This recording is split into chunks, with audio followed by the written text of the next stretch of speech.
Okay, good morning, everybody. And it's been a trend, but I will say it one more time. For one last time, I'd like to call this meeting to order. Folks, I already know I'm not going to make it through the day very well. It's December 15th, 2022. This is regular meeting of the Gainesville City Commission. Our first order of business today is an invocation. We are pleased to have Dr. Reverend Marie Herring from Dayspring Missionary Baptist with us. Thank you so much, Dr. Herring, for joining us this morning. Thank you so much. Let us bow our heads. Eternal God, as we embark upon these winter holidays, help us to focus on family and friends as we enjoy their fellowship and love. We ask your blessings on the people who have been called to lead the community in which we live, work, and play. Eternal God, we ask that you remind them that no matter where we live, everyone is our neighbor, our sibling, and that throughout the ages, you've been called the leaders of the people to respect and protect the least of those among us, our children, the elderly, the poor, those who are hungry, those who have no homes, those who are ill in body, mind, or spirit, the strangers and immigrants in our midst, those who live on the margins, those who are alone, those who are forgotten. Grant our commissioners and us the wisdom and courage to know and do what is right and good and true. May they and we speak out when it's time to speak out and listen patiently when it's time to listen. May they and we always be guided by the spirit of community, by the spirit of justice, by the spirit of love. This we pray in the name of all that we hold sacred and holy. Amen and amen. Amen. Thank you so much, Dr. Herring. All right, Madam Clerk. We'll have the adoption of the agenda with the following updates to the consent agenda. Item number 2020-22-18, interim city auditor employment agreement. This item was added. Yes, thank you. I was able to have a good conversation with Ms. Anderson, our interim auditor, and we came to an agreement with the contract that you see in your backup, but we didn't have that discussion until Monday, so thank you for getting that added. Commissioner Duncan Walker. Thank you very much, Mr. Mayor. I would like to pull 2022797, Lot 10, to regular agenda, please, for discussion. Okay. So is that a motion to approve with those two modifications? Yes, it is. All right, is there a second? Second. Motion and a second that we approve our agenda, adding the auditor contract and pulling Lot 10 to the regular agenda. Commissioner Santos? Thank you, Mayor. Where are we putting the Lot 10? We can do it this morning. Okay. Yeah, it's we have time on the agenda. Okay. With that, any members of the public sign up to speak to any consent items? Nathan Scott. Okay. Yes, good morning, Mayor, Commissioners, Nathan Scott. So with respect to the adoption of the consent agenda, and I believe the regular agenda also, or do we split them still? It's one vote. Okay, all right. So you misspoke then because you said consent agenda. Well, you can second. speak to items on the regular agenda when they come up. I understand. So with respect to the adoption of the items on the consent agenda, I would also concur with removing Lot 10. You guys do this just as it's about as whimsical as you guys wearing masks for TV one day and not wearing them like the other. But the parameters have changed. I think it warrants a discussion. It's disappointing that the commission would just want to put something on the consent agenda while no one's looking that materially alters the terms of what the commission sought to see from the development. Very similar to the GREC when they came in for a change of law that you nodded in approval of, Mayor Poe. So I think these items, when there is amendment, need to be discussed openly and transparently. They may have merit. They may warrant approval of the commission. But just sit there and slide them under the carpet like you guys do repeatedly on items on the consent agenda, I don't think is appropriate. Also, too, with respect to the adoption of the regular agenda, I would ask that they remove the ordinance regarding the commissioner salary changes. You guys came out of the blue, did this on a whim. It's abuse of power. It's absolute power corrupts. You have all these strategic plans, policy initiatives, funding priorities for those that you discussed ad nauseum. So there's a whole laundry list of things you want to do in the city that aren't funded, yet you invent cash to the tune of $400,000 of taxpayer money to give you guys that supersedes all those priorities. Supersedes all those priorities, Mayor Poe. It's allocation of scarce resources. You guys don't care because you're feeding at the trough like a bunch of little pigs. You have 5,600 GRU customers, 5,600 plus GRU customers that don't have their electric bills. Mr. Scott, you can talk about I am those talking. issues I during am general talking. public comment, but Please, we- please, these please, need to be items please. on the Yes, I consent am. agenda. I'm asking. Those items are Stop, not on the yes, consent they agenda. are. I'm, they're stop, not. Mayor Poe, stop interrupting me because you don't like the subject GRU matter is of my not on the speech. consent agenda. I'm speaking to removing your salary. You That's fake- on the regular agenda. You can speak Yeah. at that time. No, we're talking about the adoption of the consent and regular agenda is one item. That's what's on here, the adoption of the agenda. So please don't correct me. I think I know the rules better than you do. You just don't like the content of my speech. So the bottom line here, Mayor Poe, is you guys want to give yourself double your salary on top That of the item is on our 9.6% regular agenda. raise. You can speak at that time. I will, but I'm saying it should be removed from the agenda because it's inappropriate. It's an abuse of power. You guys do a terrible job. You got GRU customers that. You're welcome to speak about that when it comes up at regular agenda. Okay, Thank you, Mr. Scott. I will, trust me. Madam Clerk? Debbie Martinez. So I'm correct to understand that you did remove Lot 10 from the consent agenda? That's the motion. We haven't voted on it Oh, yet. okay, well, okay. Thank you for the clarification in your politeness. Okay, I'd like to request, boy.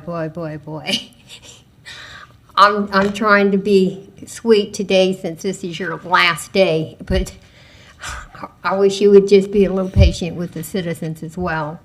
If you would please remove the first item on the consent agenda, 2022-744, acquisition of conservation lands adjacent to Loblolly Woods. Postpone it, not pull it. I stand corrected. I shouldn't let you throw me off, Poe, but you do that to so many of us. If you would postpone that to the new commission comes on in January, that would be greatly appreciated. And also, if you would, I ask that you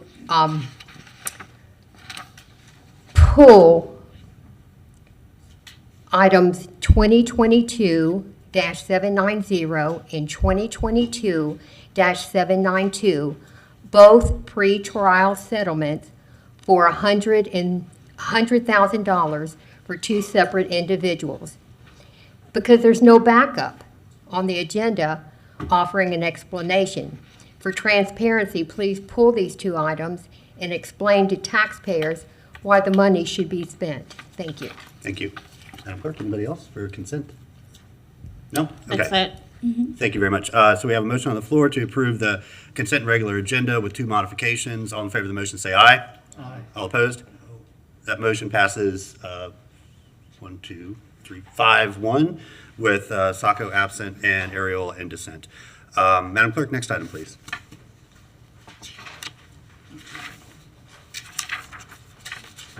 We'll have early public comment. Okay, anybody sign up for early public comment on any items? Nathan Scott. Go individually. Okay, then on to general public comment.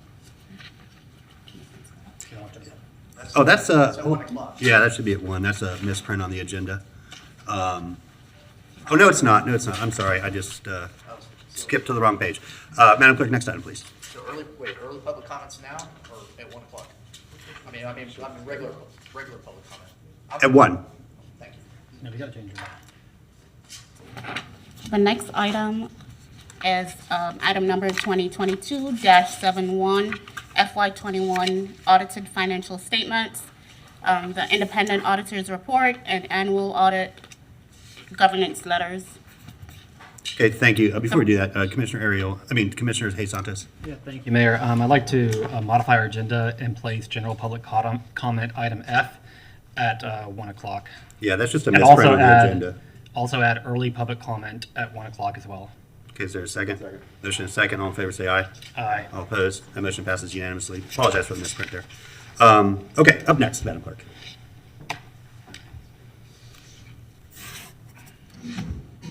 The next item is item number 2022-71, FY 21 audited financial statements, independent auditor's report, and annual audit governance letters.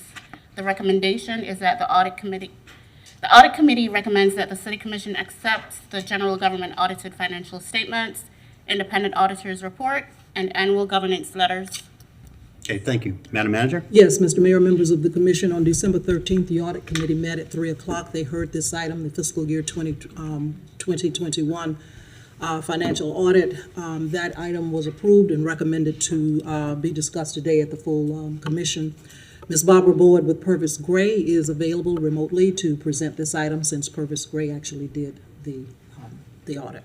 Thank you. And Ms. Boyd, welcome. And also, we were pleased to have Commissioner Chestnut join us for that meeting as well. And so with that, we'll recognize Ms. Boyd. Hi, good morning. morning. Barbara Boyd with Purvis Gray and Company and partner in charge of the audit engagement. The slides currently up are for Ms. Huang's presentation. Could we get the Purvis Gray slides? We'll up? switch them out, Ms. Boyd. Thanks. Just give us 1 second.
Thank you.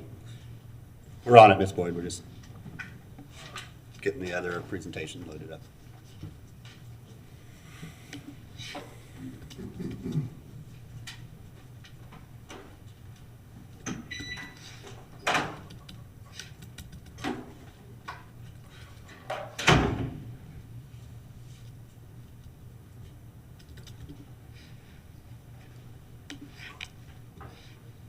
Are they, I'm sorry, I have trouble hearing. Are they coming up or?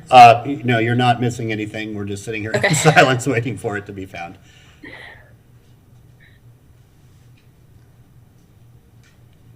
Normally, I'd use this time to tell some dad jokes, but I'm going to spare everybody on my last meeting. My children have enough of that coming over this break.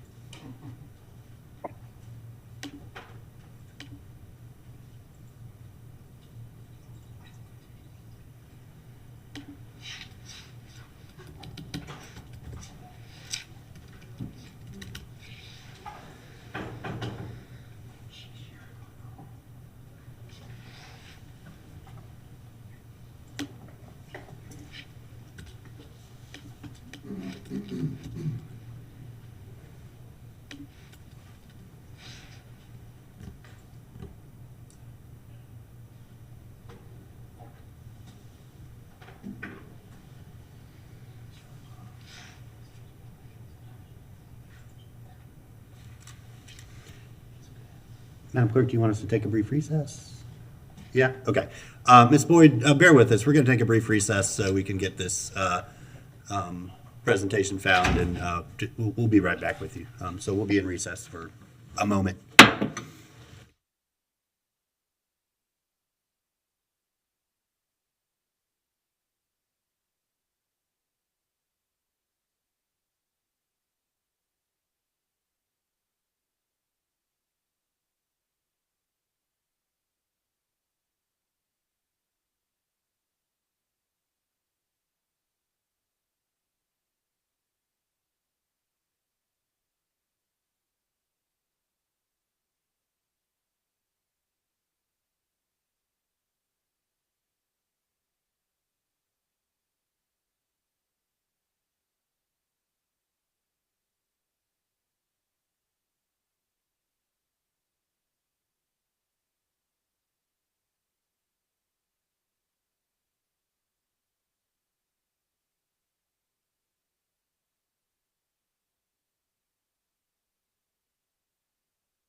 Okay, we'll call this meeting back to order. I believe we have the presentation ready. Ms. Boyd, you are still with us?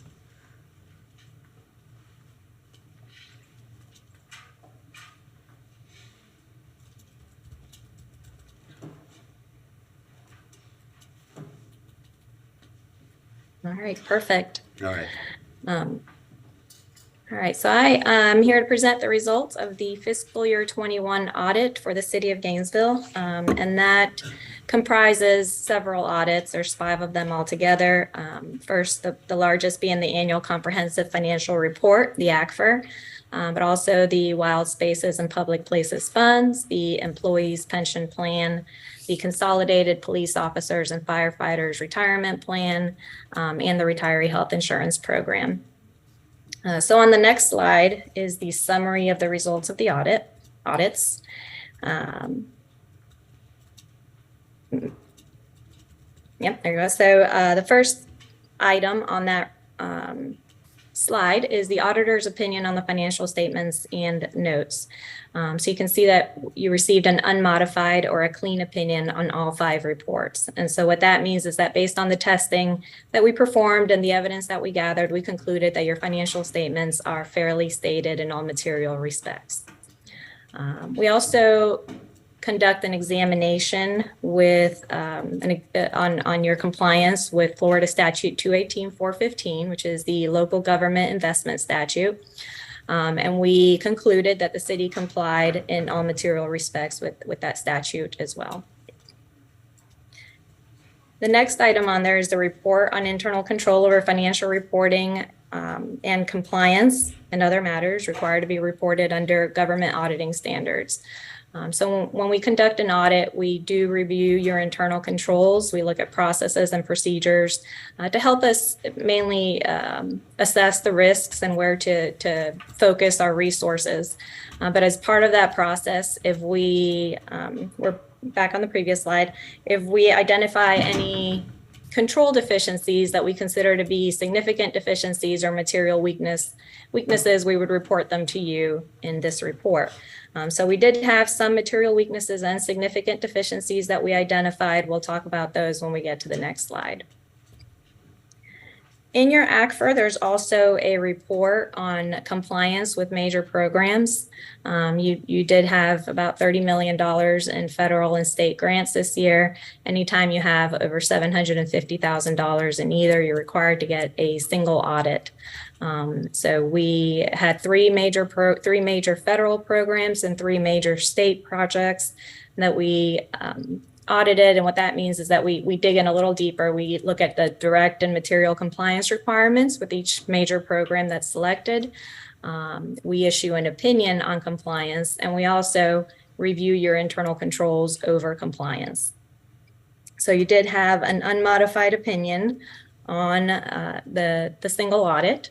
And we also had no findings relative to the major federal programs or the major state projects, and no significant deficiencies or material weaknesses that we reported on internal controls over compliance. Finally, we issue a management letter in accordance with Chapter 10.550, the Rules of the Auditor General. In that report, there's certain information that the Auditor General requires us to include, but the main thing I want to highlight that would be included in a management letter is if there are any control deficiencies or non-compliance that are more immaterial in nature, don't rise to the level of a significant deficiency or a material weakness, those would be included in this management letter. So we do have one item that we identified, item 2021-04, and it's regarding the reconciliation of building permits to your general ledger. So they are on 2 separate systems, and sometimes there might be timing differences between what's recorded on one or the other. So a good way to ensure that your general ledger is accurate and complete is to reconcile the 2 systems. All right, now on the internal controls over financial reporting. If we could go back up 1 slide, please. One more. There we go. All right, so I mentioned that we had identified some material weaknesses and significant deficiencies in the audit this year on your internal control over financial reporting. Item 2021-01 is on bank reconciliations. It's something we consider to be a material weakness. It does have a 2021 year on it, but this has been an ongoing issue since 2018. It has not been corrected yet. And basically, bank reconciliations are just not being completed on a timely basis. Once they were reconciled this year, they did require a significant number of adjustments to get it to reconcile. And bank reconciliations are really a key component of internal controls over almost every financial reporting area. So very important to perform bank reconciliations on a timely basis, follow up on any discrepancies, and really we recommend at least within 30 days after month end to have these done. The next item, 2021-02, still back on the previous slide. Financial close and reporting, it's also something we consider to be a material weakness and also one that has been ongoing since 2018. The commencement of the audit this year was delayed. We began the audit in July of 2022. Most audit areas still required significant adjustments. There were over 90 adjustments to the trial balance, either some that were identified by management, some that were identified as part of the audit procedures. So again, the process was just not operating effectively during fiscal year 2021. Issue just had not been corrected. And then on top of that, there was an ERP implementation during 2021, 9 months into the year, which just added to the issues. Item 2021-03 on the schedule of expenditures of federal awards and state financial assistance. This is your CFA. This lists all the grant expenditures that you have received over expended over the year. And through audit procedures, we identified $11 million of grant expenditures that had been left off of the report. Your financial statements included all the expenditures, your financial records were fine. It's just the CFA preparation is more of a manual process. And through that process, these grants were inadvertently left off. This report is important. It's one that we use to select our major programs and one that grantors look at to make sure that you are properly reporting the grants and that they're being audited. And finally, item 2021-01 as it relates to plan audits. This is not a new issue. This has, again, been an ongoing issue.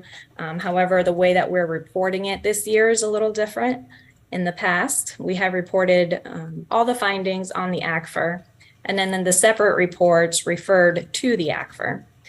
This year, the findings are being reported in each of the separate reports as well. So this is on investment and pension or the retiree health insurance program activity reconciliation. This is just ensuring that investment and trust fund activity are reconciled to the general ledger so that your general ledger is accurate and complete. It includes all the information that has actually occurred during the year. Okay, now on to the next slide. So the two slides I just covered is information that's included in your bound report, right? At the very beginning, you have our independent auditors report, and then towards the end, you have the rest of the letters and the findings and other reports. Aside from the information, the bound report, you also receive, your audit committee receives a letter called Communications with Those Charged with Governance. And that letter includes significant audit matters that we're required to communicate to your audit committee. So the items that we discussed that are included in those letters are qualitative aspects of accounting practices. So you've got your accounting policies that are disclosed in your notes to the financial statements. They're generally in note 1. Your retiree health insurance program is note 2 that discloses your significant accounting policies. There were a couple of changes this year.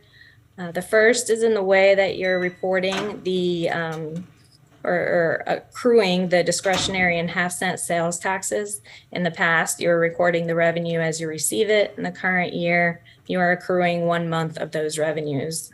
So revenues you receive in October, you're accruing back to September. Both methods are acceptable. It varies in industry. Management just felt that accruing 1 month of revenues was more consistent with your own policies and procedures. And then in the pension plans and retiree health insurance program, previously, the way that the equity in the city's pooled cash was being recorded was as cash and cash equivalents in the trust funds. Whereas this year, that's being recorded as a due from the city. Since that cash is really in the name of the city and not the trust funds, it does make sense to record it as a due from the city. Your significant estimates are listed here. They're very standard for a city your size and with your operations. We do evaluate the key factors that go into making those estimates to determine that they are reasonable. And then finally, your sensitive disclosures. We highlight note 16 to the financial statements on interfund balances. This discloses interfund balances that are as a result of other funds overdrawing their equity and pooled cash, as well as from the allocation of the pension obligation bonds that are currently recorded in your governmental activities to the enterprise funds, such as GRU and RTS. The note also discloses any amounts that are not expected to be repaid within 1 year, so your long-term receivables that are in non-spendable fund balance. Okay, and then on the next slide, the remaining significant audit matters.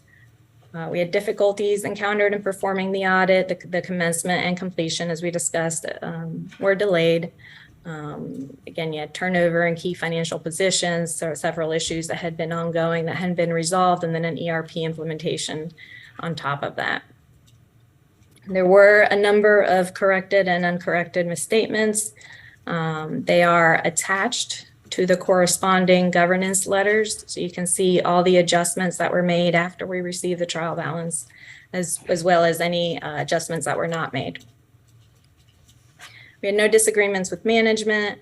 Management did make representations to us that we relied on during the audit. And we're not aware of any management consultations with other independent accountants that would be akin to a second opinion.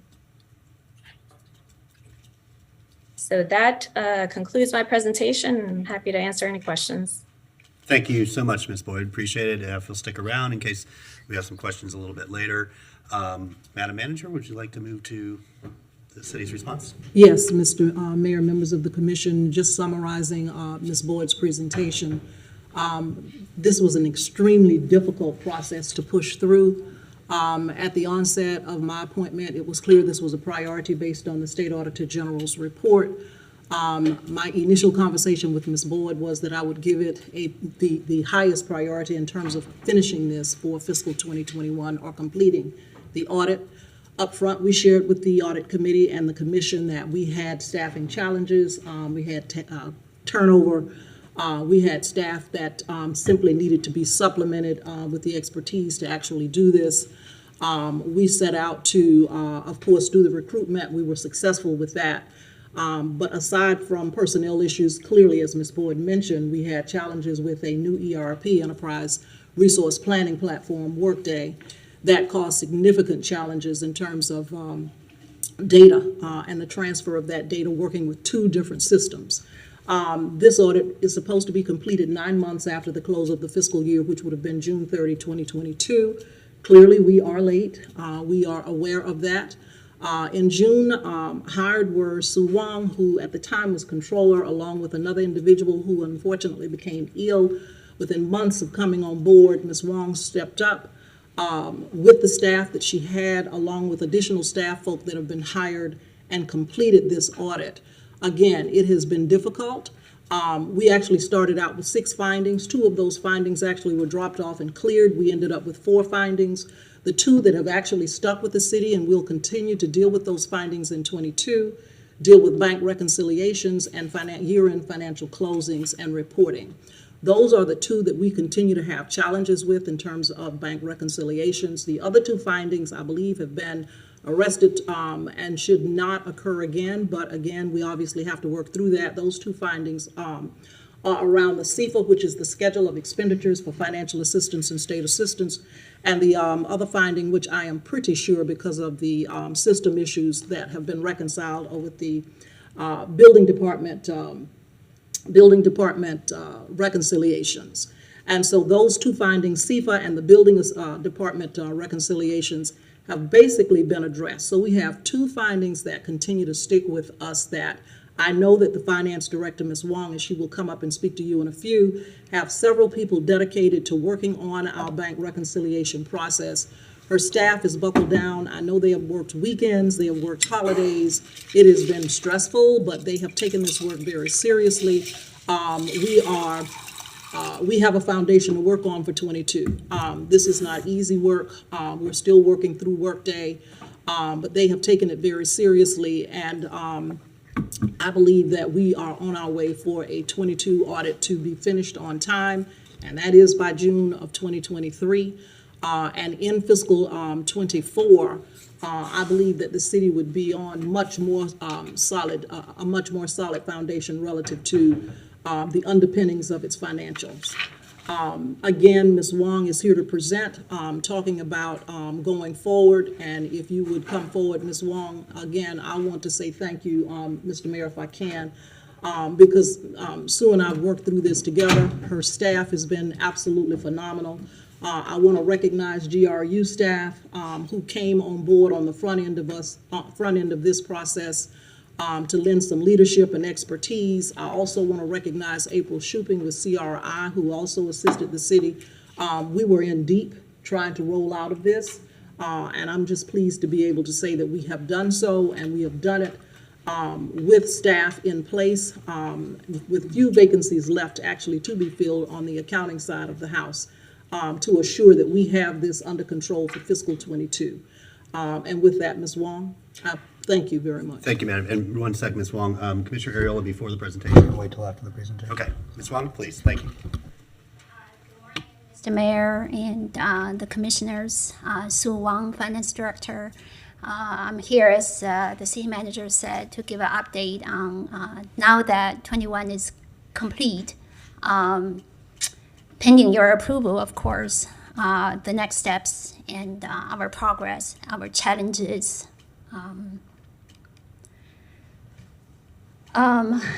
So the city manager has called this the completion of the 21 audit a milestone, which I wholeheartedly agree. So hopefully, 10 years, 20 years down the road, when we look back at this part of the city's history where we had a major ERP implementation 9 months into the fiscal year, where most of my accounting team members are new or newer, where we had to deal with 2 financial systems, 2 account structures, that we were able to get it done with a clean opinion. It's a huge achievement. The thanks go to my accounting team members. Most of them are here. They deserve to be recognized. Without their efforts, without their keeping their heads down and get it done, we would not have been here today. And Ms. Curry has recognized Ms. Shuping, our GRU colleagues. They worked on this and they give us the helping hand during the time of needs. So my sincere thanks to them as well. To Ms. Boyd, I think she's still online, for her dedication to our audit. And last but not the least, to Ms. Curry for her leadership and guidance, for trusting us that we can get it done. So with your approval, we will be able to close 2021 and focus on 2022, planning on 2023 and beyond.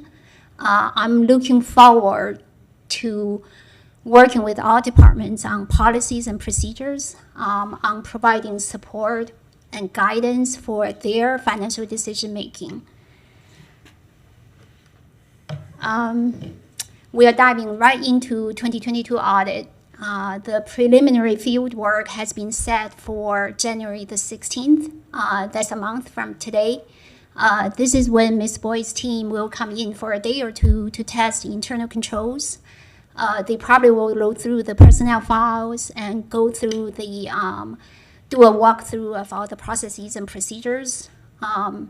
They will be here on February the 20th for the field work. This is when they will be here for 2 weeks. They will do the in-depth testing of all the audit areas to allow them to be able to issue their audit opinion. We are on track to provide the trial balance to Purvis Gray 2 weeks before the field work starts. This is less than 2 months' time. The next few things, those are the retiree health insurance plans and the pension plans. Every year they need to go through a valuation by our actuary, and it takes time. It takes probably a month or so time, which is why I put it there so that you're aware that progress has been made in providing the census data and the financial statements to the actuary so that they can perform the valuation. We are, as the city manager said, we are on track to complete the 2022 audit by the state deadline of June 30th, 2023. At this time, we are expecting no new fundings. These are the priorities that I shared with the commission a few months back. I would like to give an update on where we stand for these priorities. The first one is the process documentation. Of course, it's going to be ongoing. It's a top priority for us. Month-end close, as you have heard, we have developed a comprehensive month-end checklist. We are using this checklist as a guidance for us to start closing November in December. We expect to issue the trial balance and the financial reports starting in Q1 of 2023. Bank reconciliations, and we heard a lot about it this morning. It's been a finding for several years. It's a top priority. We are devoting 2 people working on bank reconciliations. We are bringing in the expertise from our billing and collections team because they know intimately on the deposit side. We are expecting to complete the fiscal year 2022 bank reconciliations by December 31st, 2022. We have already started working on October and November bank reconciliations and expect to get caught up by end of January. As Ms. Boyd said, it's the best practice to reconcile the cash by 30 days after month end, and that's our goal. I think we'll be able to keep it up once we get caught up. The other balance sheet account reconciliations is ongoing. Pension and payroll account mapping. We completed the retiree payroll mapping for fiscal year 2023. We're going to keep monitoring, keep reconciling all our payroll accounts. Grants administration, you heard for 21, we had 6 major programs. That's a lot. It's a big deal for the city. We are not taking it lightly.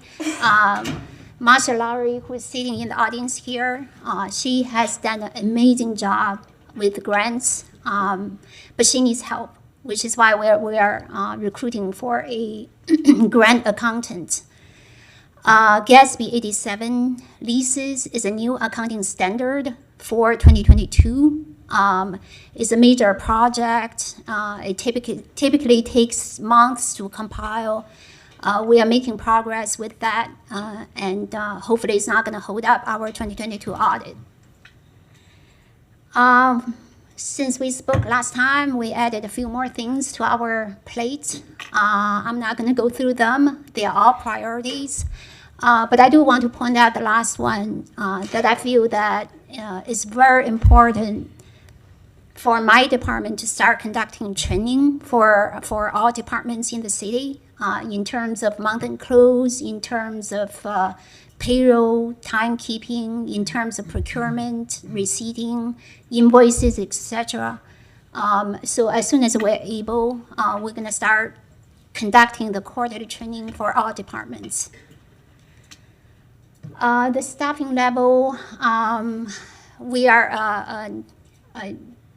a young team in terms of our accounting team here. Our accounting manager and one accountant senior started on September the 6th of this year, been here for about 3 months. Our internal control manager has been here for less than 2 months. We recruited a financial systems architect. She started on October 3rd, and our buyer started on October 3rd as well. These new additions to our team have already made impact. And they are really complementing the skills of the current staff. So I'm very, very pleased with our new hires here.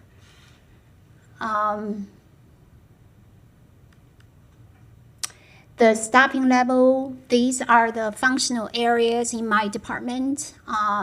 The contract management is fully staffed. We have a contract manager. There's a staff who works with her monitoring all the contracts for the city. The procurement, we have 2 buyers open. Operations team is the core of what we do. They are in the front line of for the city's financial operations. That's our billing and collections team. That's our accounts payable team and payroll. They are fully staffed. We do have 3 new FTEs approved in the budget. We are assessing, especially for payroll, because it's a key position, we're assessing the succession planning. So we are not recruiting at this time, but we will start recruiting probably after we complete the 2022 audit. Pension and investment is another big area in my department, and they are fully staffed. Our chief investment manager, Andrew William Johnston, just has been doing such amazing job. Internal controls, we have internal control specialist open. We are not looking for one right now. Miss Eileen Marzak is serving in this role that we thought is a good fit because of her background and her experiences. In accounting, we are actively seeking a controller. We are seeking a accountant senior with grant focus. We still have an accountant 2 open, but we are not looking for one just right now.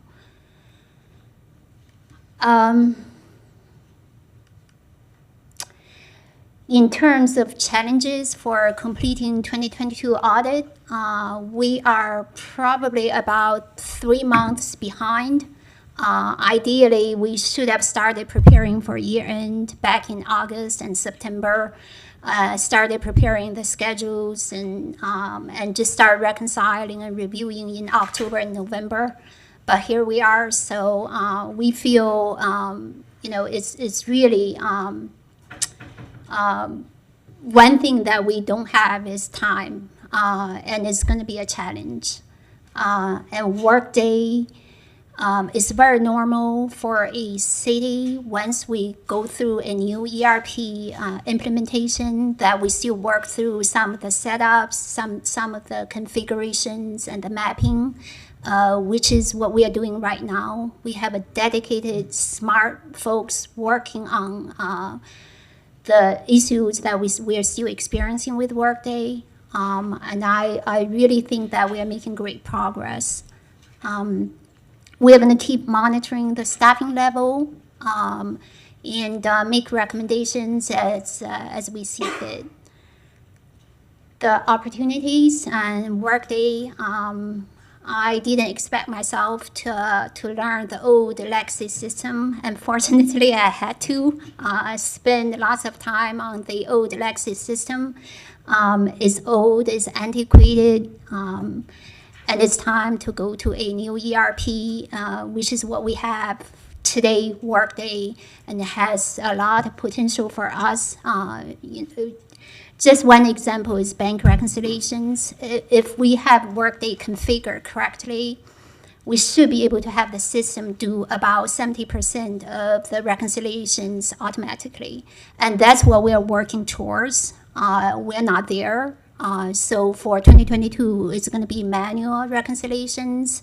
But once we get 2022 completed, we should be able to start working on that and fully utilize the ERP to its full potential, I hope.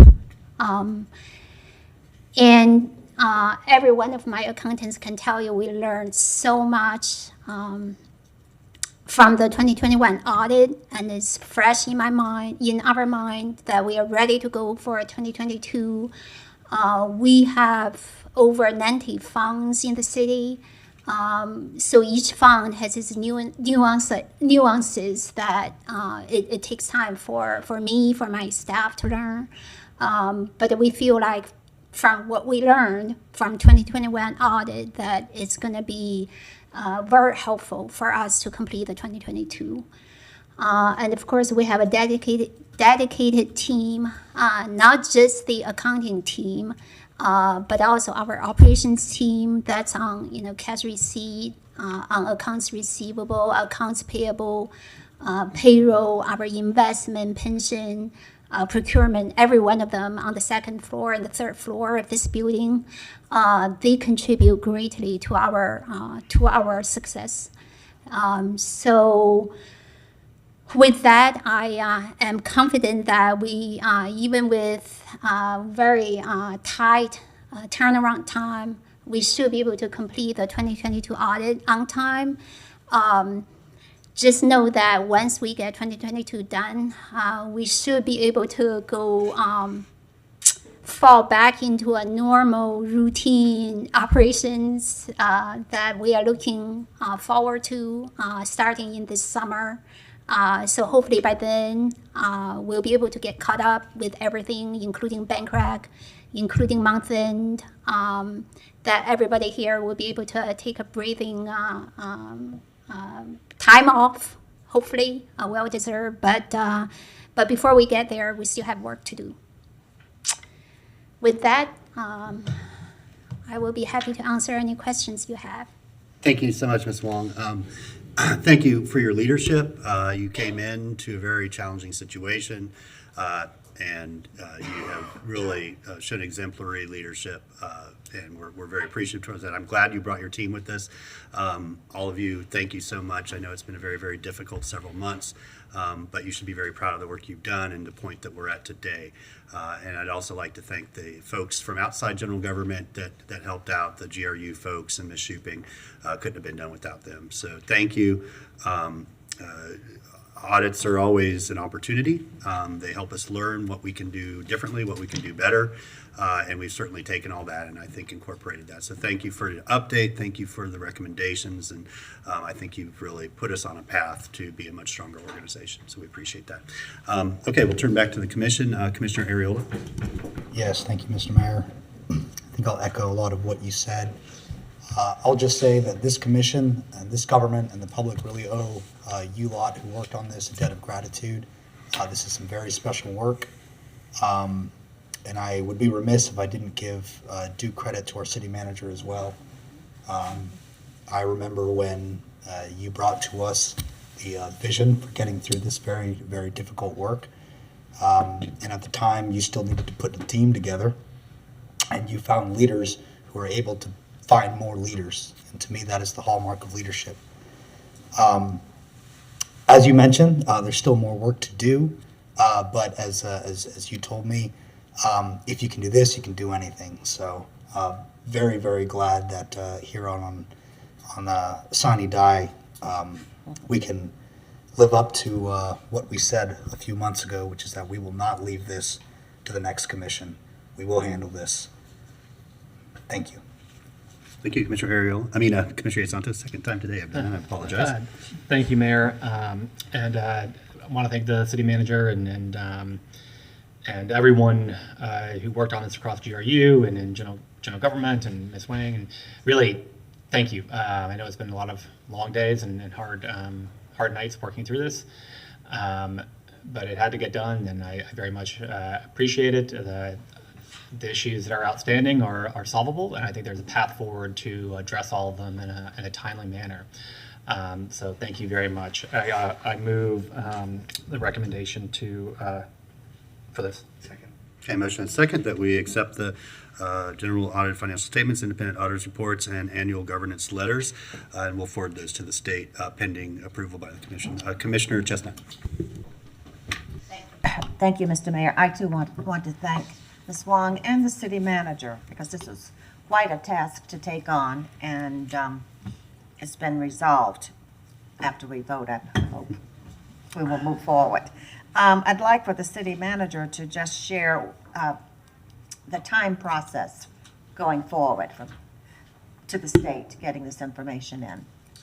Mr. Mayor, members of the commission, we have 5 things that we need to do once this has been fully reviewed and approved by the commission. Immediately upon approval, we will electronically submit in that electronic format to the state the annual financial report for 21. So that is the first thing that we need to do immediately. The second thing that we need to do is to submit a hard copy of this report as well to the State Auditor General. We also need to submit hard copy and electronically a copy of this report to the Joint Legislative Audit Committee. They did contact us back in February. The mayor responded. I responded to them. I believe it was in August that we were still working on this. They actually responded about a month ago saying that we needed to have this wrapped up by December 19th. Which is next Monday. So we will be sending them a copy of the report. We also have a grant responsibility report to fulfill, and we would also be submitting a report to the GFOA asking them to consider a recognition of the completion of this audit. And so we have 5 things to do, and we will be doing them all later today, hopefully. Thank you. Thank you. Thank you, Commissioner. Commissioner Ward. Thank you, Mr. Mayor. I just wanted to also take the opportunity to thank the city manager and her team and the entire finance team. We are operating at a high level, and I appreciate the tremendous amount of effort that has gone into that. I appreciate the general manager loaning some folks from the GRU finance team and the hard work that they put into this process as well. I know that it has been difficult and challenging, and I want each person who worked on it and who continues to work on the next statement to understand that that this commission absolutely appreciates you, and we look forward to some great work in the future. Thank you. Thank you, Commissioner Duncan Walker. Thank you very much, Mr. Mayor. Well, I could not allow everyone else to say thank you and not add my thanks to this situation as well. I think when I came on board, I was still drinking from the proverbial fire hydrant, as everyone has told me I would as a new commissioner. So I was learning a lot about this entire process, and to be quite honest with you, was overwhelmed. Overwhelmed at the thought that we're facing what could have very well seemed insurmountable, but I am pleased that we reached a point in this process where we realize that we've got a team of folks who were able to push us past that point. Thank you, Manager Curry. Thank you to the entire team that has gotten us to this point, and I'm grateful that we are looking towards much brighter days. Thank you so much for all of the hard work and effort that you put into this. All right, thank you, Commissioner. All right, so we have a motion on the floor. Madam Clerk, I will go to you to recognize any neighbors that we have signed up to speak to this item. Nathan Scott.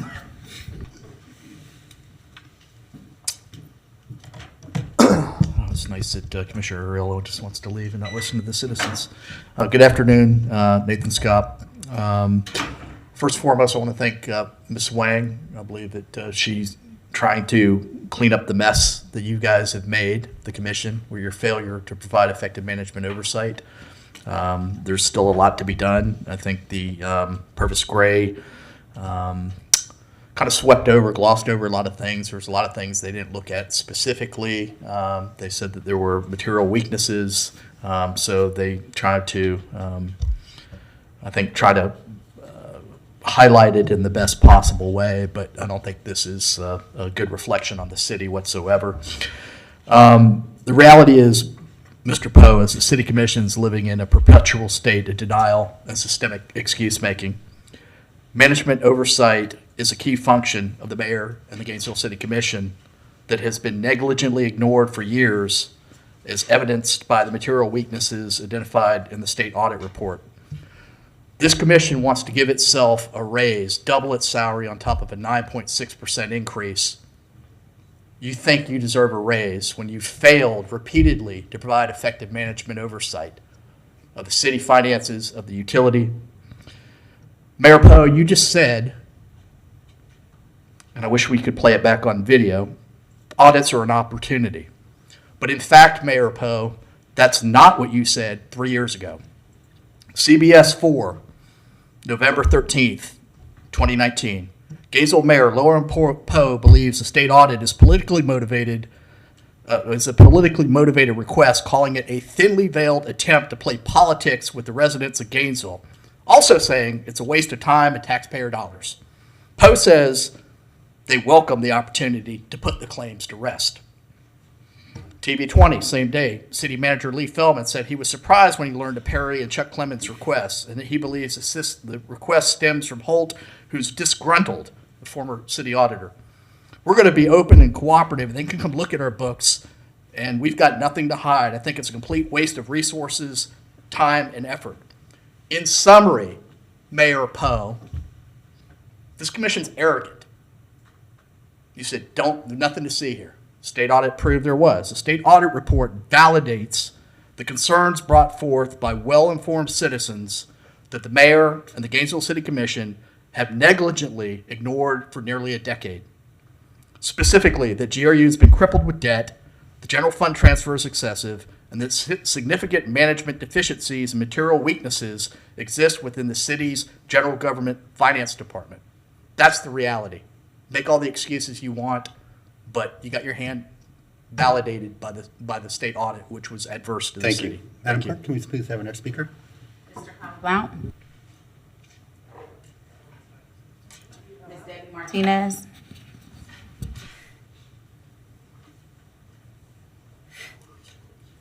I am so sorry that Ms. Wang had to be put through this by the failure of our city commission. Our previous city commissioner, not commissioner, but city auditor, Mr. Carlos Holt, warned you numerous times about the problems. And like what you oftentimes do when you don't want to hear what they have to say in other charter officers, you fire them. And the other person we need to be thanking are our concerned citizens. They continue to come before the city commission urging you to take care of the city finances, and you didn't. But I want to thank you all for, in Ms. Wang's department, for trying to clean up the mess that you've made for our citizens. Thank you. Madam Clerk? That's it? Okay, thank you very much. I'll move back to the commission for a vote. Sorry, Madam Clerk, was there somebody else signed up?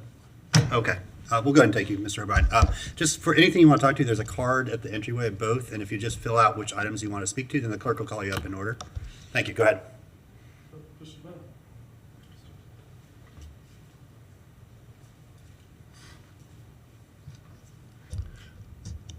Thank you, Poe.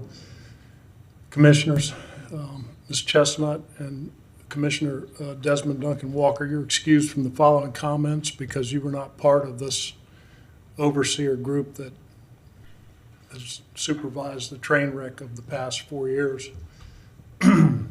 My name is Brian O'Brien, for the record, and the reason that I went to Tallahassee with former city auditor Carlos Holt, United States Marine, who was gaslighted out of this job by the management through the use of their police department, and they smeared his family. It was a disgusting example of local manipulation. I was forced to hire an attorney to further pursue the illegal activities that are going on in this city. Unfortunately, my attorney appearing in this chamber was arrested by one of the prior city managers at the instruction of the mayor. My attorney, Ray Washington, had his fingers broken by the police department as they arrested him where he was peacefully standing at this podium. Your limitation of free speech, sir, did not go unnoticed. As to the item before us at this moment, thank you to Mrs. Boyd. She's always accurate and truthful in her report. I understand she's departing the account after this year, and I can't blame her for wanting to get away from the criminality that still lurks in the books. Can you imagine, folks at home, somebody not balancing their checkbook for 4 years? Every year that this has been on the report, we've received promises from the dais that this will be answered. We will get on this. Here we are, this nice lady that's in charge of the finance department now has only been here since June. Did the administration hire someone that had experience in Workday, this shiny new system they were implementing? No. Ms. Wong was thrown in the position of having to learn a brand new accounting software from the ground up. This is by design, folks. This is what has happened to so many dedicated employees. They're put in a position where they cannot succeed by the people responsible for running the city. It is so irresponsible. When you respond to people in Tallahassee with your personal note, that was an illegal act. You had no permission from this commission to say there were no problems with the Thank you, audit. Mr. O'Brien. Appreciate your comments. Thanks for being here. Thank you, Poe. I'll Madam- be glad to Ms. see you go. Martinez, I believe you know the rules, but there's no cheering or jeering during meetings. Thank you so much. That's it? All right, thank you very much.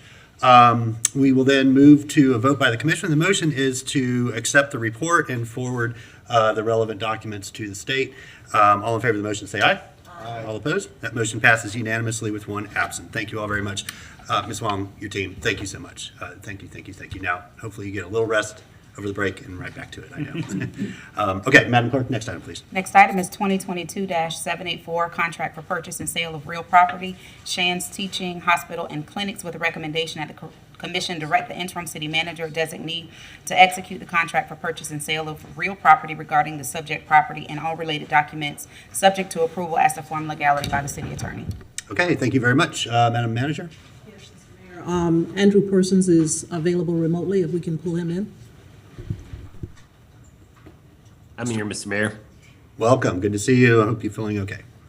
No, thank you. Yeah, I appreciate the opportunity to join via Zoom. Eric Bredfeld's here as well in case there's any follow-up questions. But this is the transfer of a portion of the formerly Shands property to the city for a consideration of $10. And then the city is actually going to be constructing the roadway improvements out for the site. The transferred property will be transferred to RTS, which will be the new home for the transit transfer station. And we are currently working with the FTA right now on getting the required materials to them for funding for to start the construction hopefully later this year or later next year. All right, thank you. Ms. Bredfeld, anything to add? Yes, sir. Mr. Mayor, members of the commission, happy holidays to everybody. Yeah, we've been working on this particular donation of the property to facilitate the larger Eastside Health and Economic Development Initiative. I could show you just a visual on the overhead, just so you have a sense of what we're doing here. So just to give you an idea, and by the way, for the commission, we've been to the commission several times this year with various aspects of this project. We came to the commission with the joint funding proposal for the urgent care clinic. We came to the commission for the land use and zoning change. And right now, the way this is going to work is that this is Hawthorne Road. This is Southeast 8th Avenue. The urgent care clinic will be basically constructed on this property here. And then this is the lot that is being conveyed by the contract that's on your agenda today. and this would be to facilitate the RTS transfer facility. This property is the property that we brought to the city commission a couple of months ago, the white electric piece that we're under contract with. And then as you go further to the east, you hit another city property, NG Tech. And so the idea is to make this property part of the overall project, and then the city will construct the roadway. Okay, thank you very much, Mr. Persons, Mr. Bredfeld. Commissioner Ariola. Thank you, Mr. Mayor. I want to thank the staff involved in bringing this. It's just such a wonderful opportunity for our city, for Shands, and really to help people get the medical care they need. So I'd like to go ahead and move the staff recommendation, Mr. Mayor. Second. Okay, motion and second that we approve the recommendation. Commissioner A. Santos.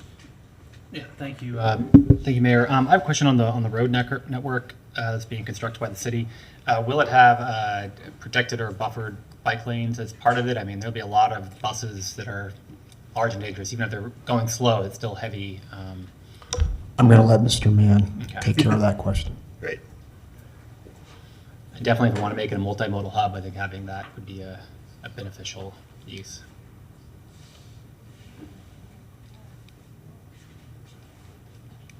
Mr. Mann. Mr. Mayor, Phil Mann, City Manager's Office. To Commissioner Hayes Santos' question, we're currently designing the roadway network, and what we're looking at is a separated 10-foot multi-use trail instead of a bike lane because of the number of buses that are going to be using that road. Right. We felt that given that the overall design of the neighborhood, the idea to bring in multimodal people to use the transit station, it would be a better use of our right-of-way to put in a multi-use trail. All right. Thank you, Mayor. Perfect. Mr. Yeah. Mayor, just to add to Mr. Mann's point, we are also planning a trail along the southern portion of Southwest 8th within the GRU easement, so the multi-use path would also connect with that. So that was another reasoning. Excellent. That's great to hear that connectivity being thought of on the front end. All right, sounds good. Madam Clerk, who do we have signed up to speak to this? Nathan Scott. Yes, good morning, Mayor Poe, commissioners. So with respect to this is another, we want the East Side Clinic. I get that. City needs that. East Gainesville needs that. What I don't get is the city commission's willingness to just do everything for the benefit of Shands, UF Health, University of Florida. So let's go back in history. Wanted East Side Clinic, for-profit healthcare provider that gets state money, federal money, all kinds of money, wants you to build a building for them using taxpayer dollars that they could have built themselves and given back to the community. They chose not to, so that cost us $5 million. We're putting them into business so they can make money and provide a service, but they're making money, make no mistake. So now, in this development area, as stated on the map, we're going to have an RTS facility, and that's a good thing. So what's going on here is that they're conveying land to the city for the tune of $10 in consideration. That's fine. But wasn't talked about reciprocally is that this roadway that you guys are going to build and be responsible for maintaining is going to cost approximately $2.2 million using GCRA money, according to the staff narrative. So now we're into this project between putting UF Health in business to the tune of $5 million for a building, and then now we're building the road infrastructure for $2.2 million, $7.2 million, I think, if my math is correct, but numbers may have changed. But, at what point is UF going to step up? And it pains me to say this as a double gator who's given money to the University of Florida. When the hell are they going to give back to the community? Because they take a lot and they don't give. There's no payment in lieu of taxes. They take fire service. There's a lot of things. And y'all whine and complain constantly about property being off the tax rolls. Tallahassee has 3 state universities, state government. They don't make those ridiculous excuses. But we hear it from you guys all the time who keep raising our property taxes and our GRU rates because you guys prostitute yourselves to developers in the University of Florida. And I think you guys need to be a little bit more diligent in terms of extracting fair value and getting people to be community partners rather than just giving them whatever they come up to this podium and take from you. And I think that's a fair narrative. And to Commissioner Hayes Santos's point about multimodal, I'm fine with that, but dedicated bike lanes aren't working. I'm getting run over on Newberry Road with a dedicated bike lane right next to me that no one's doing because they're running over on the sidewalks with their bicycles. So make 12-foot sidewalks, please, that can be joint use and keeps them off the road. And Thank let's you, Mr. share the Scott. sidewalk. Thank you. Madam Clerk? Holly Blount.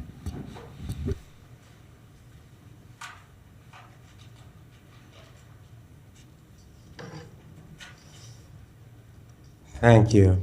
Just another opportunity to again point out Shands is imposing on us what suits their expansion ambitions. We do not need a broken arm clinic on the east side. We need primary care to help people with chronic health conditions like hypertension, heart problems, asthma, COPD, etc. As the previous person said, when is the UF going to be a willing partner and reciprocate things? This community gave them an entire hospital, and they tore it down. Now we're going to spend huge money to give them a facility to provide us other than what we critically need. Our people on the east side need to be able to see doctors to help them live better and stop having to go to emergency rooms because they haven't been able to have ongoing primary care. And this is not taking care of the citizens. We're going to build them a road, we're going to maintain that road, we're going to give them a facility, and what are they doing for us? They're dumping hundreds of graduate student families onto our already broken housing market. And we're going to do favors for them? I mean, it's some kind of masochistic drive to keep serving somebody who beats the mess out of you. Madam Clerk? Martinez, I want to make sure We she's need not, to save all our money so we can pay the commissioners. just want to make sure she's not in the hall. Ms. Martinez, if you're out there?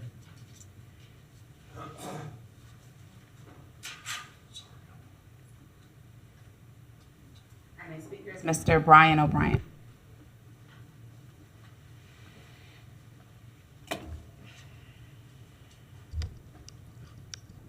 Thank you, Ms. Clerk. I have not studied this issue, but it's crystal clear from listening to Kelly and Nathan that the city is not getting anything back in return for their investment. I would ask the commission to at least obligate Shands to provide free care for the folks on the east side. These the needs that he's speaking about, the primary care facility is, I believe, what the people on the east side have been lacking and asking for years. So if you want to, turn this into a good thing, require that Shands provide primary care for the folks on the east side. I hate to lapse into personal stories, but my father was a family physician, and he was in the day when family physicians delivered the babies and took care of the geriatric people. And these problems that Khalid's talking about, the COPD and the kidney failure and heart problems, and all the things that we all run into in life, and especially as you age, these are real needs, and these people deserve it. The commission has been ignoring the east side for so long. I wasn't exactly sure what Charles Chestnut was talking about the first time I attended a county commission meeting when he said, well, there was some big program that you had started, Poe, changing the CRA, and you were just manipulating to avoid the audits of the CRA. So you morphed it into a GCRA or something like that. But a lot of things were promised to the east side, and I hope they come to fruition. And here's an example where you could make this one of those things. If you want to add some real sense of accomplishment, do something to get Shands the enormous town-gown relationship that you have tried to claim you're leader of. We'll do something. Get something done for the people on the east side. And it doesn't look to me like that's going to happen. Furthermore, it really seems from the items that I have studied that your real intention is to tear down Rosa Parks transfer station and relocate everything over there, which is fine by me, but I think it's an insult to the taxpayers to do it under the rug like you seem to perform all of your little magic tricks. Thank you very much. Thank you, Poe. Madam Clerk, that's it? Okay, thank you so much. Commissioner Chestnut, back to you. Thank you, Mr. Mayor. We've heard from several citizens to talk about what Shands is not providing, and that the city, in our cost, we provided $2.5 million along with the county to match the county's $2.5 million to build this facility. Now, here's what Shands will provide, and here's what our citizens need. Shands will pay for every physician, every nurse, every secretary, all ancillary services that go forward to operate a facility. I hope that they will share with us at the end of the first full year of operation what that cost is for them. This is we get that service from here going forward, period. Please, no outbursts. Thank you. From here going forward. I think it's going to far exceed the $2.5 million that we have put in. Our citizens deserve that. Secondly, we all know that Shands cannot refuse anyone who shows up at their door with no insurance. They must treat them. Unlike some other facilities, they just can't turn them away. The East Side Clinic was built to provide primary care. Maybe they're going to be able to have a better coordination of the health facilities between the complex that we're doing here on Hawthorne Road and the East Side Clinic. We'll see. But I think that we should not take it lightly that Shands is responsible for operating that facility, and I don't think I've ever heard of an urgent care center closing. I don't believe. So I think we need to recognize that fact, that they will be putting back into this community. I think the commission, both commissions were wise to invest in the urgent care center. This is what the people have been asking for. This is what the people need. We all know that the most expensive portal of entry for health services is the emergency room. And this is what they're addressing. Thank you, sir. Thank you, Commissioner Duncan Walker. Thank you very much, Mr. Mayor, and thank you, Commissioner Chestnut, for providing some historical context and also sharing with us some of the things that Shands will be providing.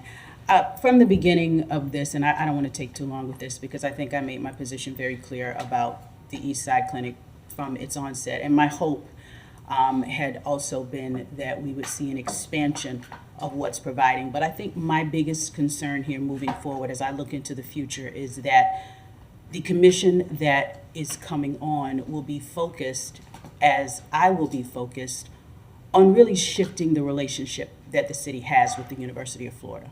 I know we have entered into certain conversations, we've broached this subject before, but I think that we need to, as we move forward, be very, very intentional about that. The University of Florida is not our only neighbor here, but also I will say this, that there is space, and also I have a personal desire to see a tax-paying entity come over into East Gainesville to possibly provide health care.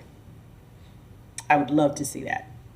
I have an idea for a Center for Health Equity that is being done in other places. And to be quite frank and transparent, I think that we need to entertain all of the possibilities that exist. We need to be a little more diverse in the way that we think.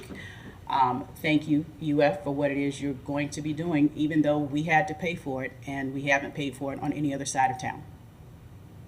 We paid $5 million between the city and the county to do that work in East Gainesville. And when I asked the question at the very onset of my entry into this conversation, no one said we ever had to pay for it anywhere else. But here we are, and we're getting a service. I'm grateful for that. I think as we look to expand it, however, that we need to be very mindful of bringing in new conversations, different ways of thinking, and new partners, but also improving the relationship with the University of Florida in a way that really equitably benefits the people of this town. Thank you. Thank you. First thing I want to do is refocus us on the actual issue before us in the motion, which is to accept a piece of property for next to free so we can build our East Side Transit transfer station there, which is a much needed and long awaited amenity on Hawthorne Road and will greatly improve the quality of life for so many neighbors living in that area. That is a good thing. Secondly, and I think Commissioner Chestnut's comments alluded specifically to this, but the expected operating loss is between $300,000 and $500,000 a year for this clinic. That is why they are asking for some assistance, some public assistance, to cover those operating losses. But the more important thing that I think is missed in this is that this creates a future opportunity. Dr. Nelson is absolutely committed to expanding the footprint and services. This is the door that opens those possibilities. He wants to bring mental health care to this location. I had an incredible meeting with the brand new head of pediatrics at UF. He's only been here about 4 months. He wants to provide pediatric services at this location. He's enthusiastic about that. The dental clinic wants to provide services at this location. None of that is possible without this first step. And so the only thing that is going to prevent UF from doing more and offering those expanded services is if every time this comes up, we attack them and tell them they're not welcome. Because then they'll walk away, and they have no reason to do that. And so I think I am excited about Commissioner Duncan Walker's effort to strengthen that relationship, because that's exactly the thing that's going to get them to invest even more in an area of our city that we know has been underserved by healthcare. And I'll conclude by saying that we do have primary care. That is where my doctor is, and that's where I visit, and it's an incredible clinic. I know that the relationship between the primary care clinic on Waldo and this urgent care clinic will only strengthen with these steps. So with that, we'll go ahead and move to a vote. All in favor of the motion, say aye. Aye. All opposed? That motion passes unanimously. Madam Clerk, next item, please. Item is back on page 3. Item 2022-797, Lot 10, Fourth PSA Amendment, with the recommendation that the Commission approve the proposed changes for Lot 10 and authorize the City Manager or their designee to execute the Fourth Amendment to contract for sale and purchase for Lot 10, subject to approval by the City Attorney as to form legality. Thank you. Madam Manager, you want to give an introduction here? Sir, Mr. Persons is on the line to address this. Thank you, Mr. Mayor. I'm here for any questions. Essentially, as the agenda item states, the City Commission approved the purchase and sale agreement for Lot 10 back in October of last year. The property closed at the beginning of this year in January. The current purchase and sale agreement caps the 104 condominium units as they were originally intended or conceived of at 140% of AMI, with the majority being at 120. But all of those provisions were subject to construction costs and prevailing interest rates, which I think, as the commission is aware, has changed pretty dramatically over the last year. To compensate for that, the AMJ, who's the Lot 10 developer, has requested that the city consider amending the purchase and sale agreement to allow for rental units as well as elderly housing units. They would keep the 140% AMI cap for all 104 units, and then the 120% AMI would be capped at 20% of those units. So essentially, everything would be 140 or below, and then 20% of those units would be 120 and below.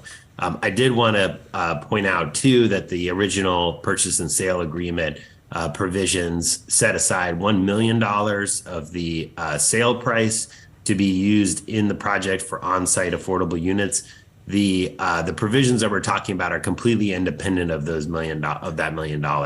That would be, we're going to bring that back to the commission as part of a developers agreement early next year with recommendation for how that money would be allocated. So this is what we're talking about here is only the unsubsidized portion of the units.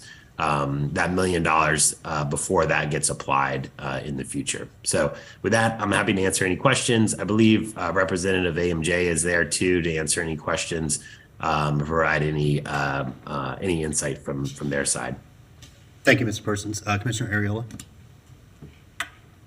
Thank you, Mr. Mayor. This is actually a fact. My first meeting as a city commissioner, Lot 10 was on the agenda. Commissioner, mine too. 2008. So I know very well that that this motion will not be the final chapter in the story of Lot 10, but I believe we are in the section of the story where we're about to finally reach the conclusion. Mr. Mayor, I move the staff recommendation. Second. Motion and a second that we approve the recommendation. Commissioner Hayes Santos. Thank you, Mayor. I do have a question on the housing, the 104 units. Is that a cap or is that a minimum? That's a minimum, Minimum, okay. and that number hasn't changed from the original agreement. Yeah. Okay. I think allowing diversity of rentals and then elderly housing is the climate has changed dramatically in terms of interest rates and being able to bring affordable products to the market. So I think a rental might be able to have more affordable units if they decide to go in that direction. And I'm glad we can give them that flexibility. Thank you, Mayor. Thank you. Commissioner Duncan Walker. Thank you, Mr. Mayor, and I wanted to thank Andrew for clearing that up for me. My original concern was that the $1 million that was being set aside for the affordable housing component would not be disturbed. So that is still the way that we originally intended it. Thank you very much. That's correct. Yep. Thank you. Commissioner Ward. Thank you, Mr. Mayor. I'd support this. Obviously, I believed for a long time and continue to believe that rental affordability is a greater problem right now at the low end. And senior housing is something we just rarely discuss. We talked about and did a lot of work to get Deer Creek moving, but it's been years since we had that discussion. We just don't talk about senior affordability at this dais very often. So I'm glad to see that become a part of this.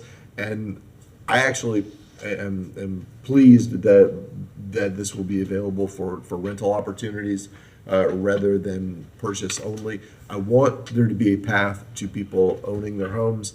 I absolutely support that. But the crisis is at rental affordability, and I'm glad that will be addressed here. And I would point out that even 140% of AMI leaves a significant gap between that and market rate. Market rate is significantly higher than 140% of AMI. I would like to see us get some actual numbers on what that is. It's my gut feeling for it, and that has nothing to do with this motion. But I'm interested from staff at some point in the coming months to see some kind of survey on what market realities are as in the context of area median income. So thank you. Thank you. The only I support the motion and the effort. Absolutely, more flexibility in this climate is important. The only thing that I would like, I'm going to sort of speak directly to the three people, three elected officials at this dais who will be here in January, as well as staff. The only thing I would not want to see in a development plan is sort of 4-4s. The sort of rent by room model of housing. I don't think that's the intention at all of the developer. But I think a little language in that final development agreement to ensure that would be helpful. I think the intention is to have, sort of typical 2-1 studios, that sort of thing. Because we do, I think, have a sort of critical mass of those specifically student-oriented type of housing opportunities. And I think something different downtown that would allow for families, for young professionals, to enter the market as well would be beneficial. So I'm just kind of putting that on y'all's radar. And when you get to that point of the conversation where you're getting a development plan, just to sort of double check that. But again, I know that has not been the intention of the developer from the start, so I expect that to not be an issue. Is that the clerk? Oh, Mr. Persons, go ahead. Oh, thank you, Mr. Mayor. I wanted to follow up to your comments. That has actually been a conversation topic with the AMJ folks and staff, just about because they're trying to do exactly as was described with like family housing and professionals and things like that. As opposed to more of a student-oriented product that does make the financials that much trickier because you're not running by the room, and some of the things that we've been doing on the inclusionary zoning front with student projects work, whereas a project like this the numbers don't quite work out. So that is very much, I think, still what they're thinking, and they may want to speak to that as well. But I just wanted to share that. Okay, thank you, Mr. Persons. All right, we'll move to the clerk. Anybody signed up to speak to this item? Yes, good morning, Mayor, Commissioners, Nathan Scopes. I'll keep this short. This is the way it should be done. Transparent, vetting in the open, having some discussion. There may be good reason for why something needs to be amended, but it should be discussed openly, not rubber stamped, so that everyone knows what's going on, so that there's some intelligent discussion, which has been devoid from the dais because you guys are more concerned with virtue signaling and doing all this than you are other things. So it's interesting to see, commissioners make lofty speeches about this and that and what have you, but, I'll go back to ask the basic question. You talk about, affordable rentals, all this crisis. Y'all love to use that word. Y'all sit there and crisis this, crisis that. Well, one political faction has run this city for 2 decades and didn't fix the affordable housing problem before it became an alleged crisis.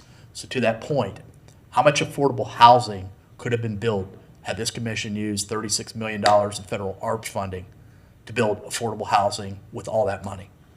So don't come up here talking about, you raised our taxes because you want that for affordable housing now too, because you had to piggyback on wild spaces and public places to do those things because you can't spend limited taxpayer money, which was a one in a generational gift from the federal government that we're all going to be paying for future generations. But you can't spend that gift of money wisely. I mean, to solve the crisis. You guys lecture us about this crisis, that crisis, climate change. You're all a bunch of hypocrites. You spew carbon emissions through the atmospheres. You fly all over the world.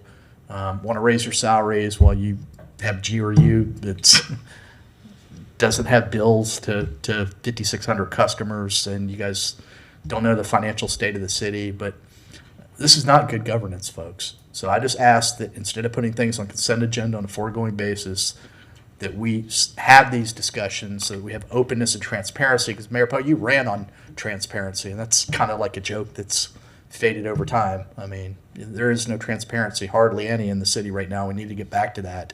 And if you did, and you regain the trust of your taxpayers and you're you customers, you might not get the scrutiny that's well deserved of this commission because you guys are just tone deaf and don't get it. But we need to have these discussions and talk openly and honestly. And I continue to be dismayed by the false narratives.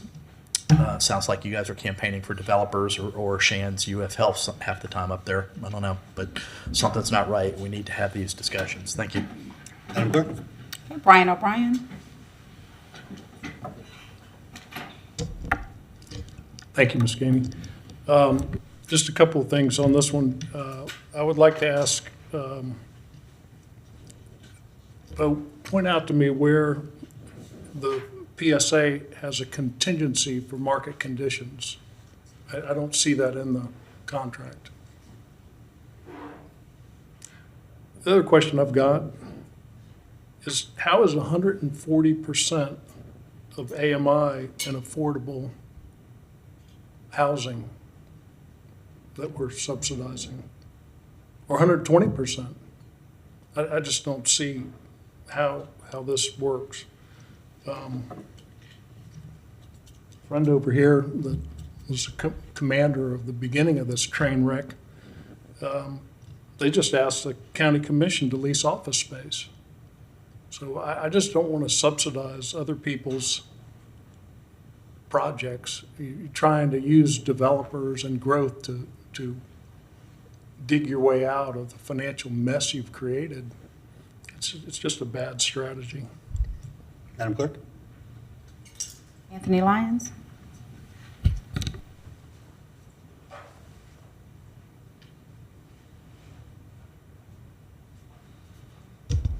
Good afternoon, Anthony Lyons, representing AMJ. 2006. I got here in 2006. There's a project called Gainesville Greens on a little lot called Lot 10. And so this is not a competition, but that was my first. I'm sure someone can walk in and, because that was 3 or 4 years before that people had started. So this has been a ongoing issue. I think we have made it further thus far than most in terms of actually buying the land.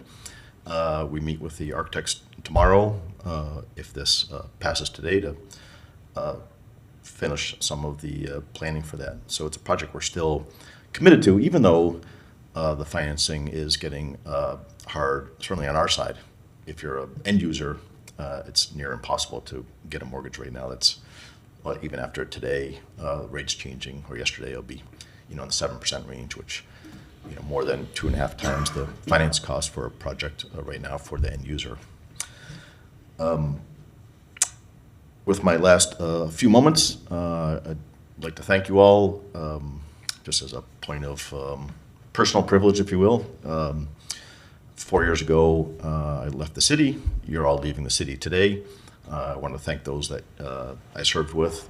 You've been wonderful, and there is an other side that's still good and happy, contrary to what you may hear in this room. Life is fairly good. The city seems to be in good shape and heading in the right direction from everything I've seen.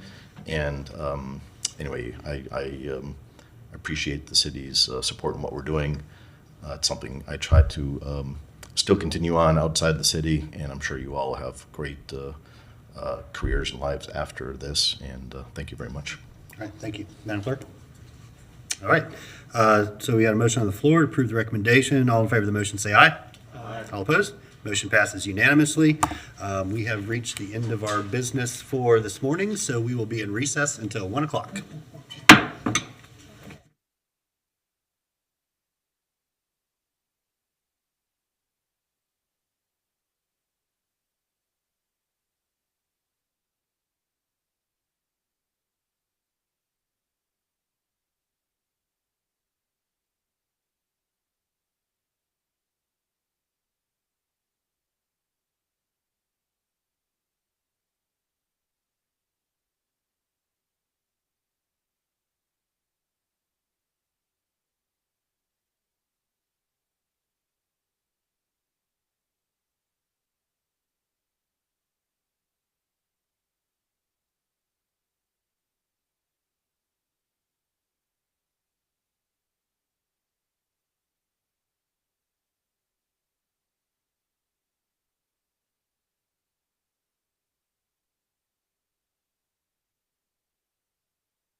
Good afternoon, everybody. Going to call this meeting back to order.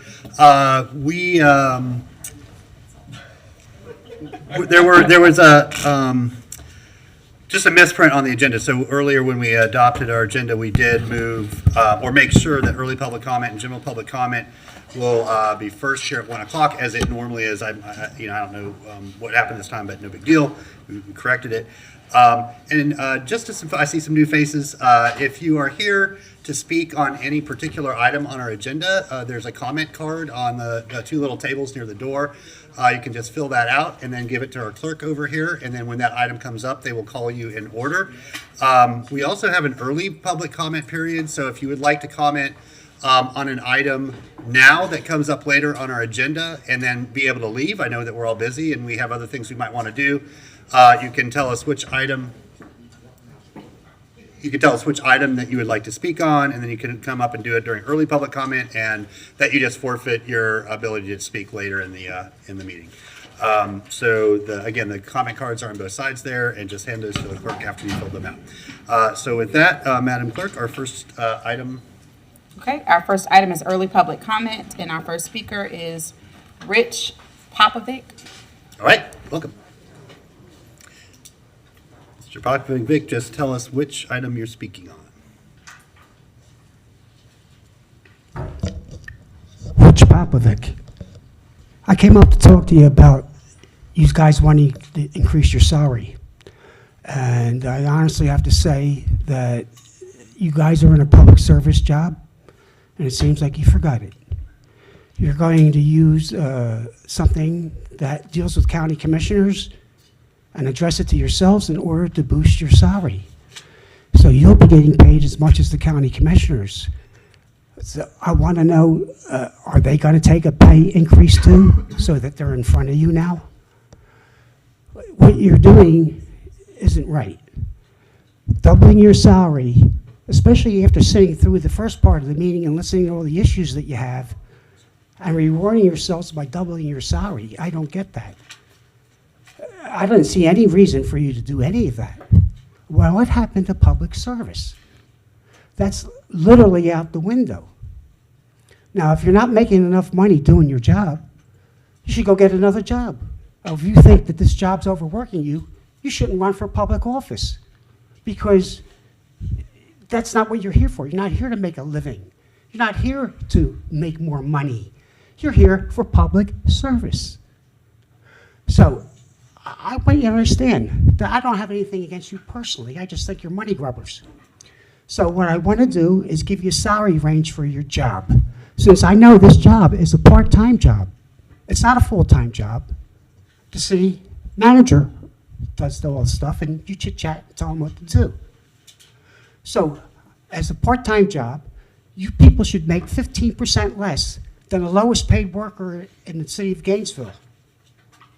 That way, you'll be getting paid for what you actually do. What do you mean, twice a month? How often do you meet? How often do you meet, Mayor? You don't know? It depends on the week. We usually meet between 40 and 60 you schedule hours a meetings, week. you have twice? 40 to 60 hours a week Yeah, okay. is this job, yes. Yeah, it doesn't warrant $80,000 a year or $75,000 a year. There's no way. If you get 15% less than the lowest paid worker, the lowest paid worker, I guarantee you, will get a job increase. It's a wonderful thing. But to give yourselves and double your own money, I don't know any business or anybody that's done what you've done and got doubled the salary, unless they're in Congress. Now, maybe you're all studying and want to go to Congress, but you're not there yet, okay? So what you need to do is chill out. Put this to the public. The public should be able to vote on any salary increases you people get. It shouldn't be left up to you, obviously, because look at what you're doing. The public Thank you very should much. decide I'm afraid this. your time has expired, but we Yeah, appreciate you sharing your comments. Pardon me? I'm afraid your time has expired, but we appreciate you sharing your thoughts with us. Thank you so much. Okay.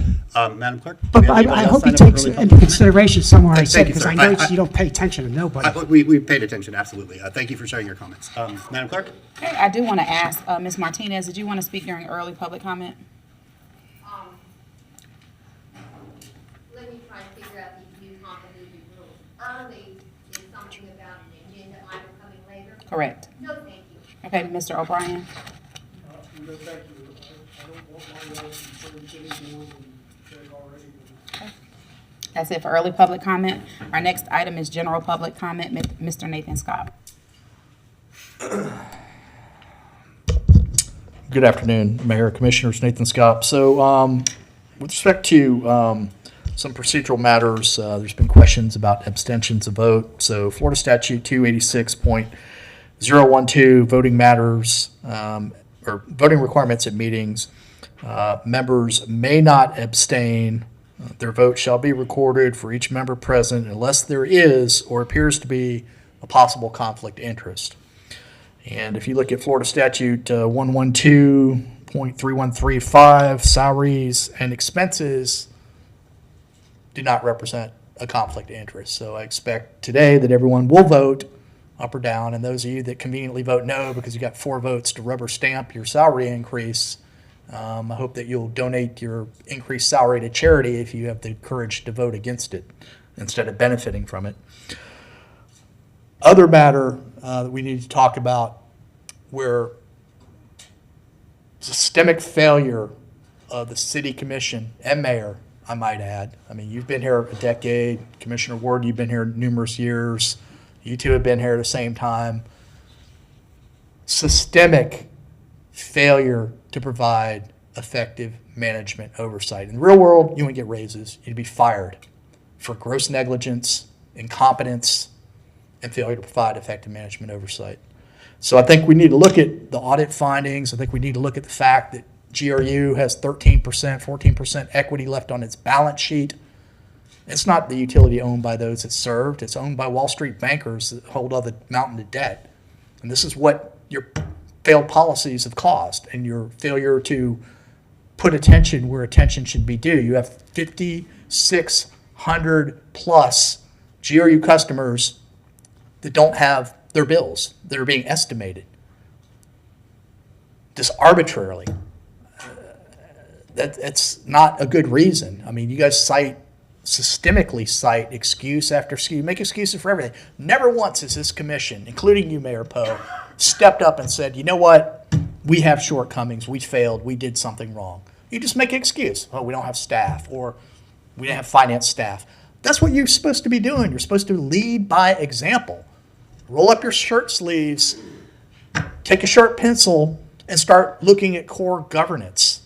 And you guys don't. You virtue signal, you travel all over the globe while you lecture us on climate change, spewing carbon emissions all over the world, and you have the audacity to put on masks and take them off conveniently, and it's just utter hypocrisy. I want, irrespective of political affiliation, I just want good governance and fiscal responsibility, buy-in for the citizens. We don't have that. We have you pandering to special interest groups and telling the rest of us, F you. That's what these raises are. Thank you. Thank you. Speaker is Ms. Martinez. Thank you. I'm Debbie Martinez. For the past 5 years, Poe and Mr. Ward launched their war on public comment in single-family neighborhoods through rule changes here at City Hall and drastic zoning changes. It was clear to those of us who follow city government that the men on the city commission chose to gut public comment during regular city commission meetings as more and more residents were coming to City Hall to object to your extreme policy changes. With all the hell the city commission majority put our residents through over the past 5+ years, citizens remained civil as they made their voices heard. I would like to quote what Ms. Tana Silva said in her email to you this week. The commission for almost 7 years has brought unprecedented spending, endless meetings, and unproductive busy work by promoting individual ideas at public expense, micromanaging city functions, and sending staff in circles trying to obey directions. Under this mayor and the very unwise overturning of governance of 2016, transparency, trust, Mr. Ward, accountability, respect, and public participation are gone. The employee wage gap has widened even as the payroll increased $22 million. Millions more are paid needlessly to consultants. Spending has increased nearly 50%. Attrition has hurt city operations, and general disarray prevails. All that is needed is a thorough reset right away in the new year to return the commission to its actual job rather than micromanaging city government and running it and GRU into the ground. Thank you. Thank you. Madam Clerk? Speaker is Mr. Brian O'Brien.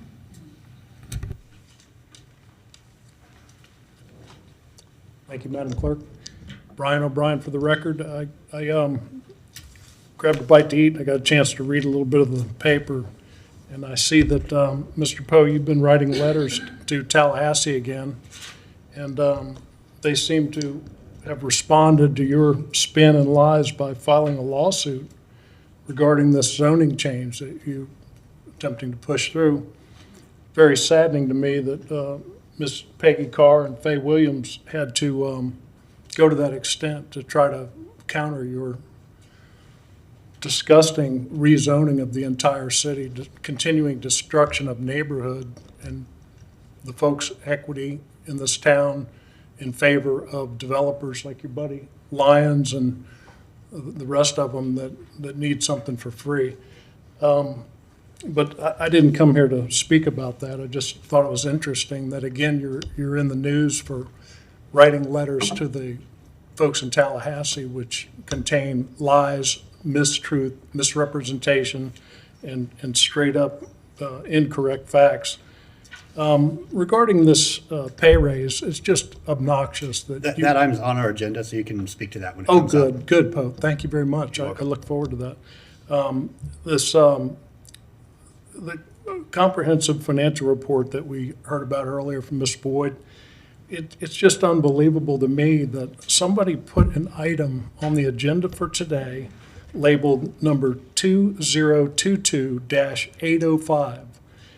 This item was appended underneath all the factual data about the report, and it essentially is just another one of your spin documents. It says, what does the report say? And then it goes on to give a paragraph of information which is untrue, and it completes by saying that there's no new findings. Well, that's interesting because there were no new findings, but they were the same old findings. Failed to balance your checkbook for 4 years, which now we've been told it'll be 5 years, and this will likely go on to 24, according to Ms. Wang's testimony earlier. So that'll be 6 years that we've seen that in there. No fraud in financial operations. These audits are not designed to detect fraud. The fact that these unreconciled checkbooks go back years is an indication that the fraud is yet to be found. We do not know where the bottom of this pit of misery you've created. And then it says, or theft of city funds. We don't know that. The P-card audit is still hanging out there, and we'll look forward to getting to the bottom Thank of you. it. Absolutely. Thank you, Thank Mr. you, Bryan. Poe. Madam Clerk? That's it for Okay, general. thank you very much. On to our next item, Madam Clerk. Our next item is Resolution 2022-779, Watershed Planning Initiative Grant for the Hogtown Creek Watershed Master Plan, with the recommendation that the Commission adopt the resolution which authorizes the city manager or designee to execute a grant agreement and any other necessary documents with the Florida Division of Emergency Management for a Watershed Planning Initiative grant, subject to approval by the city attorney as to form and legality. Thank you. Madam Manager. Item is for receiving a grant from the state. Mr. Mann, you want to expound on that? But this is just necessary. It actually was placed on the agenda pretty quickly because we needed to respond. Very good, thank you. Hi, welcome. Gail Maury with Public Works Stormwater, here to answer any questions you might have about the grant. Okay, appreciate that. Commissioner Ariola. Thank you, Mr. Mayor. I move the adoption of the resolution. Second. Motion and second that we adopt the proposed resolution. Madam Clerk, anybody signed up to speak to this item?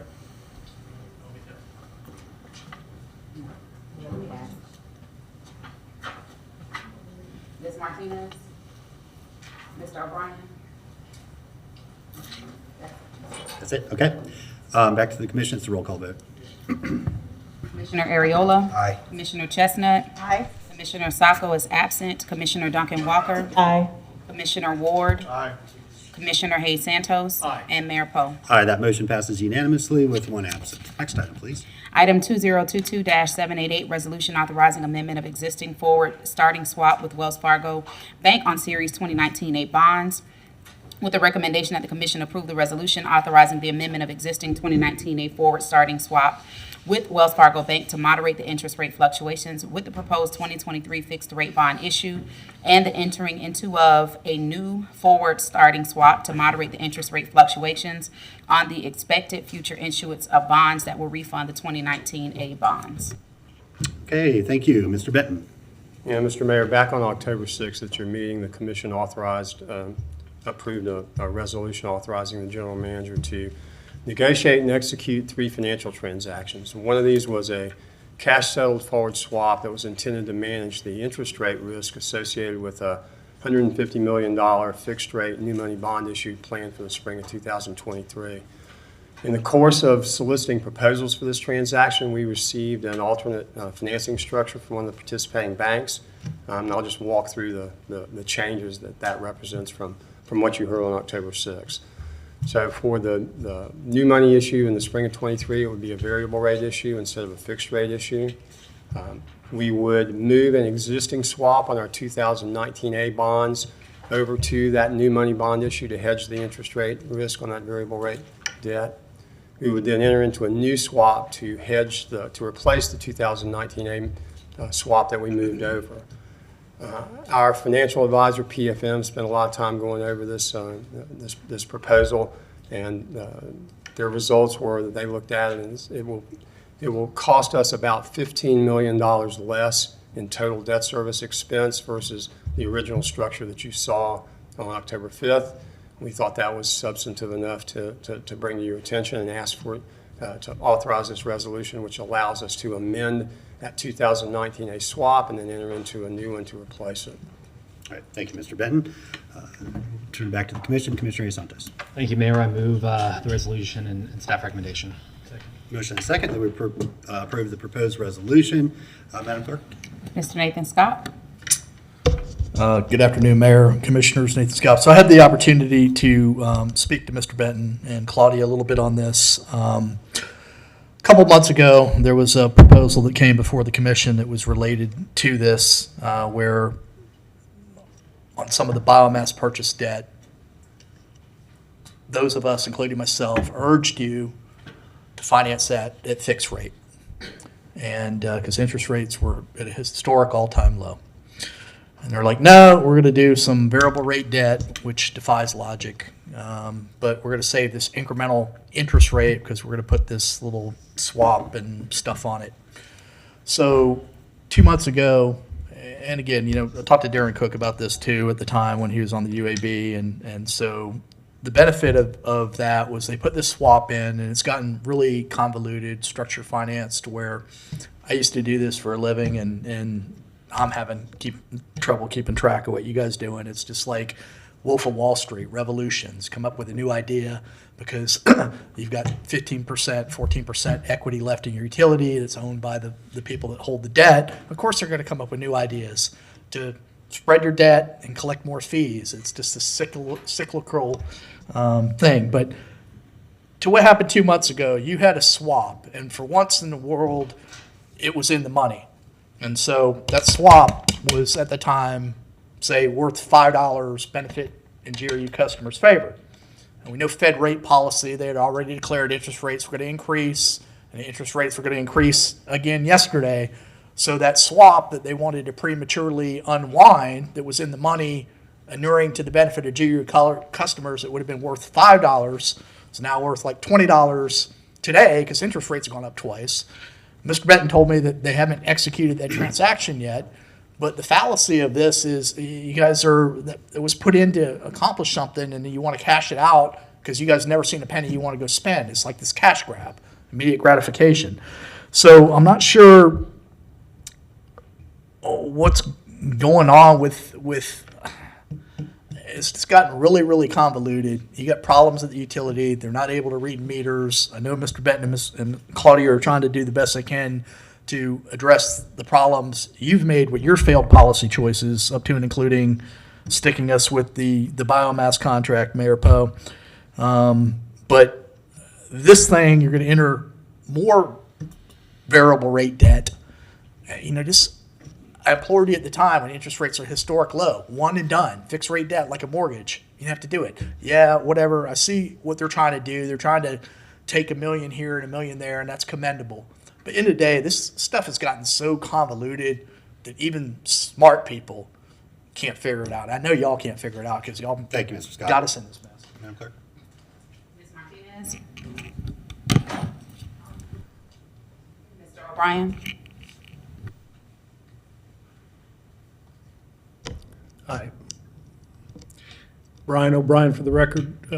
Thank you very much for the opportunity to comment on this. I apologize for not having studied this item on swaps, but given the time that we've spent over the past 4 years studying every detail of these comprehensive annual financial reports, I can tell you that Mr. Benton, like Nathan says, is doing his best to what amounts to balancing an elephant on a pinhead. The debt of the city of Gainesville and GRU combined is $2.7 billion. And that amount of debt exceeds what a normal debt would be for a town of this size by multiples. It's just about unthinkable, the amount of money that you have borrowed. And, this is not going to resolve. It'll take a minimum of 30 years, probably more like 40 years to pay off the incredible millstone that you've hung around the necks of the folks in Gainesville. Thank you. Madam Clerk? Okay, then we'll move back to the commission. It's roll call vote. Commissioner Sacco is absent. Commissioner Hayes Santos. Aye. Commissioner Ward. Aye. Commissioner Areola. Commissioner Chestnut. Commissioner Duncan Walker. And Mayor Poe. All right, that motion passes unanimously with one absent. Before the next item? Okay, go ahead, Madam Clerk. Okay, our next item is the second reading of Ordinance 2022-758, ordinance changing the method of calculating commissioner salaries. An ordinance of the City of Gainesville, Florida, establishing a population-based formula for calculating commissioner salaries similar to the state statute governing county commissioner salaries, removing current provisions regarding salaries in Chapter 2, Article 2, Code of Ordinances, providing directions to the codifier, providing a severability clause or repealing clause, and an immediate effective date. Okay, thank you, Madam Clerk. Commissioner Santos. Thank you, Mayor. I move ordinance 2022-758 on second reading by title only. Motion is second that we adopt the proposed ordinance. Over to you, Madam Clerk. Mr. Nathan Scott.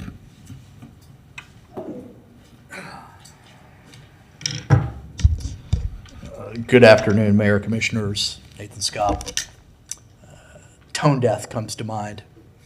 You've heard numerous people say that this is not the right idea, that this should be sent to the voters for approval, and you just have petulant little children with absolute political power pushing something through to the detriment of the taxpayers, to the detriment of GU customers that can't afford their bill, on top, doubling your salary effectively, on top of the 9.6% automatic increase that you guys are getting pursuant to the ordinance the former mayor Peggy and Hanrahan put in place. Your employees did not get a 9.6% increase, nor did they get their salaries doubled. Our dedicated law enforcement officers, two of which are in the room today, are not seeing their salaries doubled, yet they are out dodging bullets and all the homicides, the shootings, and the violent crime. Our dedicated firefighters and first responders aren't getting their salary doubled. So you talk about equity, again, more your own hypocrisy, commissioners. Hypocrisy, utter hypocrisy. There is a strategic plan that you guys have put in place with funding priorities.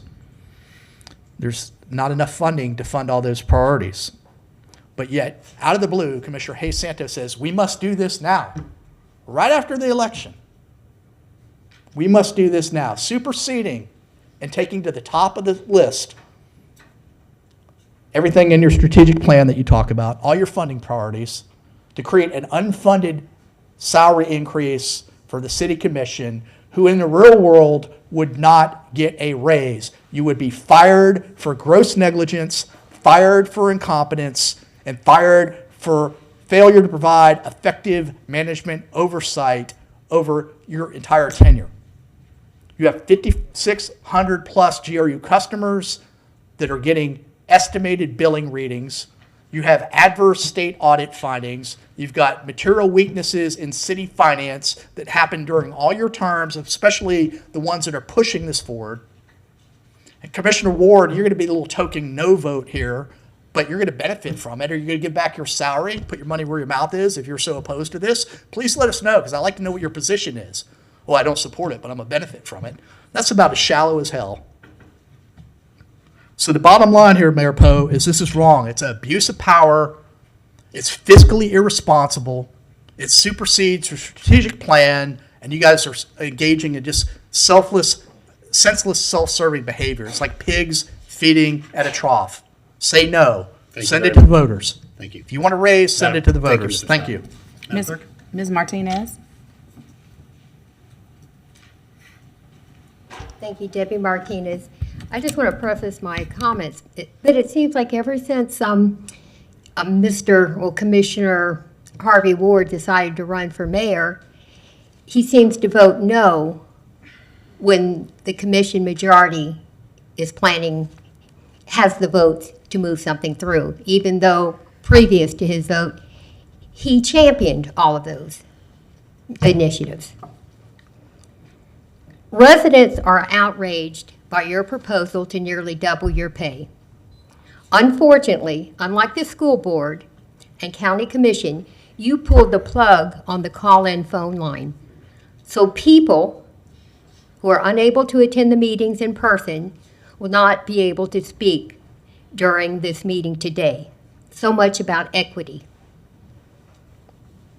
This is not the first time that members of the Gainesville City Commission tried to turn public service into a career opportunity.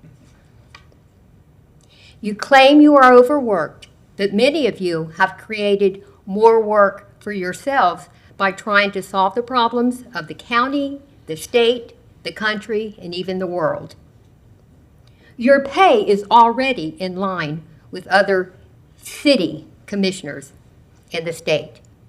I would like to read a short excerpt from an email sent to you by Ms. Tana Silva. You probably saw the Main Street Daily News article quoting previous Gainesville mayors saying being on the commission is not a full-time job or a career path.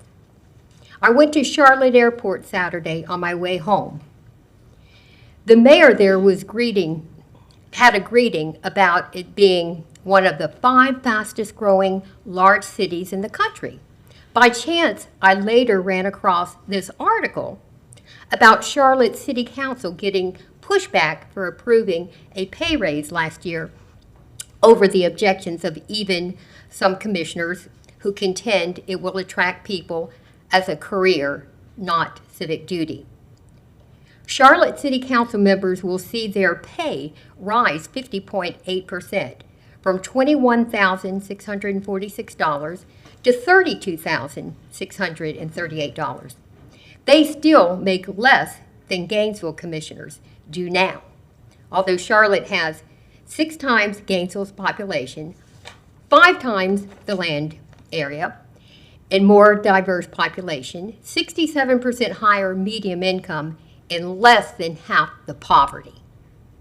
No way does the Gainesville City Commission need or deserve the pay raise you're proposing, especially with the pain commission decisions have inflicted on GRU customers and property owners. and the long-term consequences of the outsized debt and Thank you, debt Ms. service Martinez. for the next 30 years at best. Thank you so much. Further, Appreciate it. the Ms. mayor Martinez, I'm has afraid no you're- more authority Ms. or Martinez, substantial I have to be fair and responsibilities equal to than everybody. Your commissioners time has beyond expired. chairing Ms. Martinez, thank commission you so much. meetings Ms. and Martinez, signing I need documents. you to end I your hope comments. enough of you will Ms. reconsider Martinez, your you are votes preventing the as orderly running Commissioner of this Duncan meeting. I need you to Walker conclude will your and comments. reject it. Thank you. This unfounded thing. Thank you. I need to treat every citizen the Are you same. me like other I need the citizens? outburst to stop, Ms. Martinez. I need to treat every citizen the same. I'm not going to give anybody any privileges that any other citizen does not have. Now you're Madam gonna do Clerk? that? Our next speaker is Mr. O'Brien.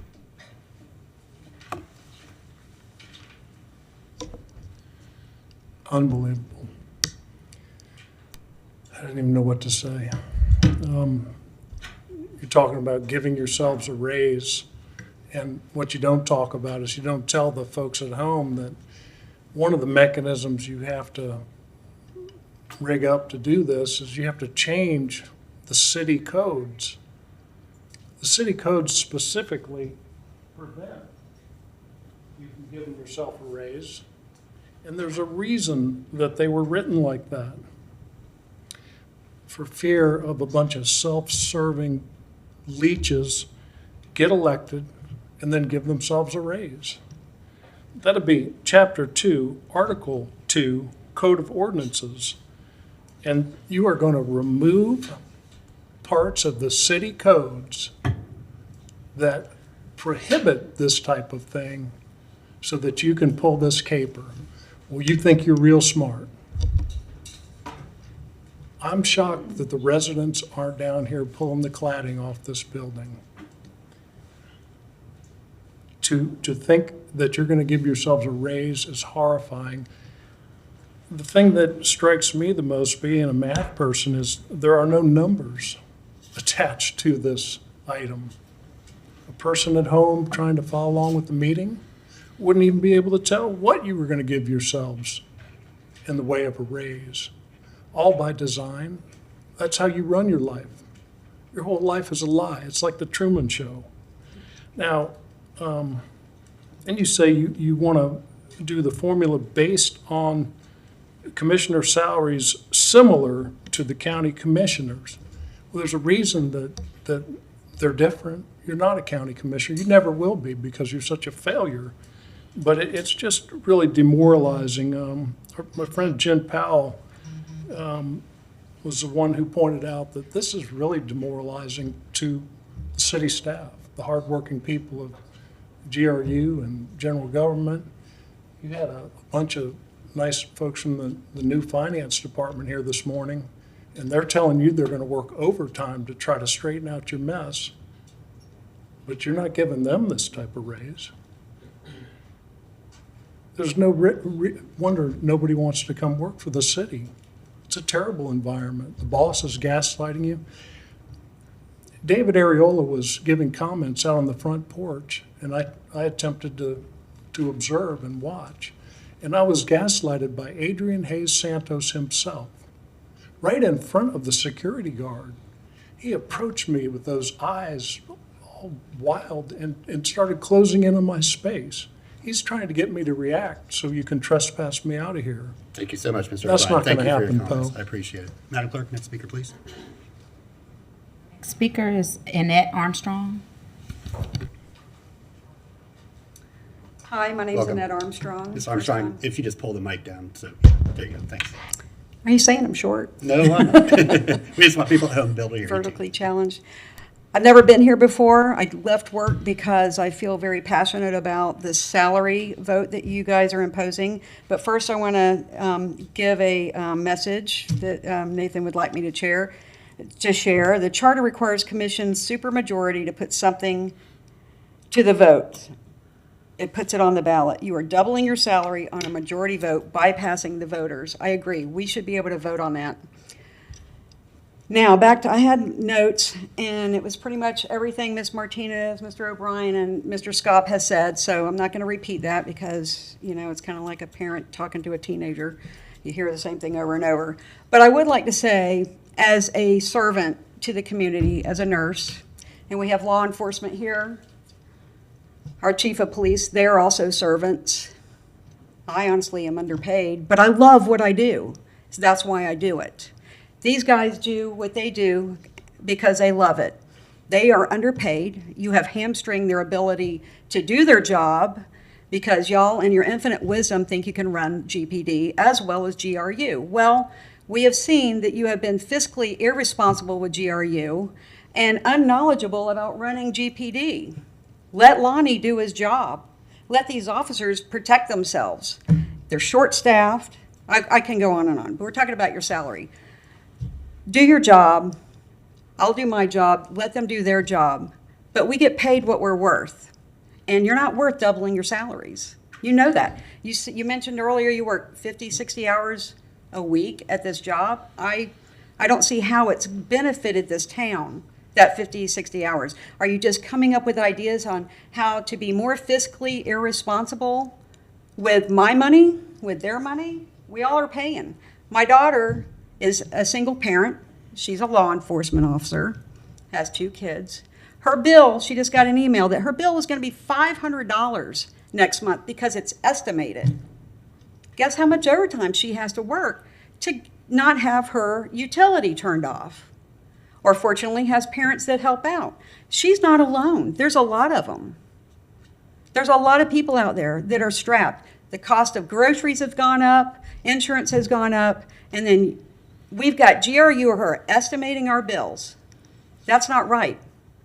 If you can double your salary, you can get GRU to hire enough people to go out there and read the meters. I'm going to stop now. I got 18 seconds, but I'm going to get Irish on this, so I'm just going to step down now. But thank you. Thank you very much. Madam Clerk? Ms. Angela Castile.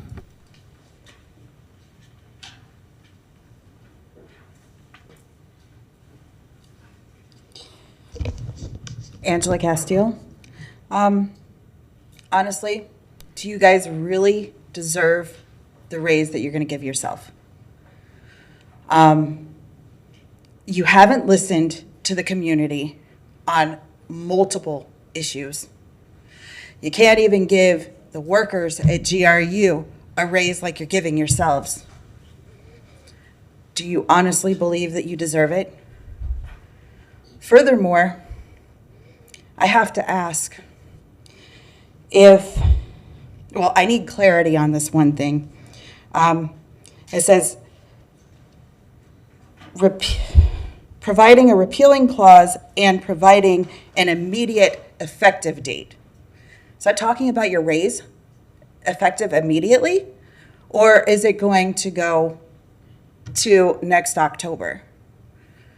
So aside from that, I do have to ask also, only because I heard something else, and I know it probably doesn't even have anything to do with your raise, but are you guys taking a trip to Thailand?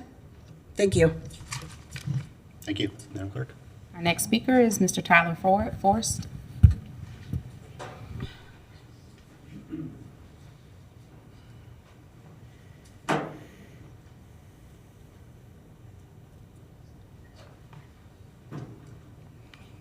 Good afternoon, Commissioners and Mr. Mayor. First, thank you, Commissioner Chestnut and Commissioner Ariola, for coming to the CLC Spaghetti Dinner. We were able to donate hundreds of toys to the 8th Judicial Circuit, which are going to families all across multiple counties, including Alachua. And we were also able to donate about 20 pounds of food to this Meals on Wheels program run out of the Senior Center. Surprisingly to many, I'm actually speaking in support of this motion. I expect you to work as many hours as it takes to get your job done. You are salaried employees, as am I. Some days that may mean you work a little less than 40, and sometimes you work a lot more than 40. That's just the job you sign up for, as you all understand.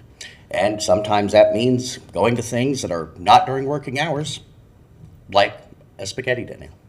Yeah, even though you're not making policy, you're showing support in our community. And that's outside of working hours, and frankly, I do kind of expect you to make an appearance every now and again, right? Also, I want to point out that you are not voting, if I'm correct, on a numbers to raise your salary to a certain number. You're linking it to a state formula. that is used to set the county commission salaries, coincidentally, which are also increasing along with the formula.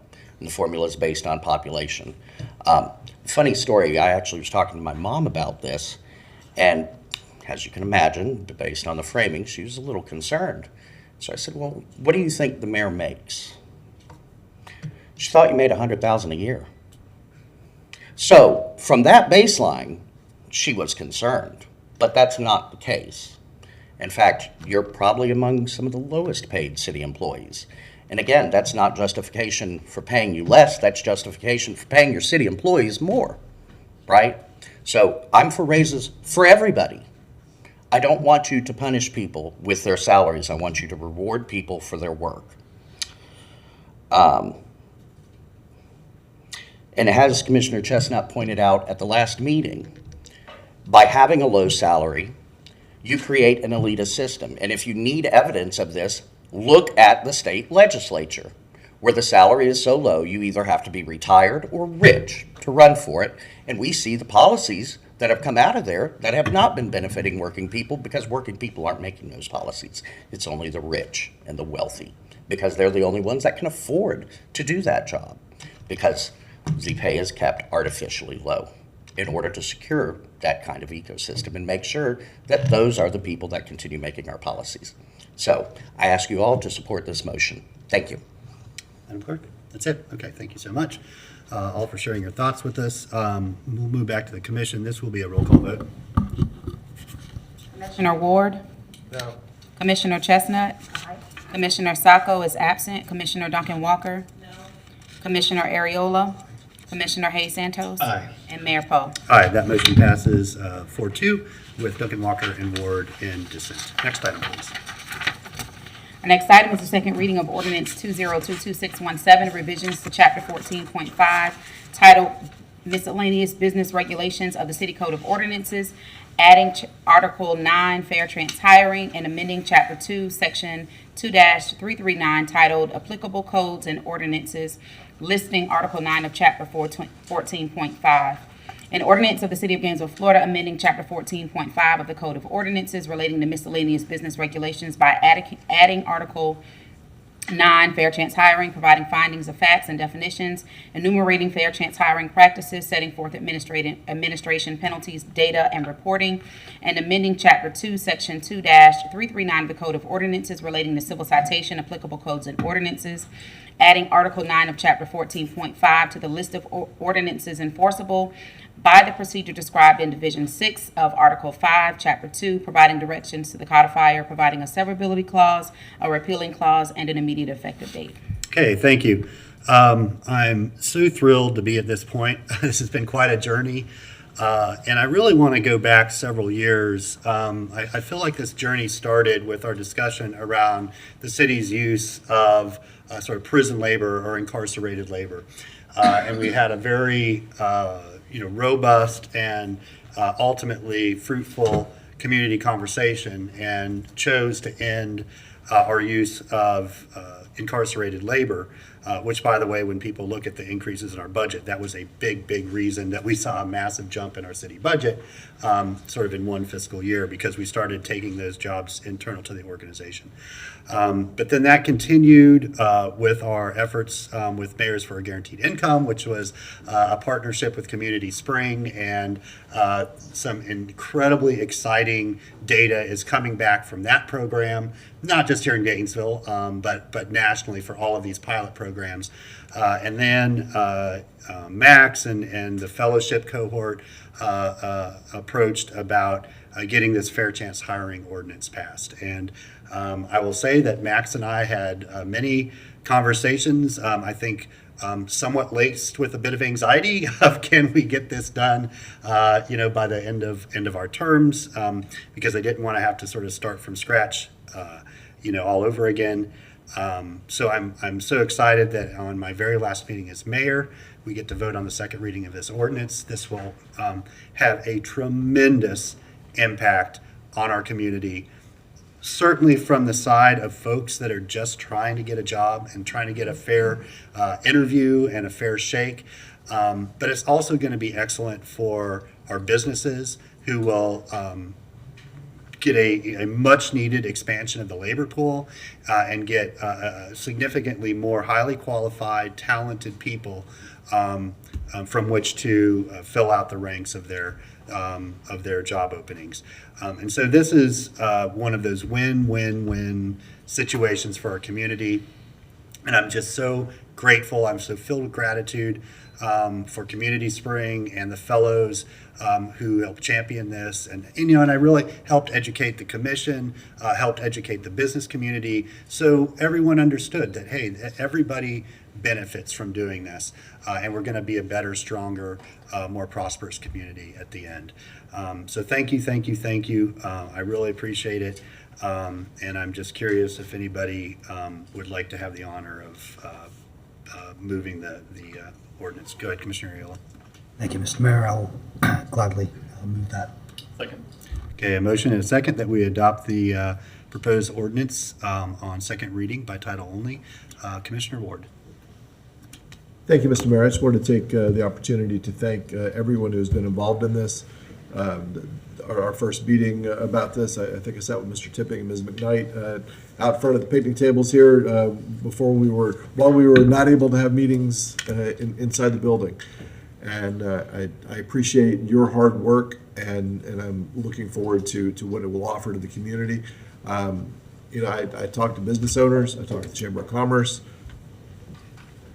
People had reservations, but generally speaking, it's just been very well received. And that speaks to how well you all have put it together, how well you've spoken with the rest of the community about it. It is a thing that without doing the groundwork could not have been well received by the community.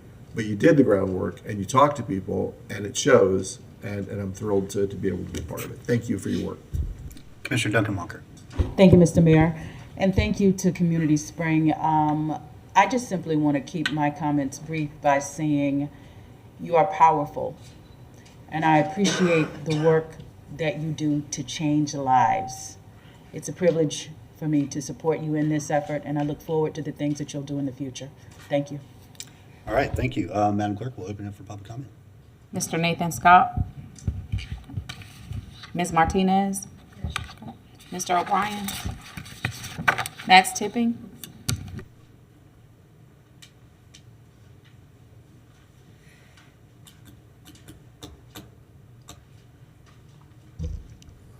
All right.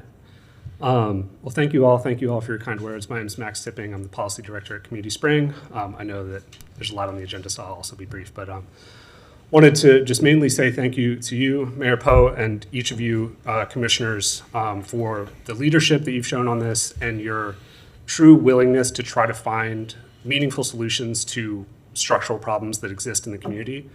It does not go unnoticed. It is very valuable, and I'm very proud to be in Gainesville today, because this is something that really means a lot. It's going to mean a lot not only to people with records, it's going to mean a lot to businesses. And I think it's just this is one of those kind of rare moments where I think, as you said, it's kind of a win-win-win, where I think a lot of people can see the value in this. So I'd also just like to thank the city staff who've worked on this for going on maybe close to 2 years in terms of conversations, especially Soraya Folston, as well as some of the folks at the Chamber of Commerce. He just came in. And then especially all the folks who have kind of been struggling with barriers faced from criminal records, who have given insight into this, who have helped kind of develop this policy and move it forward. That's true especially for the Community Spring Fellows who kind of brought this together back in May of 2021 and kind of started building that design. But there's lots of other folks that I couldn't even name today, but especially Ms. Tequila McKnight, who's really been the driving force from the beginning and has gotten this based from the start, and I'm very excited to see it go over the finish line today. So thank you all. Thank you very much. I really appreciate you all. Thank you. Our next speaker is Tequila McKnight.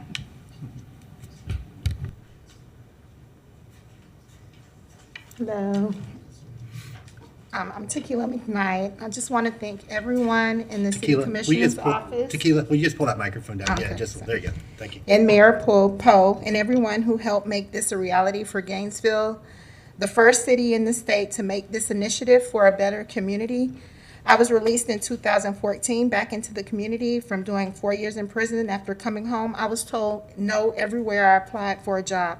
I felt very defeated until coming to Community Spring and getting the help to get this ordinance put into motion. I definitely want to thank Max Tipping for being with me all the way from start to finish, Community Spring for being that light and hiring people from the community with no experience and giving us direction, but letting us work on what is dear to us. And this is something that is very dear to me and a lot of others right here in Gainesville. I am just very grateful, thankful, and hopeful that this will be a start for everyone getting a chance at a sustainable income and opportunities for employers as well as employees. Thank you. Thank you. That's it. All the rest of you are just here for moral support. You gotta show off those sweet shirts too. Y'all need a freestyle? Well, just again, we're so proud of the work that you've done, and today is really, there will be a before and after, and this will be the point, right? It will be an absolutely different environment, different community, with a whole different set of hopes after we pass this. So just again, thank you so much, and it was just an honor to be working with you, and I've made some friends out of it, which is something that'll take long past this job. With that, Madam Clerk, we'll move to a roll call vote. Commissioner Hayes Santos. Aye. Commissioner Ward. Aye. Commissioner Chestnut. Aye. Commissioner Ariola. Aye. Commissioner Duncan Walker. Aye. Commissioner Sacco is absent, and Mayor Poe. Aye, passes unanimously, one absent. Thank you. Hey. Sorry, guys, sorry. No, y'all, no cheers or jeers. I should remind you, because y'all knew we don't allow cheers and jeers in the chamber. I know it's hard. Right outside, whoop it up. I have to be consistent for half a more meeting. It's this guy's job. Okay, Madam Clerk, our next item, please. Okay, our next item is the first reading of Ordinance 2022-566. Petition LD 22-000089. City of Gainesville applicant requests to amend the City of Gainesville outdoor lighting to include FDOT standards.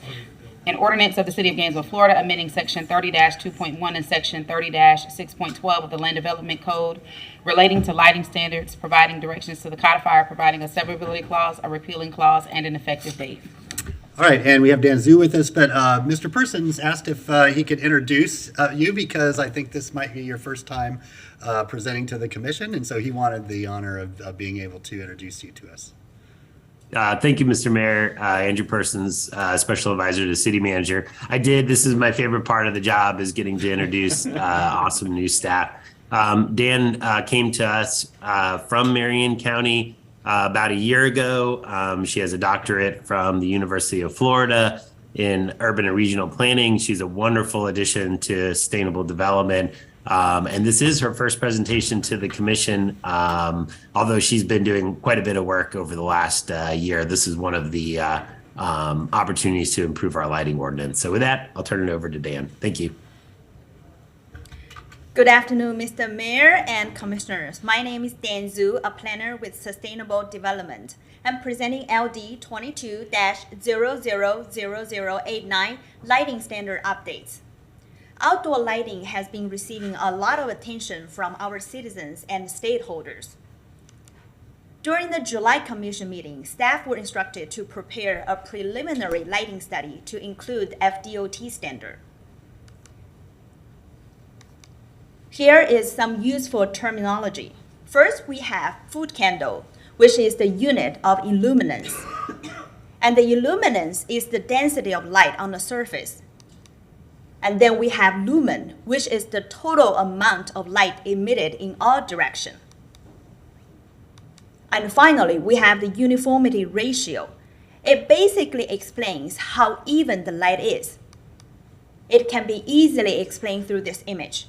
The image in the center has a poor uniformity ratio, where we see dark patches and light patches, versus the image on the right has a good uniformity ratio. The light is even throughout. This slide shows us the area of useful light. The area being highlighted is the focus of this study. Next, let's take a look at the site photos. The first site we have here is on Archer Road, directly facing the Wawa gas station. We can see from the image, the pedestrian area is very, very dark when there are no traffic driving by. The foot candle ranges from 0.4 to 1.6 when directly under the light pole. The second site is in the College Park area. The foot candle ranges from 0 to 3.1. The unevenness of the light can easily make the pedestrians feel unsafe. And the third one here is the corner of University Avenue and Main Street. There are a lot of light posts in that area, but not all of them will turn on. As a matter of fact, the downtown area is relatively bright with an average foot candle of 4.4. So in order to improve the lighting condition in Gainesville, staff makes some recommendations. Staff is recommending to include the definitions of pedestrian and pedestrian area to the Land Development Code. In addition, staff would recommend to include the pedestrian area lighting levels in terms of average horizontal illuminance and uniformity ratios for U1 to U3 and any residential development. U4 to U7 and any mixed-use development. U8 to DT and any commercial development. Last but not the least is about the alley lighting.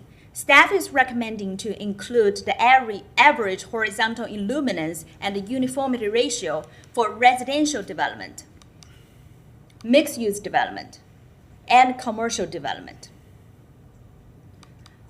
All these recommendations were based on the reference like FDOT Green Book, Federal Pedestrian Lighting Primer, and the various jurisdiction lighting ordinance.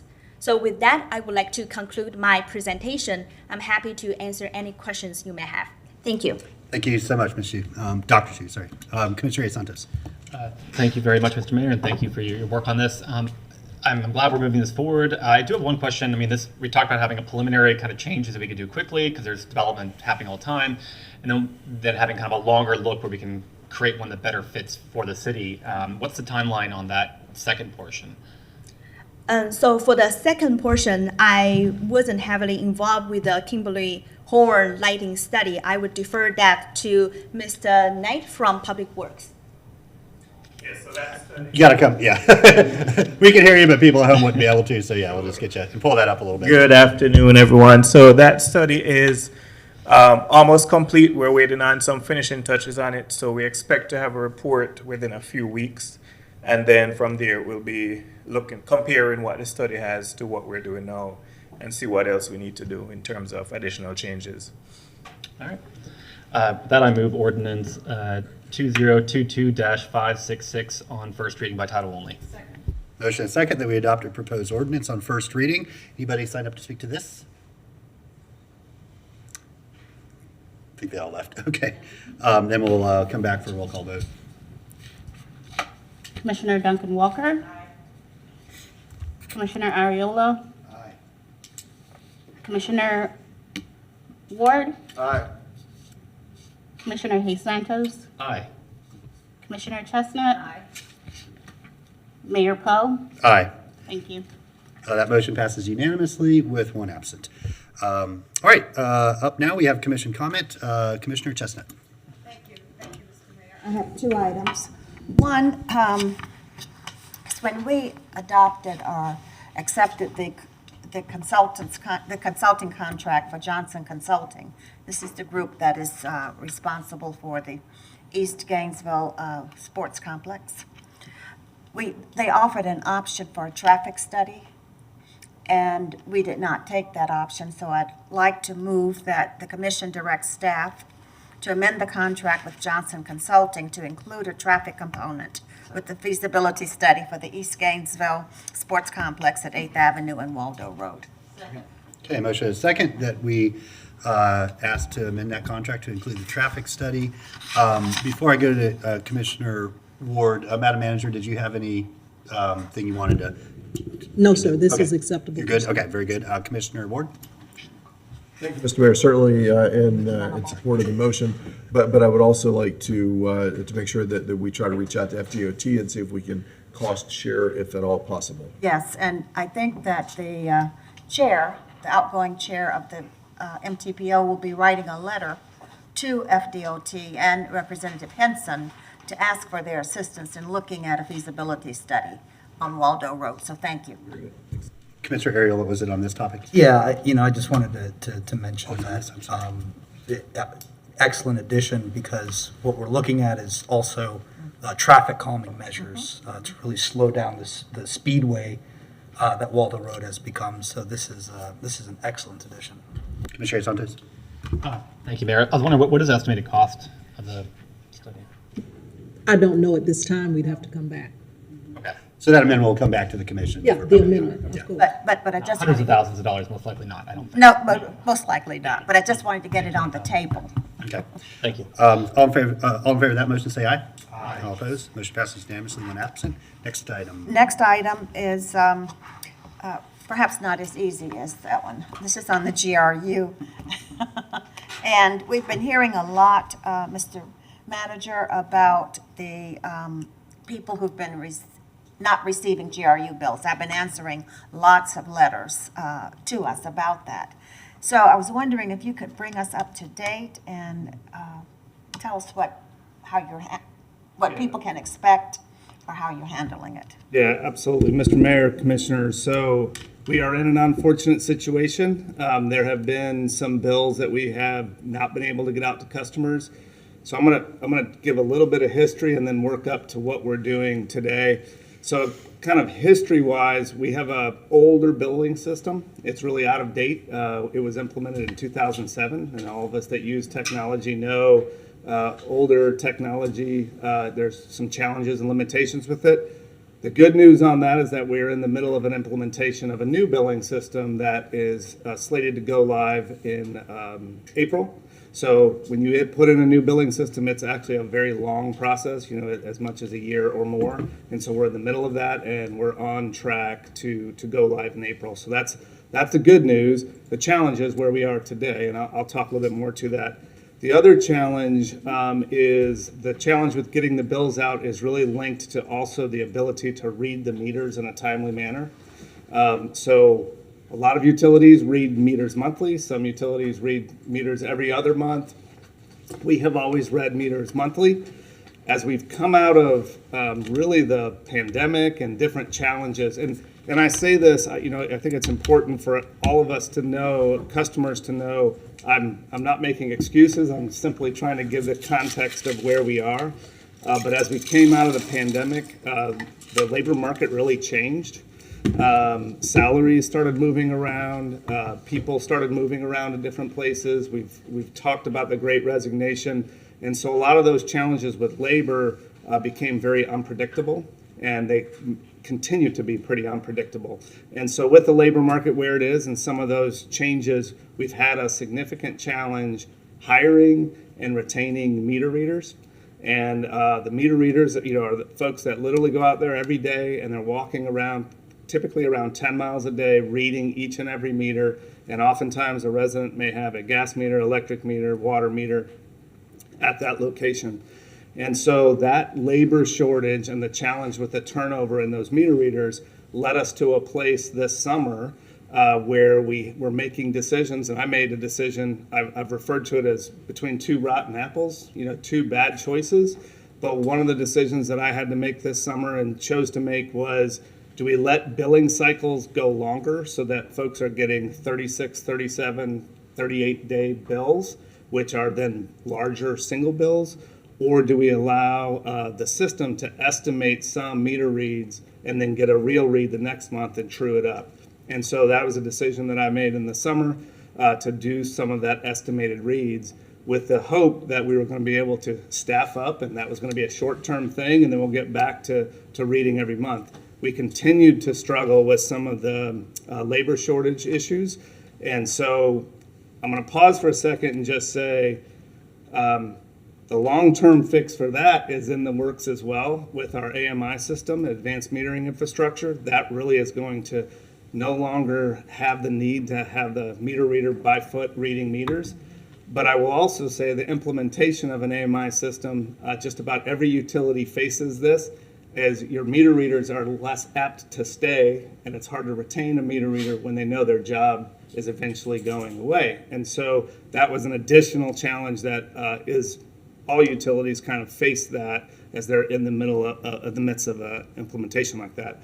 So all of that to say, those estimated reads have led to what's called meter locks. And so what happens in the billing system is as you get an estimated read, the billing system looks at that read, compares it to like other reads and the previous reads, and it may lock the bill from going out. The purpose of that is actually a really good purpose. The purpose is so that we're not overcharging customers. We're not sending out a bill that is not accurate and it's overcharging the customer. So it locks the bill. The challenge with that is that then that requires a manual, a physical person to go look at that bill, look at the challenges that are in the bill and resolve it, and then release the bill out to the customer. It is typical in a utility, including GRU, where you have some of these every single month, and we have staff that are looking at those. They're called implausibles. We look at those implausibles, we then either fix them or release them the way they are if they look accurate. With these estimated reads and what has happened through the summer into the fall, we have just gotten an excessive amount of these types of meter locks. And so we're right now at a point where we have meter locks that are holding up bills going out to customers. So let me talk about what we're doing about that now. So that's kind of what gets us to now. So what we're doing about that now is a couple of things. One is we're looking at, even though it's an older billing system, are there things we can automate in there to review those bills and release them instead of manually looking at them? And to be clear, you've heard some numbers today. The number changes every day, but it is in the thousands.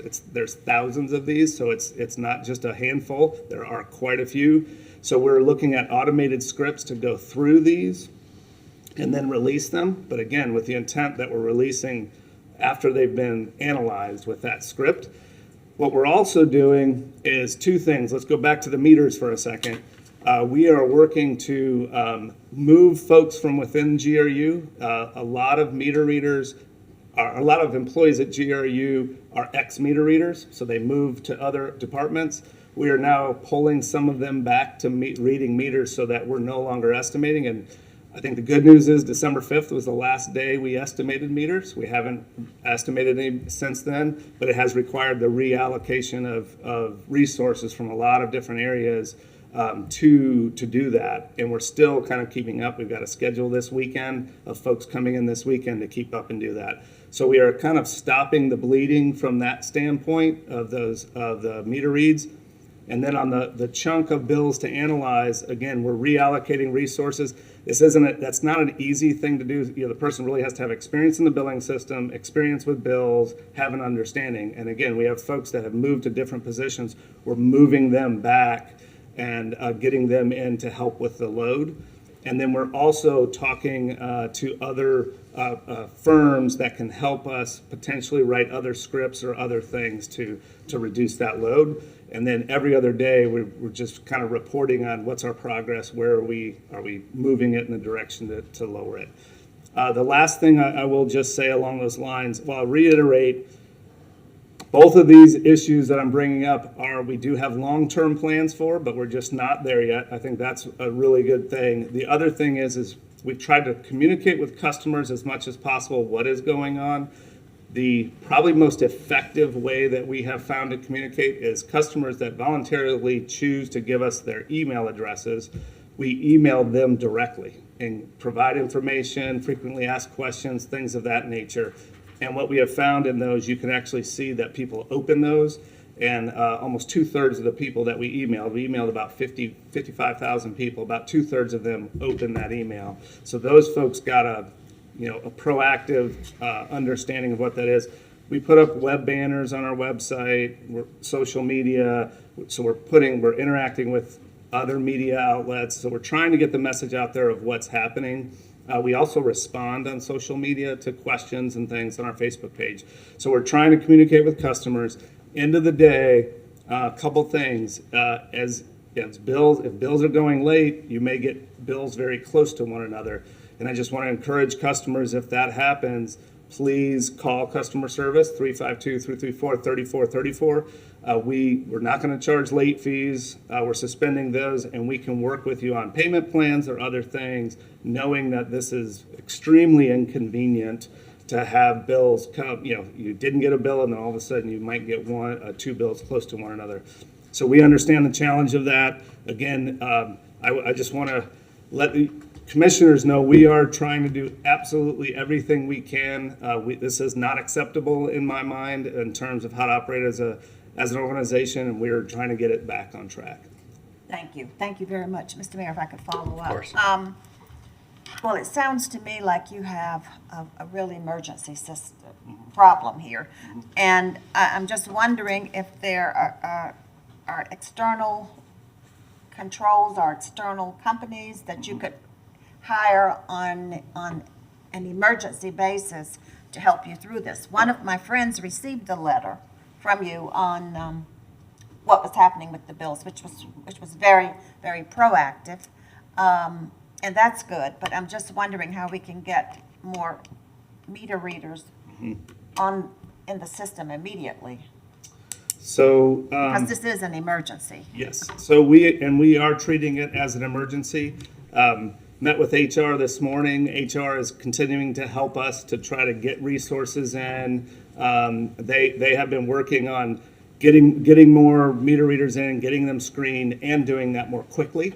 And so they're aligning more to make some of those improvements and get folks in the door more quickly. We are also, we have looked at a couple of different companies that do meter reading, so external. And so we're getting quotes, and it's probably likely the first of the year we'll be able to bring in sort of external resources that will do the meter reading. What they do, I think primarily, I'm not positive, I know some of them do this, they do this in other communities, but they'll come in, they'll hire local labor, but that is all they're doing, and they're doing it every day, and they just make sure they're keeping the resources that we need available. So they'll be doing that, but they're basically will be responsible for having X number of resources available every day to read meters for 10 hours a day or whatever it is.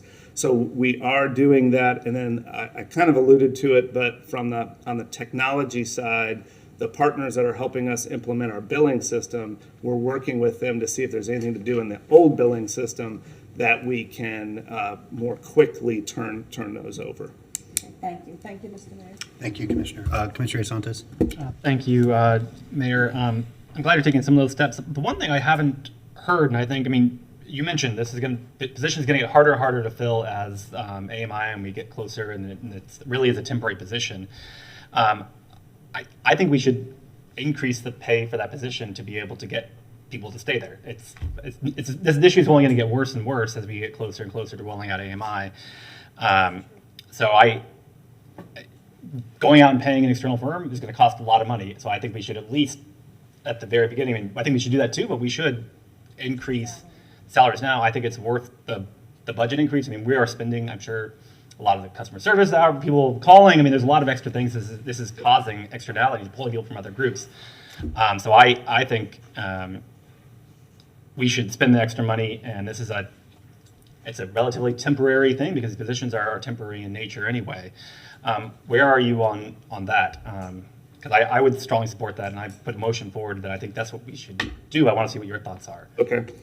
Yes, Mr. Mayor, so that was a discussion that we've been having with our Human Resources Department as well of how to do that. There's a contract implication to it, but that is something they are evaluating right now to see if there's some changes we can make there. We are bringing them in now in the first quartile of the pay range, so that is a little bit of an increase of where it was before, but we're evaluating right now what else option there is in going further and how that interacts with the contract and whether this is like a defined emergency and things of that nature. I mean, that's one of the things I had on the list was, is this, I think we are in an emergency area by this of not being able to do this and just implement the the raises on the contract, and so I guess I'll move. I mean, I move that GRU implement raises for the positions so that it is enough to be able to keep enough employees to be able to do the job. I'll second it. Would you consider adding, I want to add the, looking at hiring the external third party. Yes, I think looking at that as well, but I think we need to do both, though. Yeah. Yes, we need to do Correct. both. Yeah. Okay, there's a motion and a second. I do have an opinion, but first, Commissioner Ward. Thank you, Mr. Mayor. So I support the motion.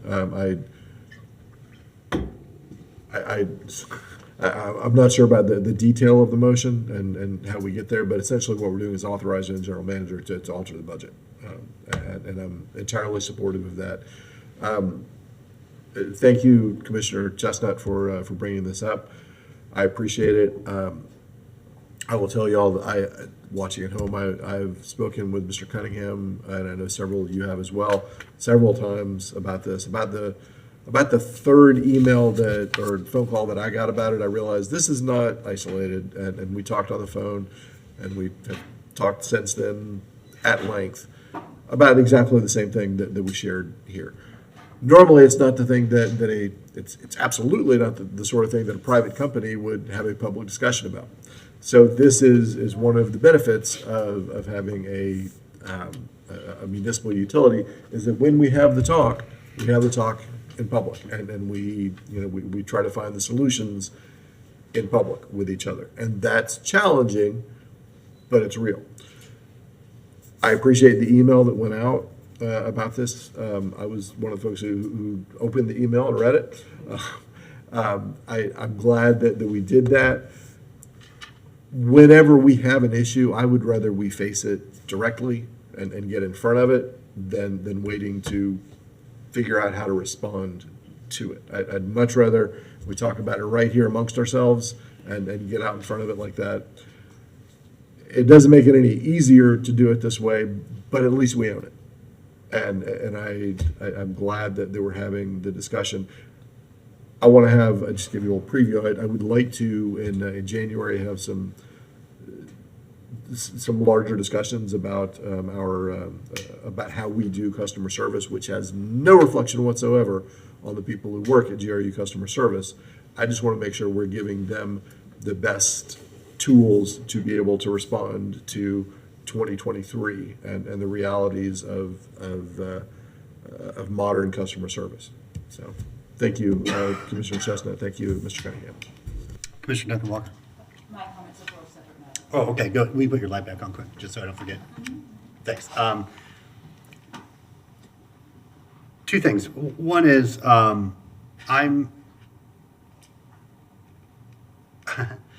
I'm curious whether the solution might not be hourly wage, but a longevity incentive. That would help with retention, right? And that's really, I don't know, for me, like, man, if there's a chunk waiting for me at the end, that's like whatever, that's Christmas gifts for the kids or whatever, like, summer vacation, like you can kind of look towards. So anyway, I would like to think that in this motion, it's not just sort of daily rate of pay, but an incentive bonus as well.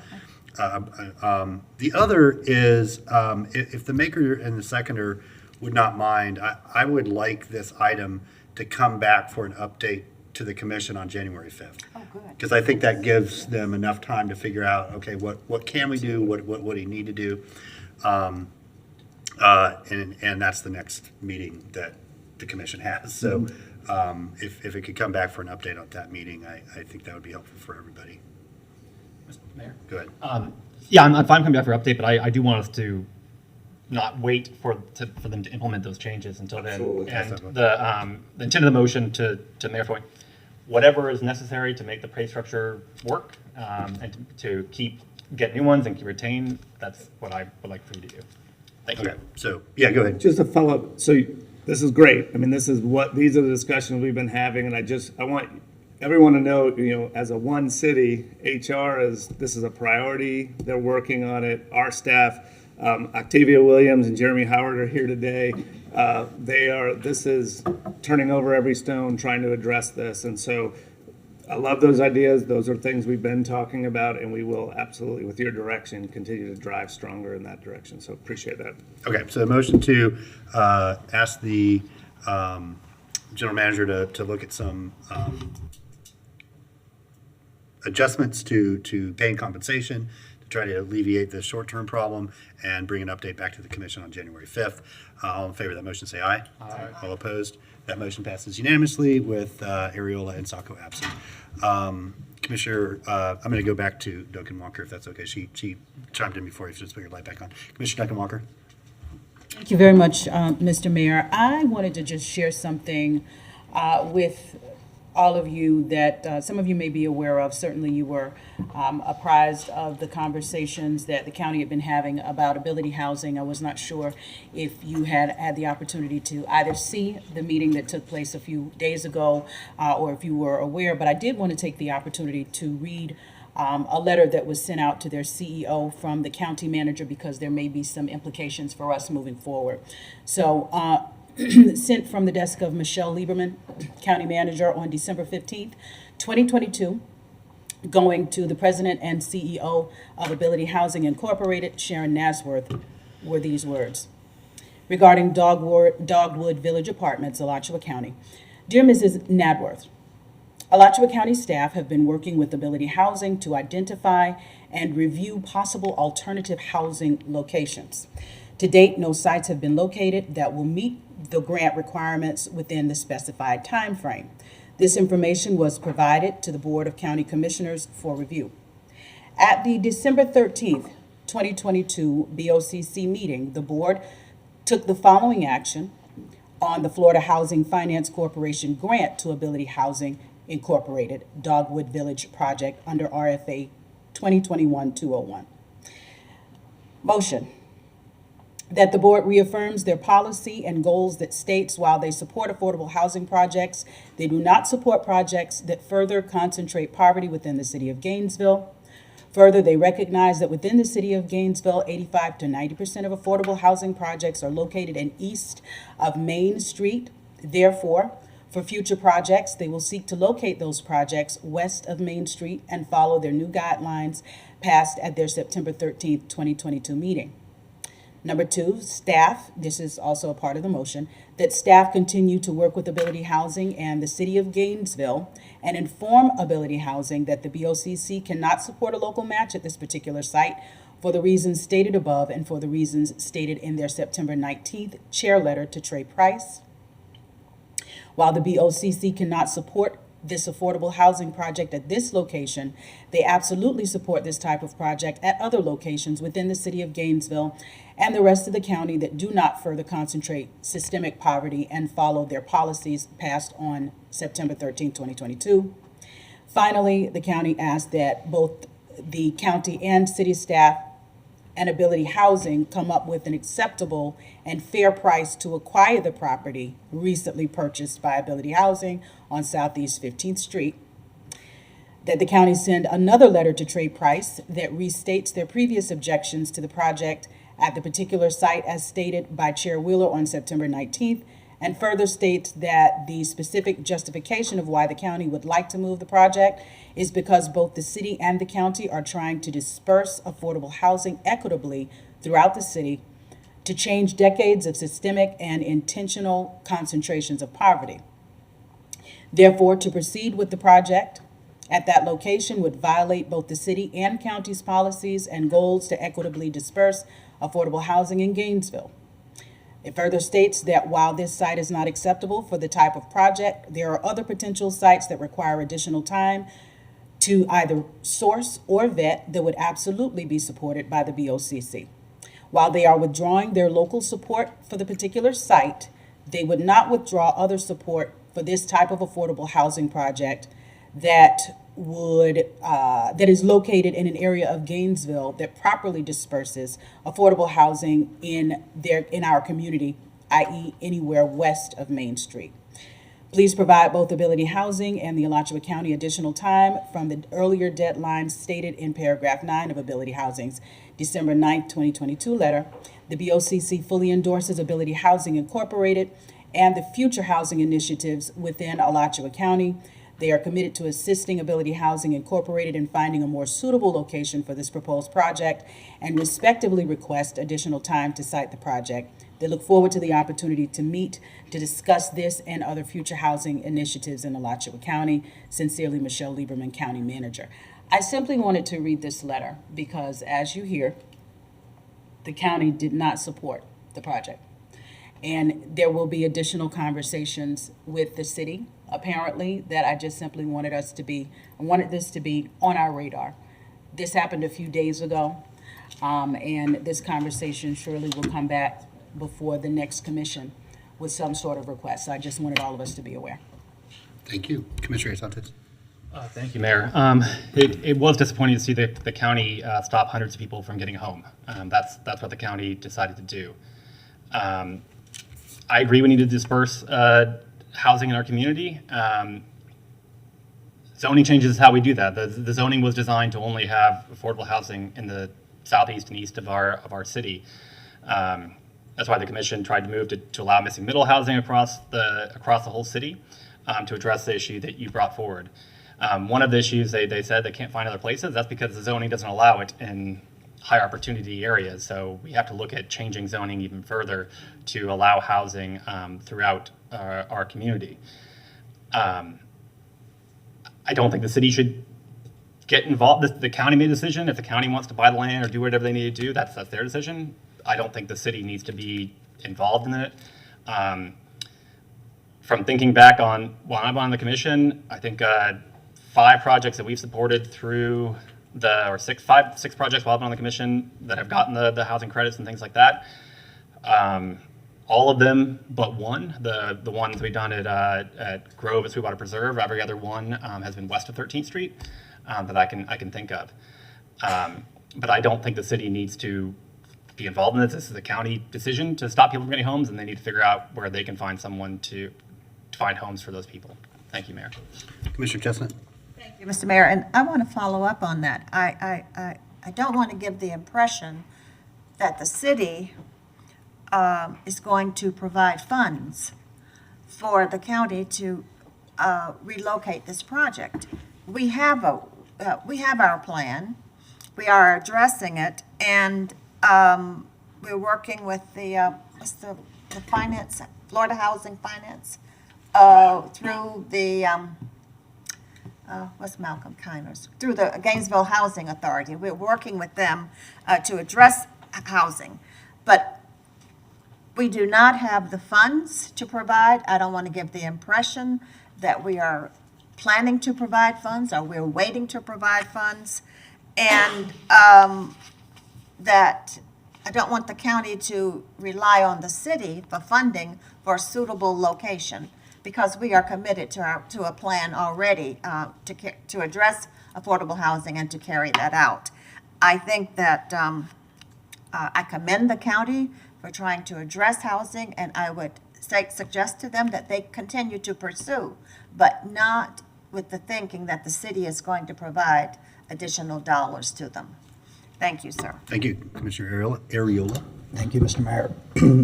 The only thing I want to share is that I find it deeply offensive that Alachua County would presume to speak for the city of Gainesville's policies. We don't presume to do that, and they shouldn't presume to do it either. I know that a lot of experience is coming off of this board, but that is still no excuse. Absolutely no excuse. Second of all, as a voter, I am so deeply disappointed, ashamed even, that elected officials would pull funding from affordable housing. It is unconscionable, completely unconscionable. We can have our disagreements. We can have our differences. But come on, y'all. We're going to start pulling funding for affordable housing now? Is that the future of the governments? It's heartless. It's heartless. I don't think the city of Gainesville should have been anywhere near this conversation. But now that we have been brought into it, I have to say my piece. This is a very, very, very dangerous path we go down. What happens when state departments now decide they go through all the hoops, they go through all the paperwork, and they're just going to pull it at the last second? Well, we don't need to give funding to Gainesville and Alachua County. It's already hard enough to fight for funding. This is reckless. This is irresponsible. And I have to say that. It has to be said. Commissioner Ward? Thank you, Mr. Mayor. So I agree with lots of things that have been said. I hope that we'll take care, and I am open to ideas. If the county wants to bring us an idea to put in a plan down the road, happy to talk about that. I don't want the county, as Commissioner Chestnut warned, to assume that we've got a pot of money we're ready to write a check with. We have a process. I trust Mr. Harris, I trust the city manager, and I'm sure that there will be housing opportunities in the future, whether that's a few months or a few years out, where we can find partnership with the county on things. But I do not want anybody to think that we have promised a pot of money to work with. I understand some of the nuance of what has gone on with this. We have as a priority getting affordable housing built, and we have, I think, done a pretty good job of making sure that it is built across the community. I mean, I'm proud of what we were involved in on 53rd Avenue. We had a lot of tense discussions about the units that have gone in north of Royal Park. I am not dismissing anything out of hand, but there's a process, and I find myself somewhere in the middle on this. So I look forward to finding ways for local government to create affordable housing, or to be a partner in helping create affordable housing for our neighbors who need it. So to try to bring the temperature, to a good place, let's be clear that we're not offering a blank check, but that if you want, if the county or anyone else wants to make proposals and get involved in our processes, we are happy to build you into the discussion as we move forward. So thank you. Thank you. The city and the county have shown that we can partner together in areas of mutual benefit. I think in transportation and the micromobility programs that we did that sort of straddled city and county lines in the eastern part of our city and county was a great example of that. We showed, but that was a very deliberate and planned process, and we found the right solution, the right project for the mutual needs of our neighbors. To think that a single dollar of Gainesville taxpayers' money would go to prevent housing from being built is unimaginable. I just cannot wrap my mind around that somewhat less than tacit request. What I'm hearing from my colleagues up here is there's general agreement about that. I think they found themselves in a sort of last minute desperate situation and are trying to throw whatever idea out there that might be able to get them through it. I think the simple solution is to agree to the competitive project that they already spent a lot of time and resources towards, and they should be proud that they won that award. I mean, that's the thing about it. They won that award against a bunch of other jurisdictions that were competing for it because of its merits. So, I know it's difficult, but to think that a single city dollar would go to prevent affordable housing from being built is a misuse of public trust. So I'll leave it at that. Back to Commissioner Santos. For the next item. Okay, Commissioner Duncan Walker on this item still, right? Yes. Okay, go ahead. Thank you very much, Mr. Mayor. It truly was not my intention to get us deeply embroiled in a conversation about the county's choice. They made their decision. I simply wanted to make sure that all of us were aware of what the decision was, and that at some point in the very near future, that it's quite likely they will be coming to us. And so I'm sure that those who are listening today have had a chance to hear where you all stand, but for those of us who remain, we're probably the ones who will be involved in that conversation as it goes forward. But I certainly wanted you to know that that is what has happened. And I do look forward, as Commissioner Ward has mentioned, charting pathways forward. You know, as municipal governments, that's the thing. We all get to make the decisions that we make. And the county chose the path that they felt was best for the county based on responses to constituents' needs and what their plans are. And we will chart that course that we see fit for the city. So with the utmost respect for both entities, I honor that. But I certainly honor even more the ability for us all to come together to address these critical needs for those who need us the most. And I think they begin with conversations just like this one. So how we begin to chart those conversations and have them in the future is something that I look forward to. Thank you. Thank you. Commissioner Hayes Santos. Thank you, Mayor. So it's actually another county thing. The county moved forward in the energy efficiency and weatherization of affordable housing program that they're using ARPA dollars, and I commend them for moving forward in that program. But they exempted the city of Gainesville and said that people who live in the city of Gainesville are not eligible for those funds. East Gainesville is left out, Pine Ridge, Phoenix, and every other neighborhood in our city. And I think I would like for us to, and this is a program that helps rental homes if the county will help pay for the rental home to be upgraded. And if a landlord takes that money, then they have to keep it affordable for a certain period of time.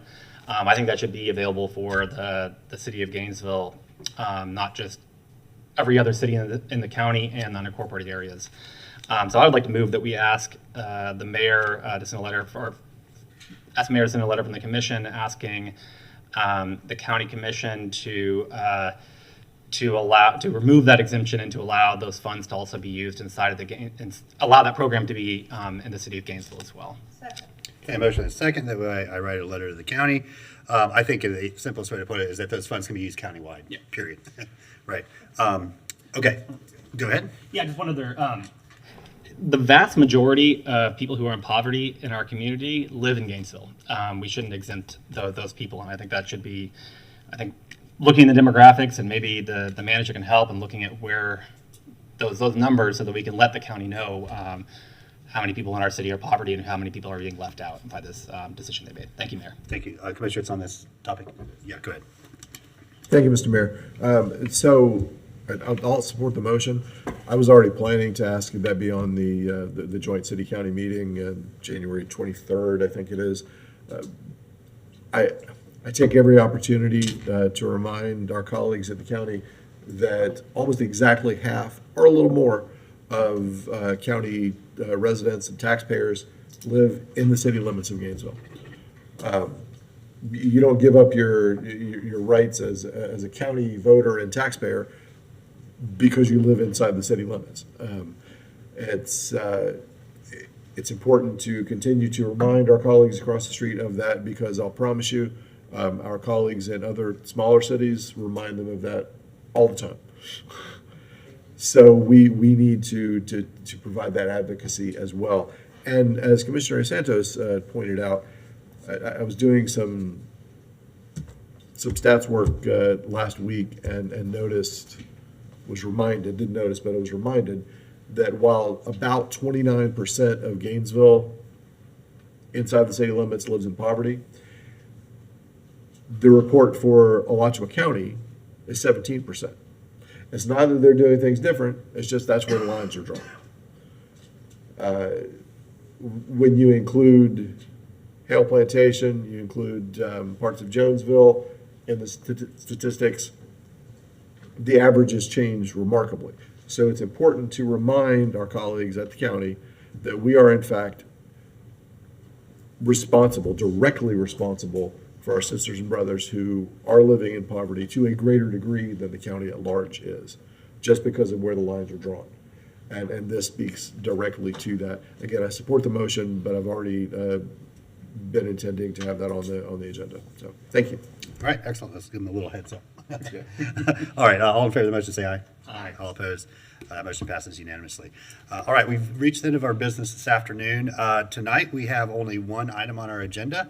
That is our sine die ceremony. For those not familiar, this is an opportunity for old has-beens like the three of us and Commissioner Ward to a lesser degree, although he'll be sticking around for at least 4 more years, to share some remembrances and recollections. I think it will also be a exercise in how many times we can make the mayor cry in a defined period of time. It's already happened twice today. So we invite anybody that would like to come and participate in that ceremony. Just to kind of give you an idea, we're going to hear from our neighbors and members of the public. Then we'll hear from our charter officers. I think there's been a video that's been prepared. And then we'll hear from commissioners and close by Commissioner Ariola, Commissioner Hayes Santos, and myself giving our own comments. And that will be the end. Commissioner Ward, unfortunately, or fortunately, will not be with us tonight. He is doing the city's business elsewhere, and we're thankful and grateful for that. I'm very sad you're not going to be with us because you've been such a friend and such a great colleague that I'm sad I don't get to share that moment with you, but we also understand that you're doing very important work on behalf of the city and wouldn't want it any other way. Commissioner Ariola? Yes, Mr. Mayor, I just wanted to say, it wasn't a secret that my attendance today was sort of up in the air. I just wanted to share with everyone because I know everyone was so kind in offering prayers and thoughts for my mother. She has had a successful operation. She is out now. She's in the good hands of North Florida. So just thank you, everybody. And I'm very glad I got to be here for my last meeting. As are we. We're thankful sometimes those prayers do get answered more quickly than others. With that, we will be in recess until 5:30.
Okay, good evening. We're going to call this meeting back to order, and our first order of business is the Pledge of Allegiance. So please stand if you're willing and able for the pledge.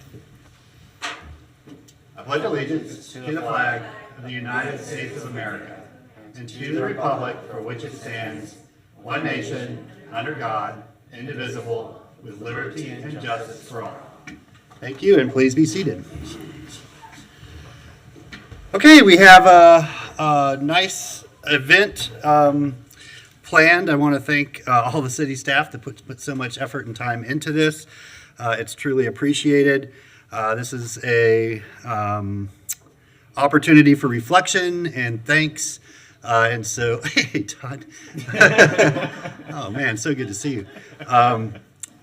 I've already broken down twice today, so I'm probably about halfway there. Girls, the important thing for you both to know is that when I start giving my comments, we're almost done, and then right after that, there's cookies. All right, so that's the right. That's the important part that y'all need to know. So what we're going to do is I'll just kind of go through the program here, and then we'll take it one by one. We're going to start off with any of our neighbors or any staff that are not charter officers that would like to make any comments. And then once we conclude that, we'll go to our charter officers. So we'll start off with neighbors and then staff and then our charter officers. And each charter officer will have an opportunity to share some thoughts. Then we'll have a video presentation. And then we'll go to commissioner remarks, which is, I think, Commissioner Chestnut at this point. We know that Commissioner Sacco and Commissioner Ward will not be with us, and I'm not sure if Commissioner Duncan Walker is. Yeah, for Commissioner Ward, and then I don't know if Commissioner Duncan Walker will be back or not. If she is, then we'll, of course, give her an opportunity to share some thoughts. And then we'll have closing remarks, starting with Ms. Gainey for Commissioner Ward, and then Commissioner Ariola, Commissioner Santos, and myself. And as I said, once I'm done, that will be it. We will drop the gavel one last time and eat some cookies. All right. So at this time, we'd like to invite any of our neighbors up that would wish to share any thoughts with us. Just tell us who you are.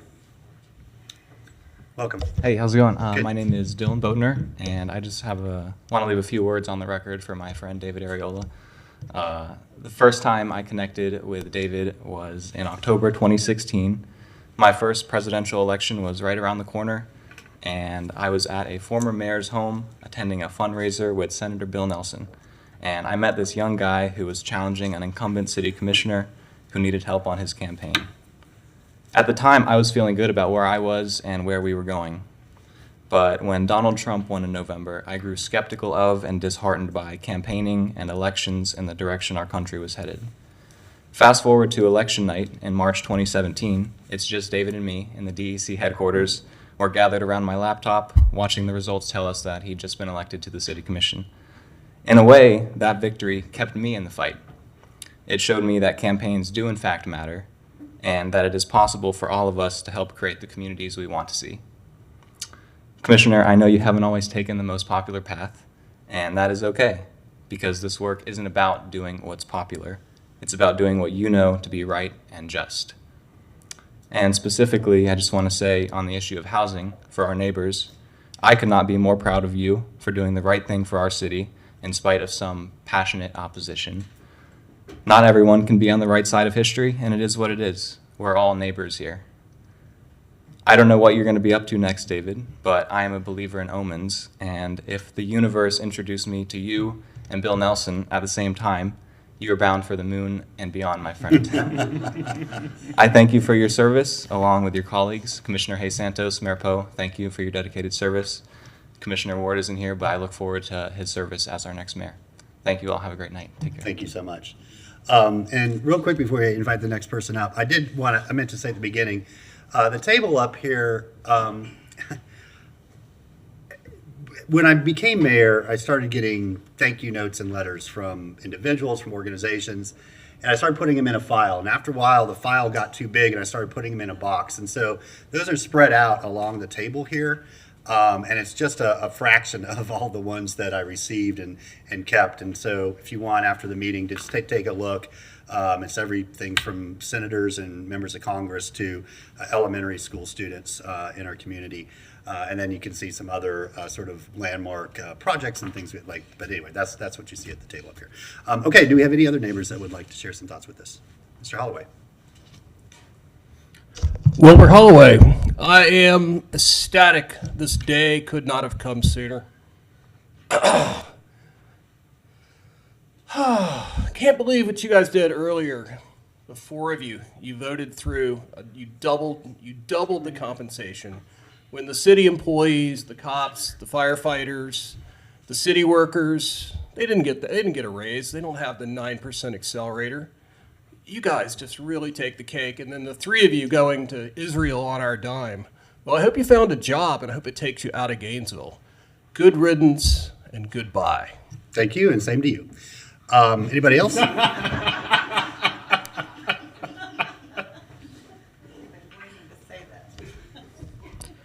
Hi, my name is Patrick. I just wanted to say that to Commissioner Areola, I wanted to just thank you. We met earlier this year, and one of the first things I said to you is that I feel like I've lived in Gainesville most of my adult life, but I feel like I'm discovering Gainesville. And I'm very proud to say that I think through our friendship and everything you've taught me, that I feel like I've truly discovered Gainesville and how great of a place this is. So I want to just, thank you for your service. And yeah, thank you. Thank you so much. Anybody else? Man, I'm so glad you're here, Todd. Next to my mom and my family, that's what makes my day. Well, this is a smiling face that a guy is 5 years sober from the commission. I just felt it was important for me to be here tonight for all three of you and for Commissioner Ward, take on Mayor. I appreciate everything you've done. I'm happy to be here. Commissioner Areola and Commissioner Santos, I respect your service. The one thing I know is that after having done this, at the end of the day, we all share that bond. We know what it's like. And so I appreciate you. But it was most important for me to be here for the mayor, for Mayor Poe, who 12 years ago, I decided to run for office. And I remember when I first decided to run, I didn't know who I was running against. I just knew where I lived, and that's where I had to run. And I started going around the city and talking to people, and the reaction oftentimes was, who are you running against? And I'd tell them, and they're like, well, he's a good guy, but, and I never heard a bad thing. And during that campaign, I never was running against Lauren Poe. I was running for myself and the things I believed in. And I think that's important. We had a lot of differences. We still do, and that's okay, and the things we believe. My opinion is that the majority of politics is simply the opinions that we have formed on things and the beliefs we have based on the lives we've led. And it's okay to differ. We've all lived different experiences, and I think it's important. And I was also lucky as a young man to fly all around the world, and I've been to a lot of countries. I've seen a lot of poverty. I've seen a lot of different cultures and religions, and the one common denominator that is, no matter who you are or where you live, it's the importance and the love of family that I always observed, and it's really that I think has given me this kind of the bond that I feel with the mayor. I know he's going to give up this title of mayor, and it's just a title, but it's nowhere near the important title that he has in his life, and that really truly is. And to sit here and see your mom here, and Adrian, Commissioner Santos' mom. Is your mom here? She's recovering right now. Okay, well, I pray for her. And knowing my mom's probably looking down here, I just wanted to say it again. I think the titles that mean the most to you, and the thing I appreciated was in order: son, husband, and father. And so from one appreciative son, husband, and father, thanks for your service, and I wish you and your family the very best. Thank you, my brother. You're welcome. And I got to tell you, even though you licked me in that race, absolutely licked me in that race, it was the most pleasant race that I ran in of all the ones I did. I mean, it really was. We got to share our ideas. It was not acrimonious or mean-spirited or anything. You know, I knew that the better guy won at the end. And the cool thing is we got to serve together for 5 years, I think, after that. Well, we did. And you're, I mean, I on the way out, I said I was always a fan of term limits, and I was a bigger fan of them when it applied to me. So. Absolutely. Absolutely. Appreciate all of you, and I wish you all the best. Thank you. Thank you, Thank Ty. you. I really appreciate being here. Thank you. Anybody else, any of our other neighbors like to share some thoughts?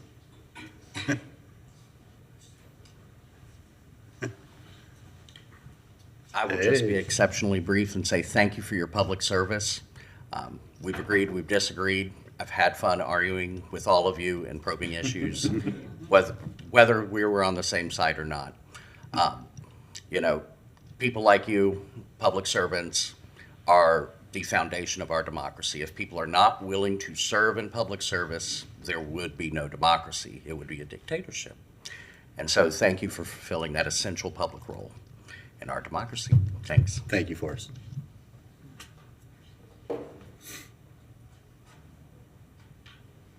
Howdy. Hello, how y'all doing? Good. I'd like to thank y'all for making, Mr. Poe, how you doing? I'm wonderful. How are you? I'd like to thank you, sir. Also, you need to make sure that the city of Gainesville, the trash is not been picked up on the streets. Please make sure the city of Gainesville do that. Thank you, sir, for your time. Thank you so much. Anybody else?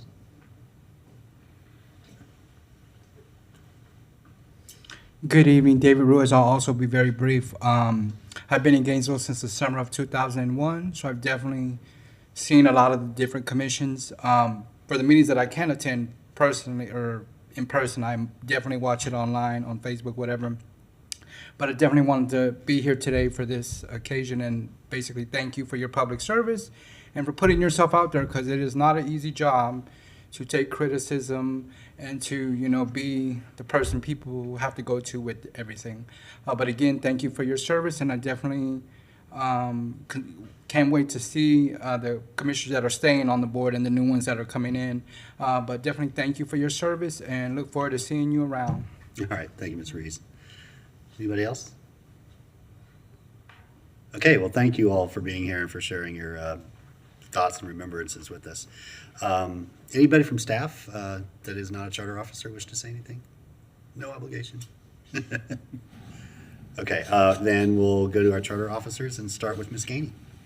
All right. I will keep my remarks brief because I know there are several of us that have to speak, but I did write down a few thoughts.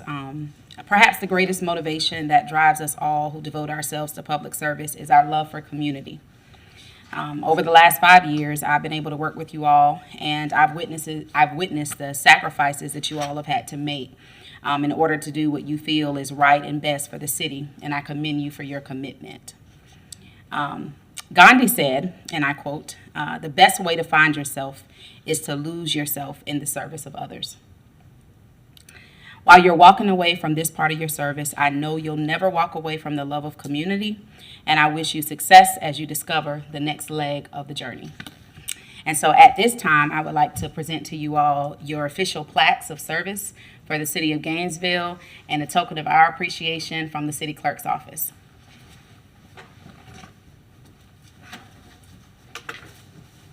So although he is not here with us in person, I do still want to acknowledge Commissioner Harvey Ward, City Commissioner District 2, for the years 2017 to 2020 and 2020 to 2022.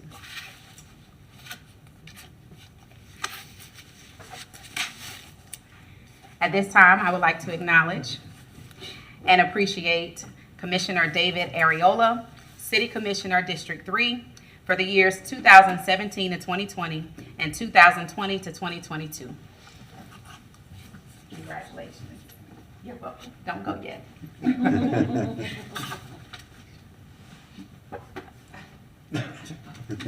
Sorry. And a token of our appreciation for your service. Thank you so much. Feel like I'm doing proclamations here. Presented to Commissioner Adrian Hayes Santos, City Commissioner, District 4, 2016 to 2019, and 2019 to 2022. Our appreciation for your service and commitment to the city of Gainesville. so much. You are welcome.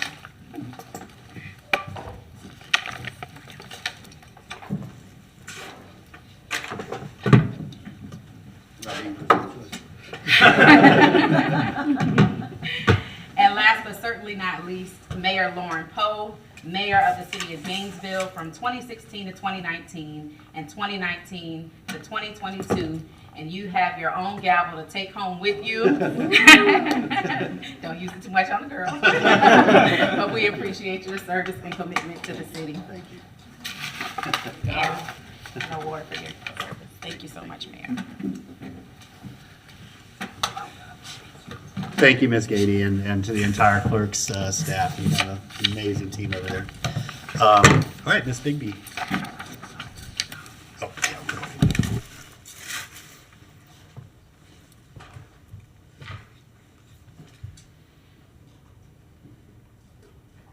Thank you. We'll keep it very brief as well.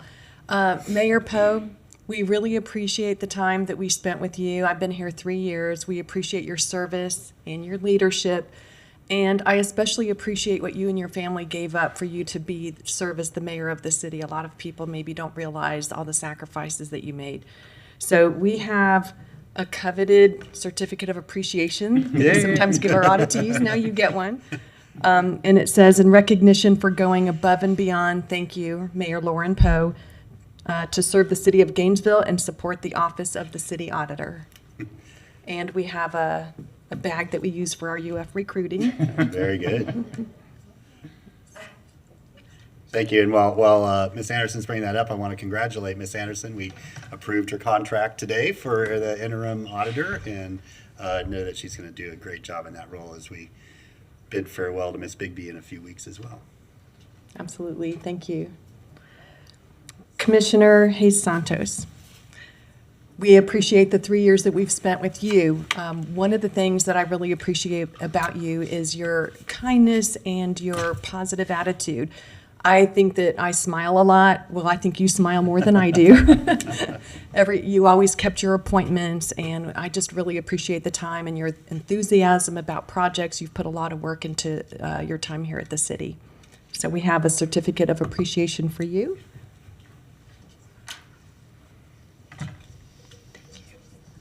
Yes. Mhm. And then last but not least, Commissioner Ariola, we appreciate your service for the last 3 years. And it's so fitting that your mom is here, because one of the things I'd like to say about you is not only are you super reliable and accountable, but you are honestly the kindest man I've ever met. So I just hope that we get to see you offering future service in the city of Gainesville. Thank you, Commissioner. Thank you, Ms. Bigby and Ms. Anderson, so much. Thank you for your service. Mr. Fulston.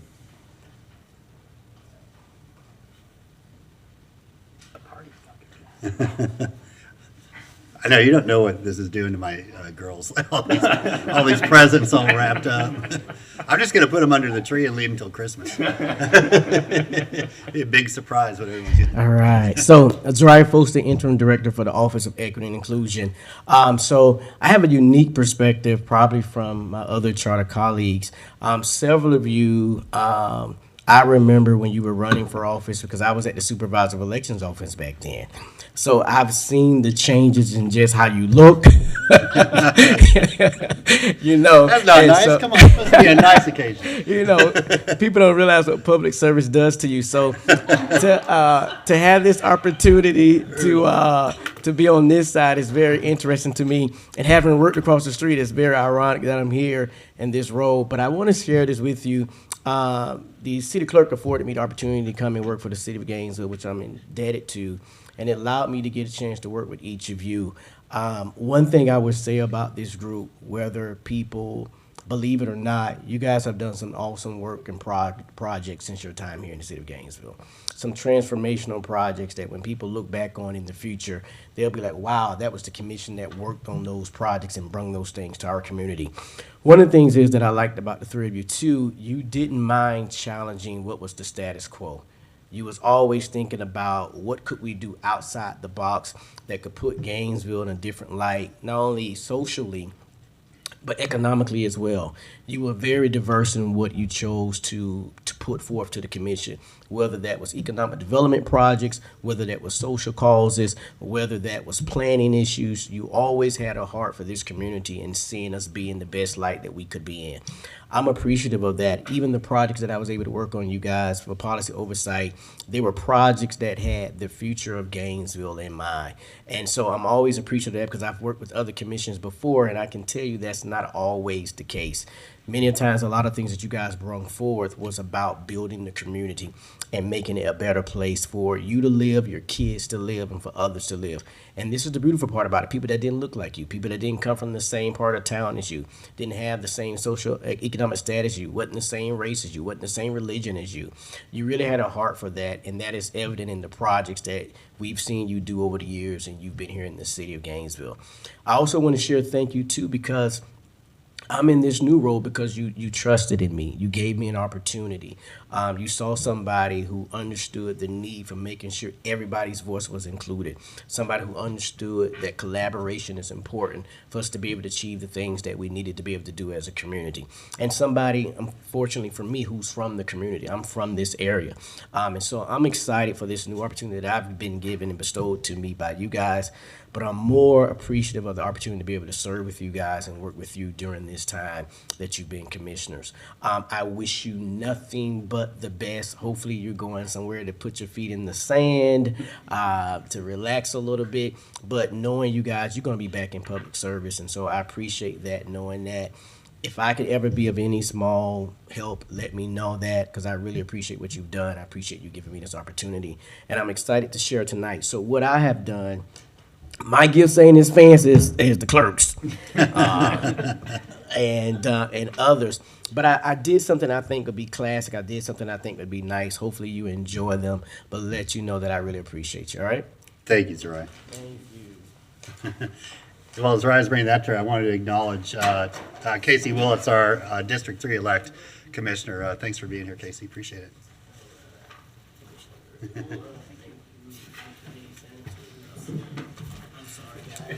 Thank you, my brother.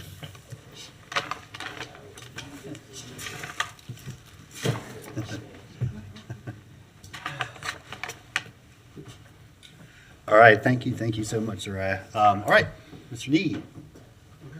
Good evening. Ariola, and hopefully Commissioner Ward will have a chance to watch this when he gets home. But you have finished the race. That's appropriate. Recently, we've had cause for reflection over the past year and the past 6 months or so in particular. And I've probably had some form of this conversation with each of you in private. But I must say it has been a particularly intense, productive, and even occasionally aggressive time for this commission, and it's caused me to wonder, why have things been so extraordinary? And it occurred to me that it was a reflection of the unusually dense experience in terms of years in office of this board, born from the many years of service of the individual members. The 7 current members of this commission have accumulated around 42 years of service, but the 4 of you in particular have served, I counted up, a combined 31 years. And we heard the dates on the plaques. And that degree of confidence and determination that you've each displayed individually and collectively is clearly a function of those years in office for yourselves and with your peers. And Mr. Mayor, my math may be wrong, but seeing former Commissioner Chase here remind me, I think you've served with 23 different commissioners. I will fact check that for you, because I added it up too. I had it at 22, but maybe I wasn't counting myself, but yeah. Look at their notes. Within one, yes. And including 3 other mayors in addition to yourself. And we are all shaped and defined by, I think, those we serve with. And the 4 of you have served together for 6 years. And I think you're fortunate to have served together for those 6 years. And I really think that's been a blessing for each of you. Because locally, nationally, Globally, it hasn't been an uneventful time. Mr. Mayor, you took office during a historic recession. Then the four of you, along with your colleagues, you've weathered fallout from the biomass agreement and the subsequent buyout, a dreadful pandemic, the efforts at large-scale rezonings, a dramatic, maybe most difficult, just really, I think, a dramatic change in tenor of public discourse at all levels of our government. And you've led us through these things. There's never an easy time to lead, but this time, I think, has been challenging, to say the least. And it may be overly dramatic to say that this change, the three of you leaving office and one transitioning to mayor is the end of an era, but it certainly is the end of a time. It's the end of a day. It is sine die. And so each of you, Mayor Poe, Commissioner Hayes Santos, Commissioner Ariola, and Commissioner Ward, Mayor-elect Ward, I would say congratulations. Good luck in your future endeavors. And I think most importantly, thank you. Thank you to you and your families. I hope you have a wonderful holiday season and many, many happy New Years to come. Thank you. Thank you, Dan. Thank you so much. And as Dan's one of those guys that's been with us for a long time, probably longer than most at the city, and so his view of the landscape is unique amongst many of our senior staff. So I appreciate you sharing that perspective with us. Ms. Curry? Mr. Mayor, Commissioner Ariola, Commissioner Hayes Santos, I want to say thank you. I want to say thank you for your courage and your grace under pressure and under fire. You've certainly exhibited the best. I want to say I've only been here a year, but it's been a pleasure working with all of you. Early in my career, I was blessed to have been mentored by a great local governmental official, and his name was the late Mayor Maynard Jackson of Atlanta, Georgia. He was my mentor. And one of the things that he used to say was, politics is not perfect, but it's the best available nonviolent means of changing how we live. Mayor and Commissioners, I want to take this time to thank you for taking up the mantle of producing positive change in the city of Gainesville through your time in office. And while nothing is perfect, your dedication to this community has been evident through the causes you've championed, your thoughtful and deliberation of issues that were brought before you, and mostly by your resolve to do what you felt was the most beneficial for this community. You have not shied away from the tough task and hard decisions. You have leaned into them. And for this and for your diligent service, on behalf of the 1,400 employees that work alongside me, I want to thank each of you for what you have contributed to this city. I will end with a quote by the late Vince Lombardi. Quote, "Leaders are made, they are not born. They are made by hard effort, which is the price which all of us must pay to achieve any goal that is worthwhile." And by this definition, each of you have truly been leaders in our great city and the greater Gainesville community. Again, thank you for your service. We have some gifts that we'd like to bestow upon you. Some of them are fun. Some of them are even more fun. But the first one is for Mayor Poe. And so what it is a Star Wars lightsaber. No. Because that's a Star Wars lightsaber, because we understand that you are a fan of the movies and you did a Star Wars related video for Gator Growl. Yes, I did. And you were in a Han Solo challenge on social media. Commissioner Ariola, you have a solar-powered radiometer because solar energy was a part of your latest campaign, and this is a tiny solar-powered windmill and a light bulb-like orb. Cool. Commissioner Hayes Santos, you have a origami city. Thank you. Repeat that. Aragami City. Oh, Because he's very involved in city planning, very involved. And it's basically a craft to build a city out of paper. Okay. Excuse me. So we also have, because you've served the community with distinction, each of you should be honored with your own street sign. So we have down front, we have Post Place, we have Ward's Way, we have Jesus Santos Street, and we have Areola Avenue. awesome. So, and you have envelopes. I would caution you not to open them, but it should make you very happy later on this evening or during the holiday. All right. All right. Thank you so much. Congratulations to you. Oh, thank you. It's so kind of you and all of those folks you represent in general government. Mr. Cunningham, Well, do you want to switch orders real quick? what do you mean? That's hard to follow. Yeah, exactly, being last. Well, you know, what you all know after serving for so many years is being a leader or being in leadership is not easy. And you often don't get accolades. When people want to come see you, they're not typically there to say, hey, I just want to tell you great things. It's typically asking you for something or asking to do something.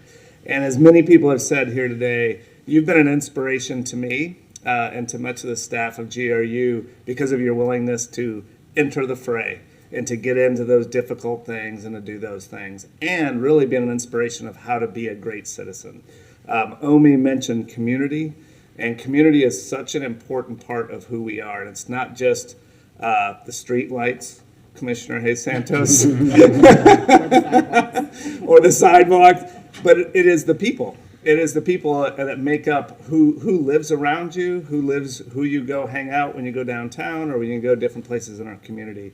And you all have been an inspiration of how to be a great person to help build a community. And so I wanted to just talk about name a couple things that I just wanted to thank you for serving in your role. So one is just your passion. Every single one of you have just an incredible passion to do a good job, to make Gainesville better, to come alongside people in our community.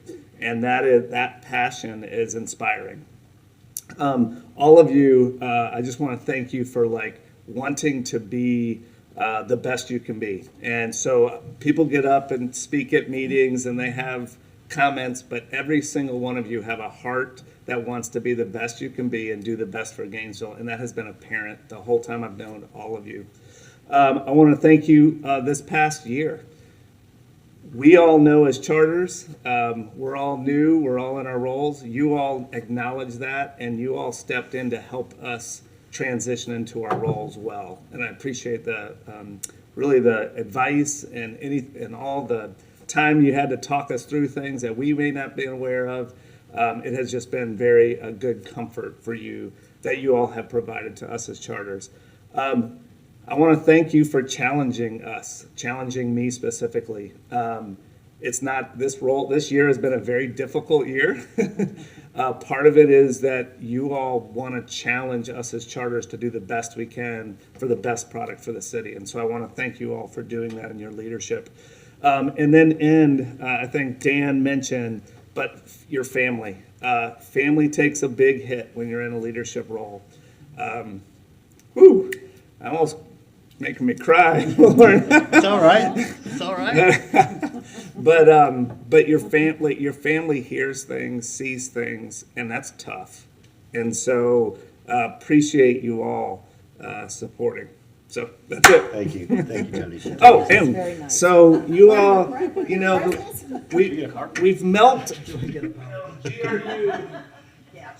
we've melted Sweetwater Wetlands Park because it's worthy to be done.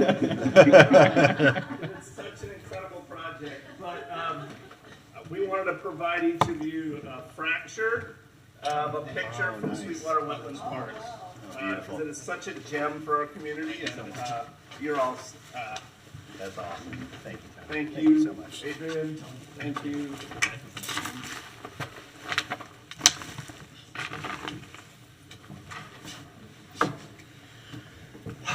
All right, we've done pretty well so far. Guys, we haven't broken down. Everyone's, Todd and I about had it going there, but she said it's coming. If I might transition, I'd like to transition, Mr. Mayor. We have a video that we'd like to present. The Communications Department really went way out to make sure this was perfect for not only you, but, Commissioner Ward, Commissioner Hayes Santos, Commissioner Ariola. And so with that, we have a video That's presentation. awesome. And in advance, thank you, guys, everyone that, I know how hard you worked on this, so I really appreciate it. You've been awesome for years, but thank you. Yes, sir.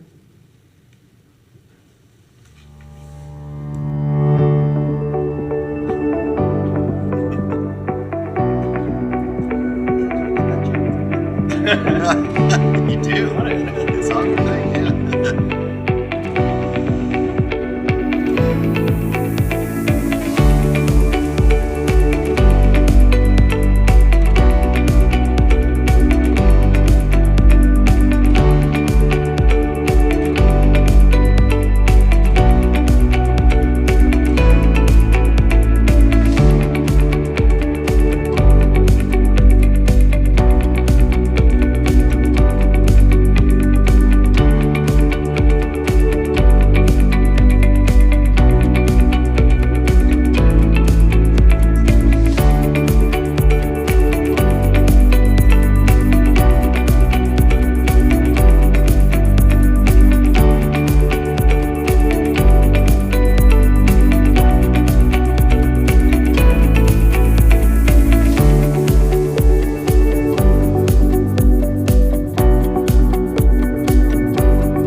It is not the critic who counts, not the man who points out how the strong man stumbles, or where the doer of deeds could have done them better.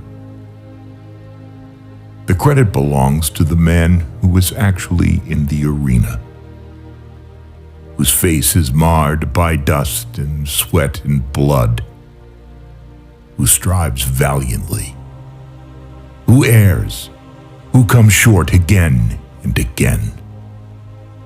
Because there is no effort without error and shortcoming. But who does actually strive to do the deeds?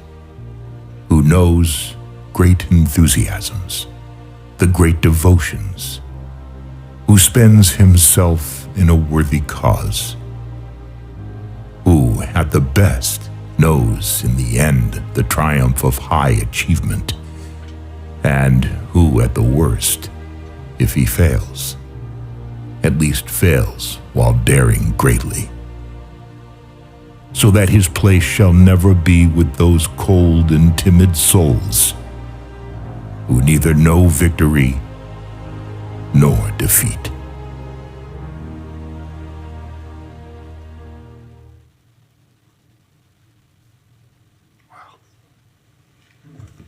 It's incredible. Really good. Thanks, y'all. Thank you so much. That's wonderful. Yeah.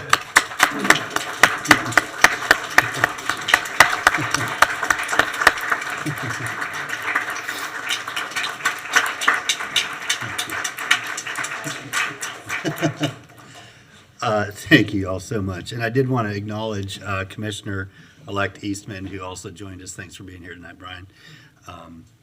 All right, up next, we have commissioner remarks, which then there was one. Delighted. Well, when I'm not with you, I affectionately refer to you all as the boys. And for 8 months, I have thoroughly enjoyed working with each one of you. We've covered a lot of issues, lots of issues. I can't believe that it's only been 8 months. But what I appreciate about you is your passion, your commitment to citizens, and your hard work. But most of all, I just respect you for what you stand for and your commitment. And I'm going to miss working with you all. I'm going to miss the diversity of opinions. We haven't always agreed, but we've respected each other's position, and I think that's what's important. And I assure you that if you come back, we're going to allow you 3 minutes at the podium. Not over that time. But I think that the quote that addresses my feelings for you and where I think you stand is from Martin Luther King. And it's the ultimate measure of a man is not where he stands in moments of comfort and convenience, but where he stands at times of challenge and controversy. And I think that really addresses the three of you very well. Well, actually, the four of you very well.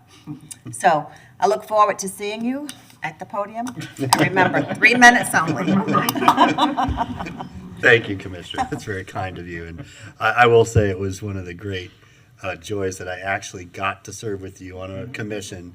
We've worked together and known each other for so long on local issues, but to be able to actually serve with you on the days was amazing. Then we're girls to our closing remarks. Cookies are happen soon. But we're going to start off with Ms. Gainey, who's going to say some words for Commissioner Ward. I will do my best to personify. Can't wait to see this. I'm kidding. First, my apologies for not being with you all this evening. As you know, I'm traveling for city business, but my heart is with you all at City Hall. Second, I want to take a moment to formally thank my neighbors in Gainesville's mighty 2nd District for allowing me to represent you since 2017. It has been a privilege and an honor, and I want you to know how much I appreciate you. I will continue to work hard for you all and our neighbors as mayor. Third, and most important, I want to express what an honor it has been to work with David, Adrian, and Lauren these past 5.5 years. I want everyone in our community to understand that these are men of the deepest integrity and character. Service on the City Commission or any other government body is many things, but it is first and foremost a workplace. Since my first day on the job, the three of you have made it a very pleasant and joyful workplace for me, and for this and so many other reasons, I appreciate you. I will treasure the work we have done together in both agreement and disagreement, and I look forward to being able to actually talk about city policy with you in the future. Please accept my best wishes in everything you do henceforth, and thank you for being such terrific colleagues. It has been an absolute pleasure. All right, thank you. Well done, Ms. Gainey, and thank you, Harvey, for those kind words. Okay, up next, we'll hear from Commissioner Ariola. Well, as you can hear, it has taken 5.5 years for my voice to finally give just a little though. I just sound a little bit iller. That's okay. I didn't come in with a whole lot of prepared remarks. As per usual, I like to speak from the heart and really, speak from that place. This has really been the most formative experience of my life. I entered the youngest and I leave the youngest. But I really tried hard to get more young people interested in city government. The young people are the future of this city. And it was such an exciting thing to win. I remember sitting with you, Dylan, and I was telling you there's no way I'm going to win. There's no way, even though the numbers are telling you the opposite. And I was so shocked. I didn't have a speech ready for the victory that day either. But honestly, the greatest joys in life are good surprises. And it has been a good surprise. The city of Gainesville, the people who work in this city are some of the most tremendous people you'll ever meet. I want to thank the voters of District 3 who took a chance on, who was then a 25-year-old out of college. Now I'm a much more aged 31 years old. And my degree is farther and farther in the rearview mirror. But I've replaced it with some really amazing experiences. But I couldn't have done this work alone, not even close. And that's the first thing you learn when you get into city government, is that there's not a single thing you can do alone. Your voice is your own, your attendance is your own, but you can't do anything alone. And so I have to give first sincere thanks to my officers. I know everyone says our officers, but I often looked at you as my officers because I knew I had to rely on you. Anything that we did, I had to rely on you. And I've had many officers have come and gone. This team that has served with me now, you all have served me with incredible honor. You all have done work. I mean, in the middle of the year, we had a retreat where you all asked us, please, no more work. And it was serious. It was very serious, and it is serious. I told you we couldn't do that because we had more work to get done. And there is still more work to get done. And I know y'all are going to do it. I know it. It truly humbles me. But you couldn't do your work without your staff. And I have to give a huge thanks to everyone who works for the city of Gainesville. Because without y'all, even just here in these meetings, running the broadcast booth, running the security, everyone makes this place work. Everyone makes this place tick. It wouldn't be the same without any of y'all. It really wouldn't. And I tell you, it was a humbling experience when I attended a retirement ceremony, one of the first retirement ceremonies I attended for a sergeant at GPD for about 20 years. He was, I think it was a school resource officer. And seeing the devotion that somebody puts into a 25-year career, it was humbling. Because I was 25. And to see that, I just thought to myself, that's the standard. That's the standard. When you're willing to commit your life to a profession that is about protecting people, that is about making this city better, that is about making this city safer, that's the standard. And I tried every day to live up to that type of a standard, even though term limits make sure you can't get 20 years on the city commission. But it really was amazing. I want to thank my colleagues, all of them, starting with Gostin, Budd, Warren, Simmons, Johnson, now Chestnut. And for my colleagues who aren't here, Commissioner Ward, you've been a fantastic colleague. Commissioner Sacco, Commissioner Desmond Walker. It hurts me that you're not here. I hope for your son he dies. Your colleagues are there for you. But I want you to know that I appreciate every time you voted on something that mattered for me, because I couldn't do it alone. I couldn't do it alone, and I needed every commissioner. So thank you. Our advisory boards, your work does not go unnoticed. I know oftentimes it feels like the commission is making decisions independent, but you had better believe we look at what those advisory board votes were. We look to see how the UAB voted. We look to see how our nature commissions and all these other boards are giving their input. And what you give to the city is a humble public service that is just so fantastic. It is actually one of the members of the advisory boards when I first got on, who I can say I've had many folks mentor me over my life, teachers, professors. But when I got into city government, there was an individual who took me under his wing. And so I do want to give a special thanks to Darren Cook. Darren, your career speaks for itself, and for you to take a guy like me under your wing is really special. I got to thank the folks at the University of Florida, President Fox, Dr. Lane, Dr. Nelson, Mr. Jimenez. You all were the first University of Florida leaderships to engage the city of Gainesville in meaningful leadership discussions. Mayor Poe, you had a huge part to play in that. But that's just getting started. What we're seeing now between the city and the university, it's only just beginning. And what it can become is really up to all of us. And we're so grateful for that relationship. I'm not going to forget to thank my family, because it's my family that sustained me. I have here a picture of my mother and father dancing. It's very popular in Mexican culture. You know, my parents, they made me who I am today. Politics in Mexico is very different, y'all. I don't want to go too much into it because it's actually not a very good situation. But I thank God every day that my parents had the courage to dream of moving to another country. I thank them every day for two brothers, my older brother Daniel, my younger brother Diego. We are so different, different in the best way. I know that I can call on y'all for anything.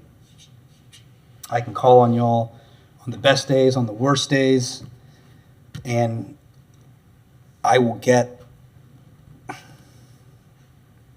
best brothers I could ever ask for.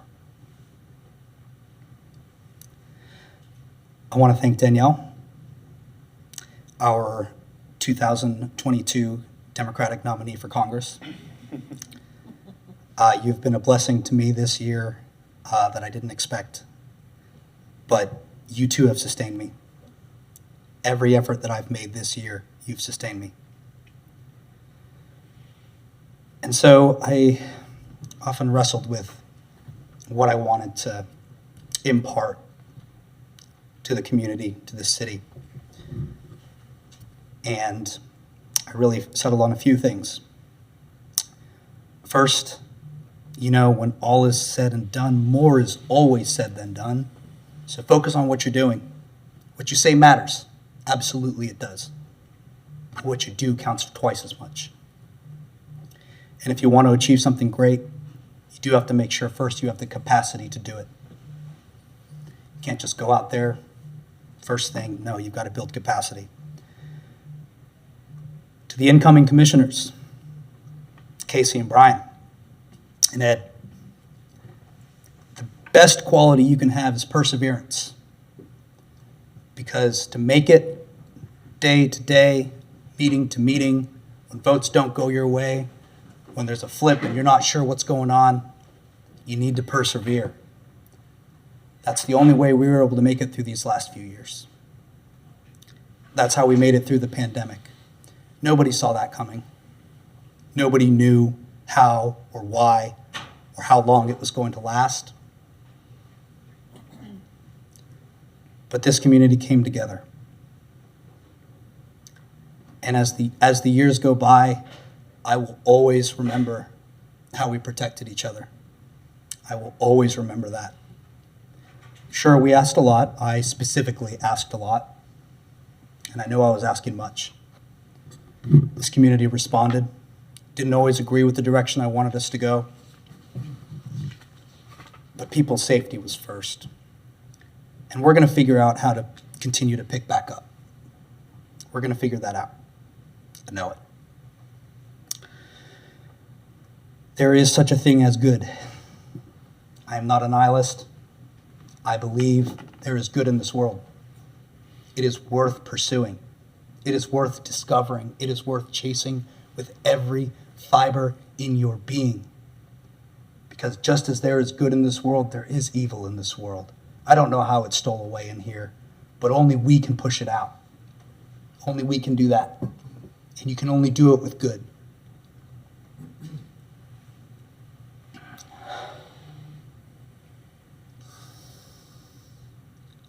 How would I like to be remembered? I'd like you all to remember me as a time of day. Remember me when you're scared to speak and you're afraid of what's going to come out. Remember me when you need courage to stand up for what you believe in. Remember me when you need to summon that passion to impart upon others. Remember me when you need to take responsibility, as we all must take responsibility up here. Remember me when you need kindness.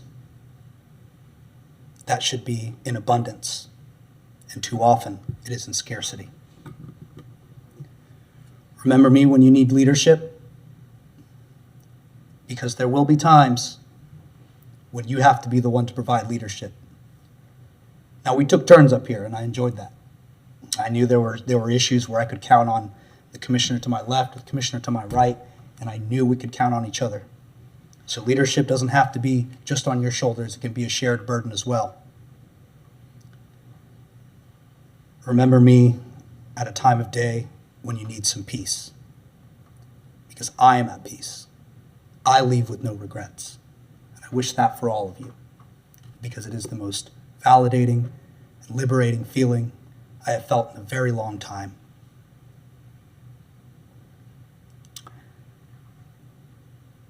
I am also going to quote Vince Lombardi. As a Green Bay Packers fan, I've got plenty of them. He used to say all the time, we are going to chase perfection and we are going to catch excellence in the process. So I believe we did that. And I am so grateful to all of you. This city has a bright future. It definitely does. I don't know where that future goes always. Sometimes it's beyond your vision, but it's bright. I mean, we've just had some amazing, amazing things happen in the last few years. And I can tell that Gainesville has really come into its own. It really has. We're lucky to live in such a good community. And I am lucky to have had such great colleagues. Adrian, I think more than anybody, you challenged me to raise my policy game all the time. You were bringing stuff to the table that I, frankly had never heard of. Thank you for that. You inspired me to be a better commissioner, and I believe by the end of my term I was.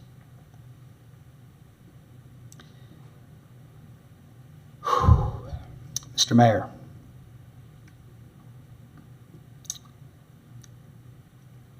I don't know that I have words to really encapsulate the kind of role model that you've been for me. But what I can say is that every single time it got tough as a commissioner, I knew that mayor's seat was rock solid. I knew that mayor's seat was going to be as strong and immovable an object. And you know what? There were some votes where maybe I wish there was a little bit more movement, but honestly, that was so few and far between. It was so few and far between. And at the end of the day, I'm just glad I gained a friend. But to have served under your leadership was a true honor, and especially during the times of the pandemic. it was a great relief to me, and I'm sure many others. Harvey's not here. Harvey, you gave me a run for my money. It was a thick race, let me just say that. We were in it. I don't like to lose, but if I have to, I would rather lose with honor, with integrity, and I would rather lose to someone whose hand I can shake at the end of the race. So I wish you well. I wish you luck.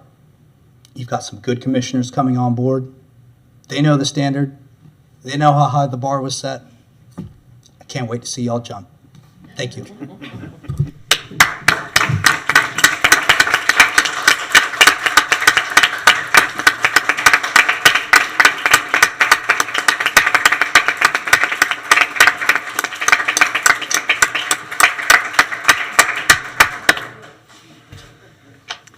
Thank you so much, Commissioner Ariola, and Commissioner A. Santos. I guess you get to follow that. Always been a great thing. How do you say it again? Orator. Always. It's been an honor serving as your Gainesville City Commissioner for District 4 for the past 6.5 years. I grew up in Gainesville, and I love it. I love it here. I love our city. Ever since I moved here when I was 5, I've tried to make our city a better place. From standing up to my 3rd grade principal and got suspended for advocating for freedoms in our Constitution to volunteering as a youth soccer coach my first year at college. But I've always been drawn to local government. I started serving on city advisory boards when I was 18 and continued serving on those boards until I was elected to office. I've always had a love for local government. From watching and following city commission meetings in high school, I saw you and and others that I saw that there is real positive change to be made to our community and a better place at the local level. And I think that's why I moved in the direction I did. Gainesville is not the same as it was when I moved here in 1990. It wasn't the same city when I was elected here. I think we have a better city today than when I grew up here. We have a more vibrant and diverse city, a safer city, a greener city, a more fun city. Cities change, and they should change. Cities that don't change with the times wither away. And that's why I love our city, because we fight against the current of stagnation, and there is a constant, consistent push for Gainesville to be a better city for the future. We have to look at who we are today and where we're going. We are not a small little college town anymore. Those days have passed. We've grown up, and we have to start acting that way. We will continue to have issues that grow and get worse unless we start addressing the issues not like a small town, but a real city. People are moving here, and we have to be ready for that. We need to ensure the solutions we implement are not just plugging short-term holes, but are actually finding the solutions to solve the issues in the long term. The solutions we come up with this commission and future commissions have to plan to solve the future issues that will confront us 20, 30, 40 years from now. If not, we are failing our future generations. There may be hard decisions that will get pushed back, but we as a community have to be strong and do what's best for the city in the long term and our future generations, not just listening to the loudest people in the room who don't want to give up anything they have for our future generations. I'm proud to say that the solutions I focused on and have been geared towards our future. I have been the policy nerd on the commission, I think. The commissions I've served for the past 6 years have passed, I believe, more substantial progressive policies than any other commission in our city's history. It was an honor in 2018 when I won the statewide Sierra Club award for extraordinary effort by a governmental person to promote and effect change in a policy on policy or practice to protect or preserve Florida's environment for my work on the zero waste measures. The policies we've adopted have been policies focused on 30 years from now, on finding solutions and putting us on a path for that. We focused on big issues like housing, public safety, transportation, our environment, among many others. I'm proud to say that we passed transformational projects, like when we legalized missing middle housing so that our young and working families can live where they want to live in our city and aren't forced to live outside the city limits. Ending parking mandates citywide that will substantially reduce the cost for businesses and make housing more affordable. Passing the most progressive in the Southeast United States solid waste ordinance by passing the comprehensive zero waste ordinance and setting a path for the city to be zero waste by 2040. Setting a path for the city to be 100% renewable energy by 2045. Passing the most progressive rental housing ordinance in the Southeast United States, again, that will end slum housing in our community and ensure that everyone in our community that rents has a house that's healthy and safe. We sued the state of Florida to fight for local common sense gun legislation. That's still going on in front of the state Supreme Court right now. Giving the people in our community a voice in how our charter is crafted by putting forward a charter review commission. And thank you, Commissioner Chestnut, for serving on that. We passed form-based code our second year in office, and Mayor and I came in at the same time. So it's easier to create housing and easier to build in our city and be ready for the future. We ended prison labor. We mandated bike infrastructure, making sidewalks wider, setbacks, to ensure that we are on a path for Vision Zero so that no one dies on our roads and on a serious injury. That's one of the hardest things that happens when someone dies on our roads with serious injuries, because it means that we usually fail as a government in trying, and we could have done better, and we have to do better, and we can. Working on criminal justice reform to reduce the number of people who get arrested and stay out of criminal justice system. We've made substantial changes in that. That's kind of hasn't really been talked about too much, but we did a lot there. And thank you, Ms. Curry. I think you came on to help us work on that as well before you were city manager. Those are just a few of the transformational progressive policies we have passed to make our city better for everyone, and not just today, but for our future. And I'm proud of the work that we've done. I want to thank every single person who worked at the city while I've been on the commission. Those I've had the pleasure to work closely and called many times, our charter officers, thank you. I know I've pushed you very hard and over and over and over and over again, but I did it because I thought you could do it. And I thought the city needed it, and we had a path forward. And you all rose to the occasion, and I thank you that. Our staff, who have, over the years, have helped actually implement these things and push them forward and ran our city. Our city is nothing without the thousands of people who work every day to make our city a better place, and also just the normal things from picking up trash on the street to ensuring the lights are on to making sure we have water that's right here every day. Thank you all. I truly, truly do appreciate you. I want to thank the commissioners that I've served with on the commission. It has been truly a pleasure and an honor. From the ones that aren't here now to the ones that are here today. Commissioner Chestnut, it's been, seeing as a little kid, I saw you serving and things like that when I was reading about when you were legislature and things like that, so thank you. It really has been an honor serving with you, and I've learned a lot from you over the last 8 months. I thought it was a couple of years when we were eating dinner today, but I truly appreciate serving with you. David, it's been an honor. I mean, it's been 5.5 years of us pushing and going and not stopping and pushing, and we got a lot of stuff done. And the city is a better place for it, and I appreciate every single thing you've done. Mayor Poe, we came in together, ran together twice. I truly do appreciate you. I remember coming into your office in those early days when people were yelling at us and saying horrible things about me, and asked how you did it, because you've done it for many years before that, and you gave incredible advice that helped me persevere through those times. And I think some other people mentioned you've been a steady push for on this commission, not just in pushing forward policy, but making sure that our commission stays together and moves forward. I truly do appreciate the leadership that you've had in our city, and you've led us over a time that had great highs and great lows, and amazing work that you did through COVID. And I still can't believe that we were in a state of emergency for 2 years, and I didn't think that we would be voting on things like that. It was unbelievable, and still is unbelievable, but you persevered. And I mean, we had white nationalists here, and you did. I thank you. Every single time you rose to the occasion, and I appreciate that. Commissioner Ward, Right there, talking to empty seat, like Clint Eastwood did that, right? He's off in the White House, and thank you. It has been an honor to serve with you as well. I mean, you helped push. You were a leader on this commission, and I'm truly excited to have you as the mayor-elect and the next mayor. And I think you will lead our city well.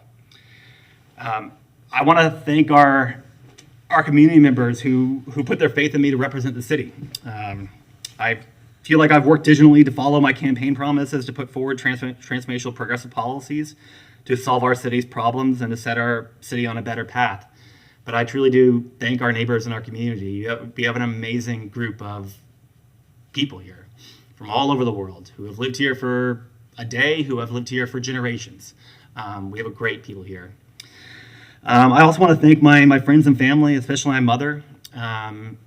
You all have always been there for me through tough times. I couldn't have done it without you. Thank you.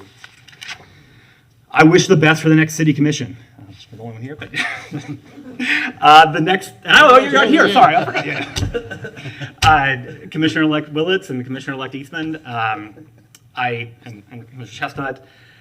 The next city commission will have tough decisions over the coming months and years, but I know that you will do the right things. You are true believers in doing the right things for our today and for our future generations. I want to offer my help in any way. I'm here for you. When you all are successful, the city is successful, and I want to help make sure that happens.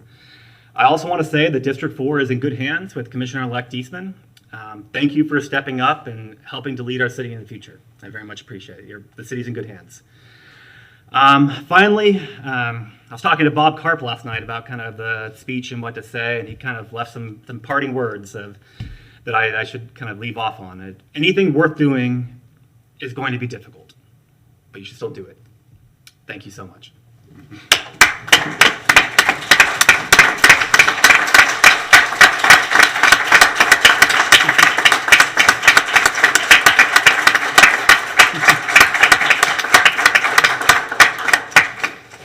All right, girls. Now I said when I gave my comments, it was almost done, and then the cookies. All right, so here I'm giving my comments.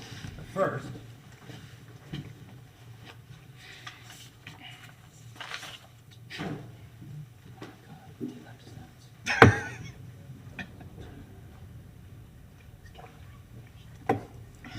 so little known to just about everybody out there, the mayor has very few actual powers. In fact, we have less power than the commissioners. We can't make a motion. We can't second a motion. We're really just a guy with a little hammer up there in the middle of the dais. But one of the things that we are empowered by our charter is the power to issue proclamations. And so I'm going to issue. This is where it gets tough. I'm going to issue my final proclamation as mayor. So I'd like my family to please join me.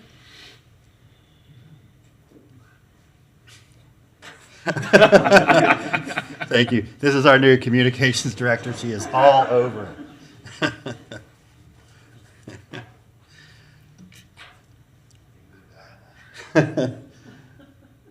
Okay.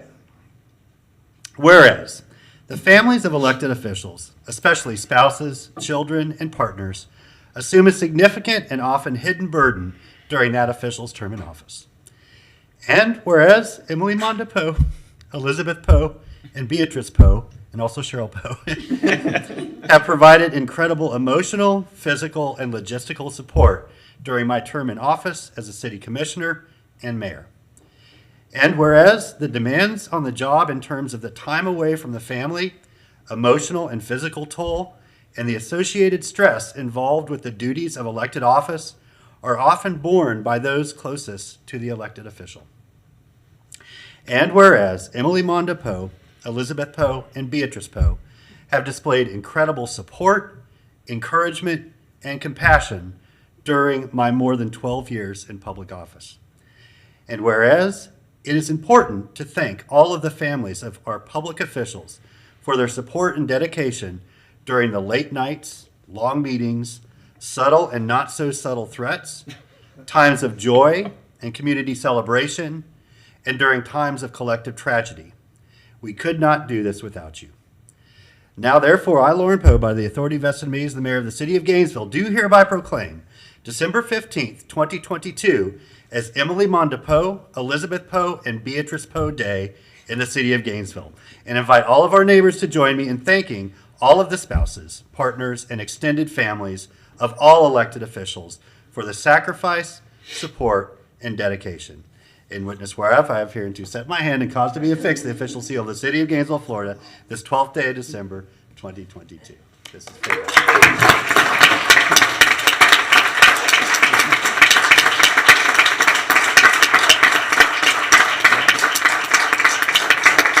Rose, do you want to take the big seat?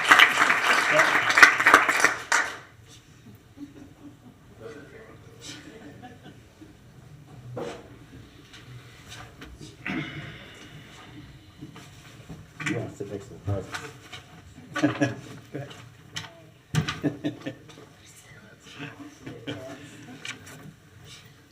This is 100% Beatrice right here. All y'all been hearing stories about her all these years.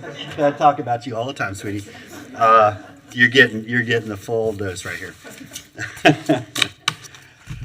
Oh boy. All right, y'all. I cannot believe we are at this moment. I didn't know what I was doing or what I was getting into in 2008. I didn't. Some people approached me and thought, hey, you might be a good candidate for city commission. And I said, really? Okay, we'll give it a try. And here we are, almost a decade and a half later. So I'm just humbled to be here at this moment in my life and the life of the city. So I want to, first of all, of course, thank my mom. She's been there the whole time. In fact, my first campaign was run out of her little condo. We didn't know what we were doing. We had like a shabby printer. She was the volunteer coordinator, the mail person. I mean, we did, and somehow we won an election. And she's been there every step of the way ever since. And I know my mom and Allison are so similar.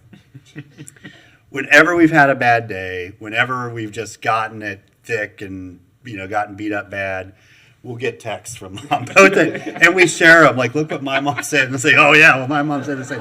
And it's just so kind and reassuring. And, every son, you can't do better than the love of a mother. So thank you so much, Mom. I want to thank all of my friends, so many of whom I've lost connection and contact with over all these years. This job is so demanding. And I hope that you'll have me back. I hope that we can reconnect and reestablish our friendships, because I miss them terribly. I want to thank the 24 charter officers I've worked with since 2008. 24. I said 22 city commissioners. The attorney says 23. I'm going to defer to the attorney on that. I'm going to take the legal advice of the attorney and agree that it's 23 city commissioners and 3 mayors. He's got the list. He's got the list. I believe you. But I'm going to keep that's a public record. Who did you miss? Three mayors, all of whom I learned a tremendous amount from as I tried to figure out how to be a mayor myself. And thousands of community builders. Every one of you, I love you dearly. I respect and appreciate the work you did. Whether you were raising it in my eyebrow or raising something else in my direction because we disagreed on something, I always cared about you, respected you, and respected the amazing, tremendous work you do day in and day out for our city. Commissioner Areola referred to it earlier, but nobody does anything by themselves in this organization. From the very simple fact that it takes 3 other votes on this dais to pass anything, to needing to build community support, to needing to work with a wide variety of folks to get to yes. It can feel like an island at times in this position, but it's all about everyone else but yourself. So I want to thank all of those folks who helped accomplish what we've been able to accomplish. And I thank Commissioner A. Santos so much for taking us through the partial list of that. I want to thank all of the executive assistants who keep the commission running. I mean, it's just amazing the work that they do under the leadership of the clerk. Who's calling me in the middle of my speech? I mean, come on. But I especially want to thank Betsy. Betsy and I met before we even knew what the future held. I taught her daughter in my second year at Fort Clark Middle School, my second year of teaching. And Betsy and her very best friend, Katie Dahlem, who is the daughter of the late Corey Dahlem, who died in the line of duty with GPD in a tragic accident. They were the two best chums, and they were inseparable at school, and they were great students, and just an incredible pleasure to teach. And that's how I met Betsy. And then so many years later, she comes over to work in the commission's office, and we reconnected. And she has been absolutely a right-hand appendage to me. I could not have done any of the work that I did without Betsy's support. We just connected in a way that allowed me to do my job. And Betsy, I'm so thankful for you. And I think you're going to probably be one of the things I missed most when I leave office. So I'd served 2 terms on the commission and made a conscious decision to not seek a second term as an at-large city commissioner in order to run for mayor. And I did that with a lot of deliberation and thought, but did it for only one reason, because I wanted to take head on the inequities that existed in our city that I felt were going unaddressed under the current leadership. And so I didn't run because I wanted to cut ribbons and go to banquets. In fact, anybody that knows me knows those are not the favorite parts of the job for me. I wanted to face head on the major challenges of our community. And so once the voters granted me entry into the arena, there was only one way that I was going to leave, and that was covered in blood and dust. And that is exactly how I feel like I'm exiting the arena. And I'm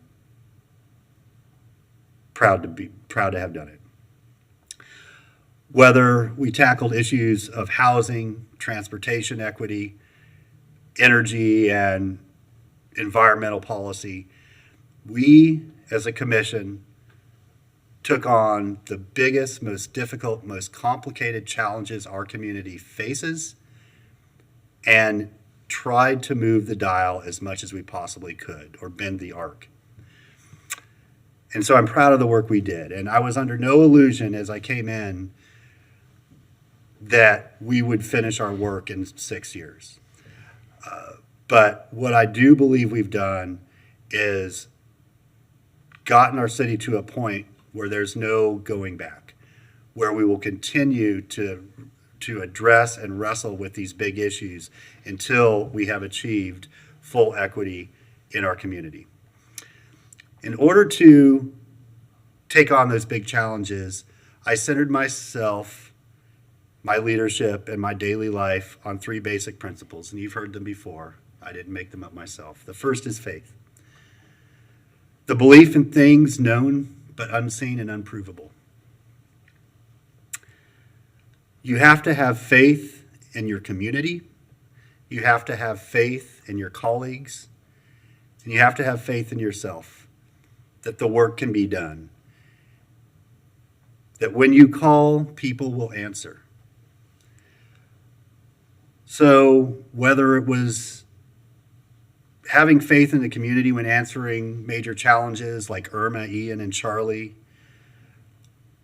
or answering challenges like white supremacists coming to absolutely tear down our community, or COVID, or a reckoning with racial justice that we hadn't seen in a generation. Because I was centered on faith and that I had faith in our community, we not only made it through those difficult and challenging times. We came out better than when we entered, and I'm so thankful for our community for that. I also centered myself on hope. It is easy to lose hope in these positions, and we have seen it happen. You have got to believe that things will get better tomorrow, next week, and for the next generation. And so much of the work we did on this commission together focused on giving hope to people. Being one of the first cities in Florida to institute a move towards a living wage, ending prison labor, providing family leave for our employees, the Fair Chance Hiring Ordinance, which was the last ordinance we got to pass as city commissioners today, and you should have seen the faces and the expressions of the folks out there. Incredible. Mayors for a Guaranteed Income. One of the gentlemen that was with us earlier today is a recipient of the Mayors for Guaranteed Income pilot and was just telling me how it absolutely changed his life. He was exiting prison, had no idea what he was going to do, and he was hopeless. And he got accepted into that program, and he had hope. And now, because of that program and that chance, his life is completely different than it would have otherwise been. We gave hope for the environment, for renewable energy, for people wanting to escape car dependency, for people trying to find a fair price for a decent house, or people just looking to get out and enjoy their city and their parks and other amenities. We tried to give people hope. And finally, I centered myself on love. And I want to tell all of you, because some people have asked me, how do you do it? How do you sit there and take the abuse? And it's abusive behavior. Sometimes, not y'all. Well, one of y'all was. That's all right. I imagine them being enshrouded in a cloak of love as they are standing there saying the nastiest, meanest, most vitriolic things in the world. That it encompasses them and passes through them and lights them so that one point they may find joy and they may find peace. Love is the force that binds us all. Love is the force that binds the universe together. And so if we lead with kindness and we manifest love in an outward fashion towards everybody else, it allows for that faith and that hope to become embedded in every action that we take. So there's another parable, and Jesus is with some of his disciples, and you all know this story. As they say, I think, preaching to the converted. Maybe not Beatrice. You know this story too. I know you do. She's got her little children's animated Bible. Great. Meet me on the other side. And the disciples are scared, and they have little faith. They love Jesus, but they have little faith. And they say, the storm's coming, shouldn't we just go around? He goes, no, just get in the boat and just meet me on the other side. And they get out, and the storm comes up, and Jesus is sleeping at the back of the boat. And the disciples believe that Jesus has abandoned them, and he's going to let them die. And they wake him, and he's like, why are you waking me up? I told you. Just meet me on the other side. We're going to be fine. And, of course, they were. And Bishop Stokes, who I was lucky enough to bump into in the back yesterday, said he had just been talking about that this past Sunday. And because you know what that means is that when you're in the middle of the worst part of the storm, you're more than halfway there. So keep going. You've already gotten through the hardest part. And nothing that you accomplish allows you a path, but through that storm. And so we've been through that storm over and over. And you go through it enough, you know that you're going to get to the other side. But you have to have that faith. And so for the next commission, I'm rooting for you. I hope you do great things. To use a soccer analogy, as we're sort of getting near the final of the World Cup, don't be afraid of the ball. Have confidence. Play as if you belong there, and do great work. You have all of the skills and gifts that you need. All you need to do is execute now. So I'm going to end with just a little bit of perspective here. Because we get embroiled in our local sort of arena, and everything becomes a fight to the, there's winners and losers. And we get so consumed that we forget that we're a tiny piece of a much larger world. So there's some almost 300 national governments in the world all fighting for these issues and working on their solutions for their people and what they think is best. In the United States, we have 50 state governments that are all fighting over those issues and doing what they think is best for their people. In Florida, we have 67 county governments that are all doing what they think is best and creating their own policies. In Alachua County, we have 9 municipal governments. We have 2 water management districts. We've got an airport governing board. We've got a library governing board, all fighting and doing the good work for the people, and all of it's important. But if we zoom out even further than that, our universe has been around for 13.8 billion years. 13.8 billion years we've been swirling around there with the dust of stars. More stars in this universe than grains of sand. More stars in our galaxy than grains of sand on the Earth. Almost every one of those stars has a planet circling around it. Many of those stars have planets very similar to Earth, circling around it. We are small.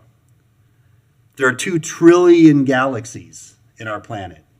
2 trillion galaxies. Imagine the civilizations that have risen and fallen while we have been arguing over our little scrap of dust. There are 4,800 stars born every second, offering new hope of new civilization at some point in the future for a place that we haven't even seen yet. 1,800 stars die every minute. Civilizations gone that we'll never see or know anything about. And 95% of all the stars that will ever be born in our universe have already been born. So I say that to say it's okay to take a breath and chill out, right? We are tiny, we are a speck. And while it's important to stand up for values and beliefs that you feel strongly about, it's also okay to take a breath and step back, because we are one tiny, insignificant part of a vast and glorious universe. And I am just thankful and fortunate that I got to live at all. Today was not promised, but it was given. And if we're lucky enough to have tomorrow, then we'll get up and try again and do the same thing. And we are all so blessed to have that opportunity. It's been such an honor, Gainesville. I can't imagine what my last 14 years would have been like had you not given me this opportunity, had you not granted me keys to the arena. I'm glad to have the blood and the dust on my shoulders as I exit. And so I have just one more promise for all of you, Gainesville. I'm never, ever going to give you up. I'm never going to let you down. I'm never going to run around or desert you. I'm never going to make you cry. I'm never going to say goodbye. I'm never going to tell a lie or hurt you. So for the very last time as your mayor, Madam Clerk, I declare this meeting adjourned.